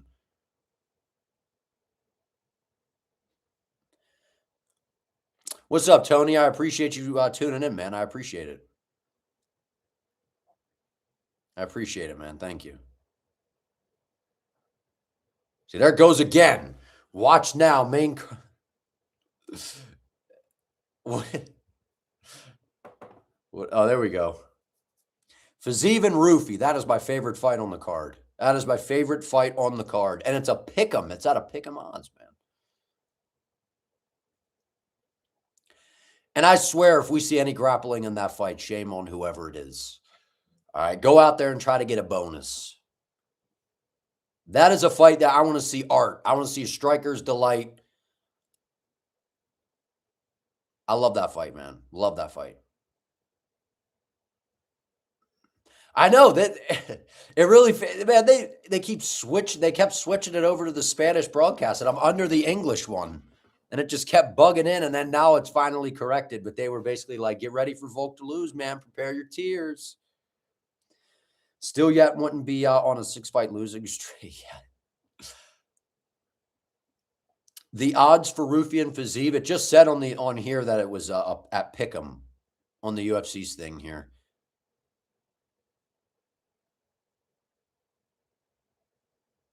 Am I coming to the Strickland versus Fluffy fight in Houston? I'm planning on it, man. That's a place I'd like to visit, though, Houston, Texas. I've been to Fort Worth, Dallas, but I have not been to Houston. That's what it was doing to you with ESPN. Yeah, I don't know, man. And does it with ESPN? What would drive me nuts too with ESPN Plus is how you pay for ESPN Plus, but then you don't get the live main ESPN channel. Like I'm pretty sure with Paramount Plus, you get like the main CBS channel. Like if there's a big sports game on, like for football, like if there's a big football game on, like a playoff game or whatever on CBS, you'll get it. I think on Paramount, like it'll give you access to it. Where ESPN, they're like, nah, you got to have a TV provider. Like it's just, I mean, just really ridiculous of ESPN. Yeah, you get everything with Paramount. I like Paramount. I really do. I liked them even before this because I mean, I watched quite a few shows on here. So I've liked the app, you know. So I was excited about this. We'll see. Have they announced any new fights? No, not yet. Not yet.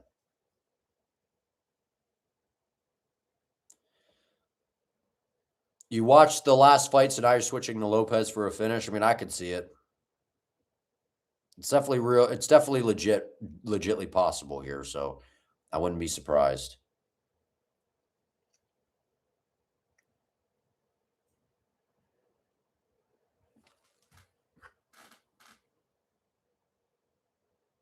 You didn't have Paramount before this, but you like it a lot. There's good shows, man. If you haven't watched Landman, you're missing out. And Tulsa King.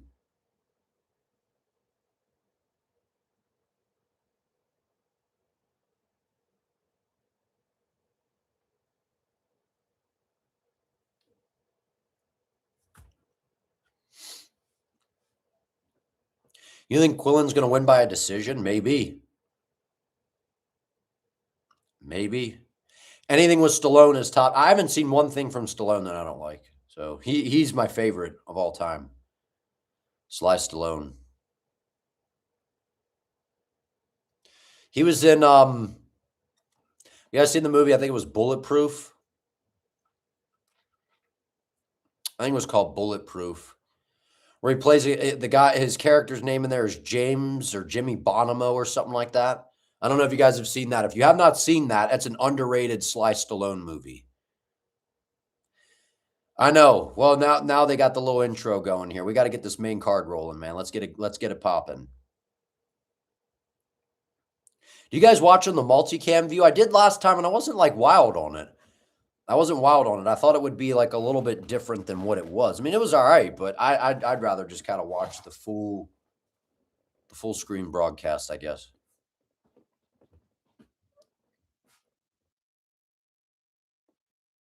But I'm going to run to the bathroom real quick before the main card, man, and then I will be right back. They're running the promo right now, so we got a few minutes anyway.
All right, we're back. Yeah, this has been much better tonight. Only one of the screens had the fight. Oh yeah, because it's like the 4 boxes where you got the fights up here, and then you got like the coach's corner. And do I think the UFC overpaid for Paramount? Or I think the Paramount overpaid for UFC. Yeah, yeah.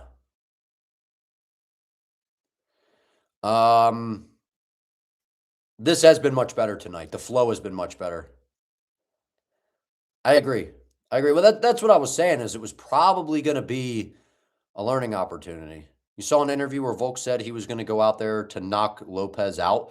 That'd be crazy. I wouldn't be shocked if he does it, man. Can never doubt Volkanovski in terms of if he's going to say something, he usually does it. So we'll see.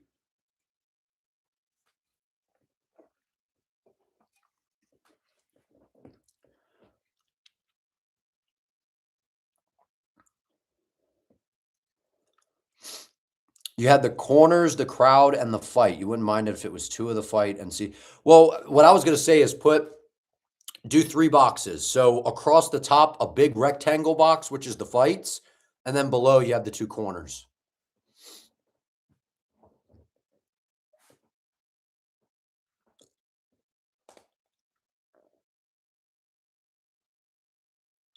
No, you're good, Tony. Yeah, I feel like the Paramount overpaid. Yeah. How are my Knights picks going so far? Let's see. I went 1-2 on the road to UFC ones. I shouldn't have flipped my Kim pick. I would have been right if I didn't flip that pick. But I went 1-2 there. Hopefully beat Yijia. I picked Yijia, but I thought Yijia won the fight. That was a brutal robbery. I picked Mikhailov to beat Elliott. He did. I picked Finney, which was stupid. And got that one wrong. Got Ralston right. Got Elikana right. So what is that? 1, 2, 3, 4.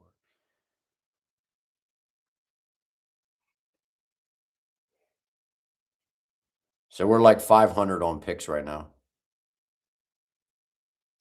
500 on picks, but I thought Yijia clearly won that fight. I thought that was a robbery, man. Thought that was an absolute robbery.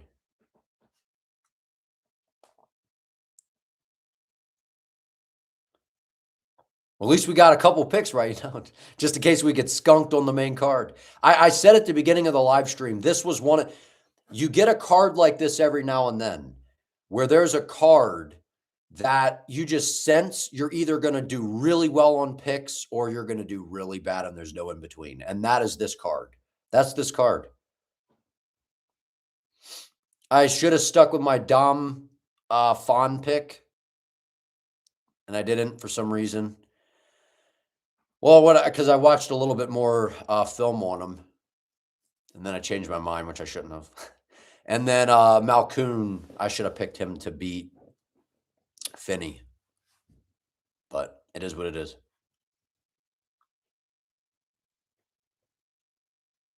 The first one, I really did think Sulun Grangbo was going to beat Lawrence Louis, so I don't regret that pick. And that was close. So, but yeah, that was a robbery, man. Like, I know it counts against the pick thing, but that was a robbery. Attempting to become the 3rd fighter in lighter weight classes. That went too quick by the time I started reading it.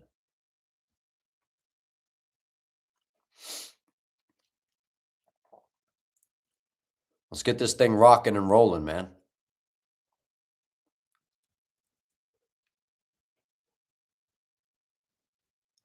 Yeah, I mean, I would love a fight announcement tonight. And that's dude. So that's one of the things about the UFC right now is it doesn't feel like we're getting like fight announcements as consistent or something. I don't know what's going on. Is it just me? Like I feel like almost every other week I have a video to make reacting and giving an early breakdown and prediction for like a fight or a couple fights that they announced. And I feel like we haven't had that in a while. I don't know. Mullarkey he is tough, but Quillan Salkilld is he's a much better fighter. Quillan Salkilld is a much better fighter. But he may make it the distance, but I don't know. I don't know, man. Lerone versus Mobstar is such a cool fight. Two guys who are undefeated, 19-0, both top contenders. I love that fight, man. As like a fight night headliner in the UK, because aren't they going to the UK soon? As like a headliner, that's a great fight. Absolutely fantastic fight. I hope they book that. And then the winner gets a title shot. And you know what? Instead of Dana White in the UFC sitting there going, man, there's not a star, and blah, blah, like, dude, like, put some effort in at least. Like, if they put effort in, and like Dana sat up there and like hyped it up, he's like got on there, what's up, everybody? Like, we got some breaking news. We got a crazy fight for you. We are heading to the UK, such and such date, O2 Arena. We're coming in hot in the main event. We got Movsar Evloev, undefeated, never lost. Ever since he's came into the UFC, all his fights, he's dominating guys on the ground. He's ragdolling around Aljamain Sterling, rocking Arnold Allen on the feet, taking him down, controlling him on the floor. And he's going in there against Lerone Murphy, who's also undefeated in the UFC, really clean striking. He's got a well-rounded game, and is coming off of a devastating knockout over Aaron Pico, who we thought was going to be the next big thing in this weight class. And Lerone Murphy stole his hype at UFC 319 in the co-main event, stepped in on short notice, knocked him out. This is a badass fight. And to cap it all off, the winner is going to be fighting for the title next. It's not that hard, Dana. If Dana did that, people would go nuts. They'd be like, what, dude, these guys are undefeated. They're good. They're there. What Dana says matters, man. Like, even though a lot of us out there were like, man, don't really listen to what Dana, you know what I mean? At the end of the day, what Dana says matters. But that's all he has to do is cut a promo like that. And that's not even hard. Like, I would do that. Like, let me do it. I would gladly do that really quick. Like, not those, I'd be even more hype, and then cut some highlights over it. It's not hard to do. It's a quick edit, and it actually is like, I'm not saying it's like, whoa, dude, the numbers that would do, but it's a big fight in a way. Like, it's a big fight. Like, the real MMA fans would love Murphy versus Evloev. And it's a good stylistic fight, man. It's interesting. That's a very interesting fight. Very interesting fight. The Volk fight will be last, man. We haven't even gotten to the first fight yet. They're dragging this along once again. It's an Apex, but did I make a video about Oliveira versus Batista and Kyoji? Yeah, dude, I do a breakdown and predictions video for every card. So I just haven't done that one yet. That'll probably be out the beginning of the week. Beginning of the week for that one. Maybe like Monday. I'm thinking Monday. We'll see. I still gotta lock in. Still gotta lock in some of my picks first. You picked Ruffy, but kind of want Fiziev to win. See, I picked Ruffy, and I want him to win, but I'm kind of worried that he's going to lose. So I kind of have that kind of energy there. I like Fiziev. I like both guys. I just think Fiziev's been around at the top for a while now, man, and I like seeing Mauricio Ruffy. I'd like to see him, some new blood at the top, have like a new flashy striker, right? Yeah, Lerone could have been the guy getting the title shot tonight. Like, come on, man. Let's get they haven't even started their walkouts for the first fight on the main card.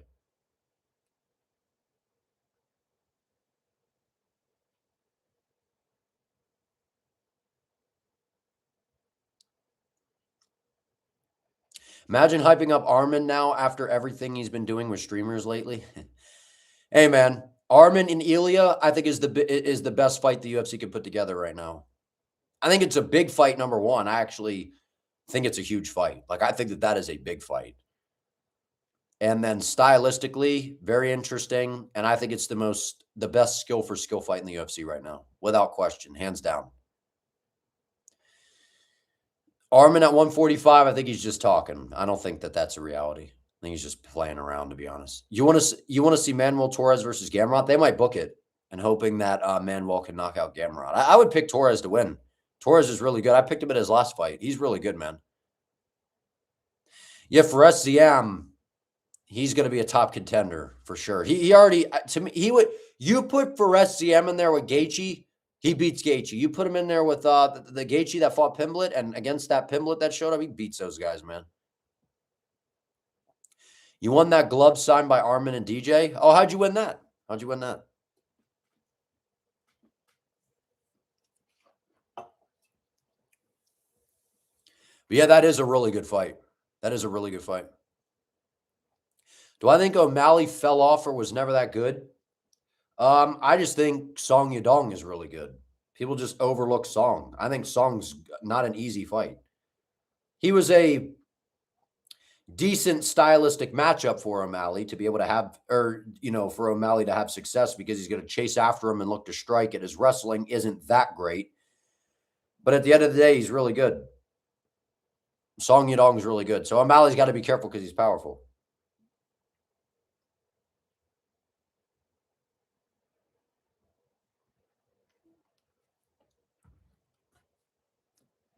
The interviews DJ does, you just got to like and comment, and he picks someone random to win. Nice. That's pretty cool. I might have to hop into the sweepstakes, man. No, so I don't think O'Malley fell off. I also think a lot of it was O'Malley was trying to be really careful, knowing that if he wins, there's a lot at stake for him. Like if he wins, he's going to get a title shot or some sort of big fight. So I feel like that was part of it. And also Song's just really good, man. A lot of guys, even look at Petr Yan, like dudes don't stunt on Song. Like Song, he's a tough out for pretty much everybody. So no, I don't think O'Malley fell off. I just think it's a reality of Song is good. Is it bad you don't think O'Malley Song was a robbery? No, I don't think it's necessarily a robbery. I just thought that, watching in real time, I thought Song, I haven't watched it back. I know O'Malley was landing good shots on the feet. His left hand, when he was going southpaw, kept landing over and over and over again. We finally got Jamie Mullarkey out here.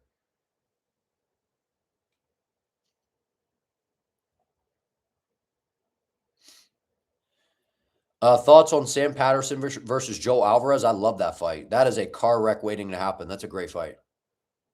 Do I think this is Volk's last fight if he loses to Lopez? Probably. Might be.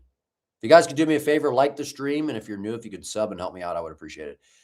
Feel like he's a bit brittle at 135, which is crazy to say. Way too big for 125, but doesn't seem to have the strength. Grappling, seems a bit overpowered at times. Yeah. I don't know. I remember there were people talking about O'Malley should go to featherweight, and I'm like, that's not a good idea either. Because at featherweight, those guys are big. Can you imagine that? Diego Lopes versus O'Malley? When Elia was at featherweight versus O'Malley, remember when O'Malley was calling for that fight? I'm like, dude.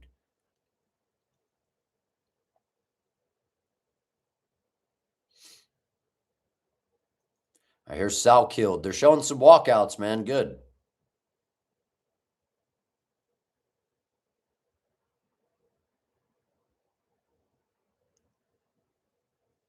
What do we got? I'm going to shut the poll down. Wow, we got some people in here picking Mullarkey. Maybe. Yeah, they are showing walkouts for this. So I'm hoping that moving forward, they'll actually just show walkouts for like the main. I mean, during the prelims, like for the featured prelim, like they should show the walkouts for the featured prelim and then on. Like the whole main card, we should see a walkout for the main card, dude. Like if you got to take a minute or two in between the fights to run your little like 1 to 2 minutes of ads, go ahead and do that, but then show the walkouts. Don't be like, oh, we're going to just go ahead and right into the next thing and then run the ads over the walkouts. Like I would rather them just take a little, like not intermission, but take like a couple minute break, run your ads and then call it with that. That's my opinion on that. I want to see the walkouts, especially for the main card. That like takes away, in my opinion, whenever you don't show the walkouts. Like I want to see Ruffy's walkout. I want to see Fiziev's walkout. I want to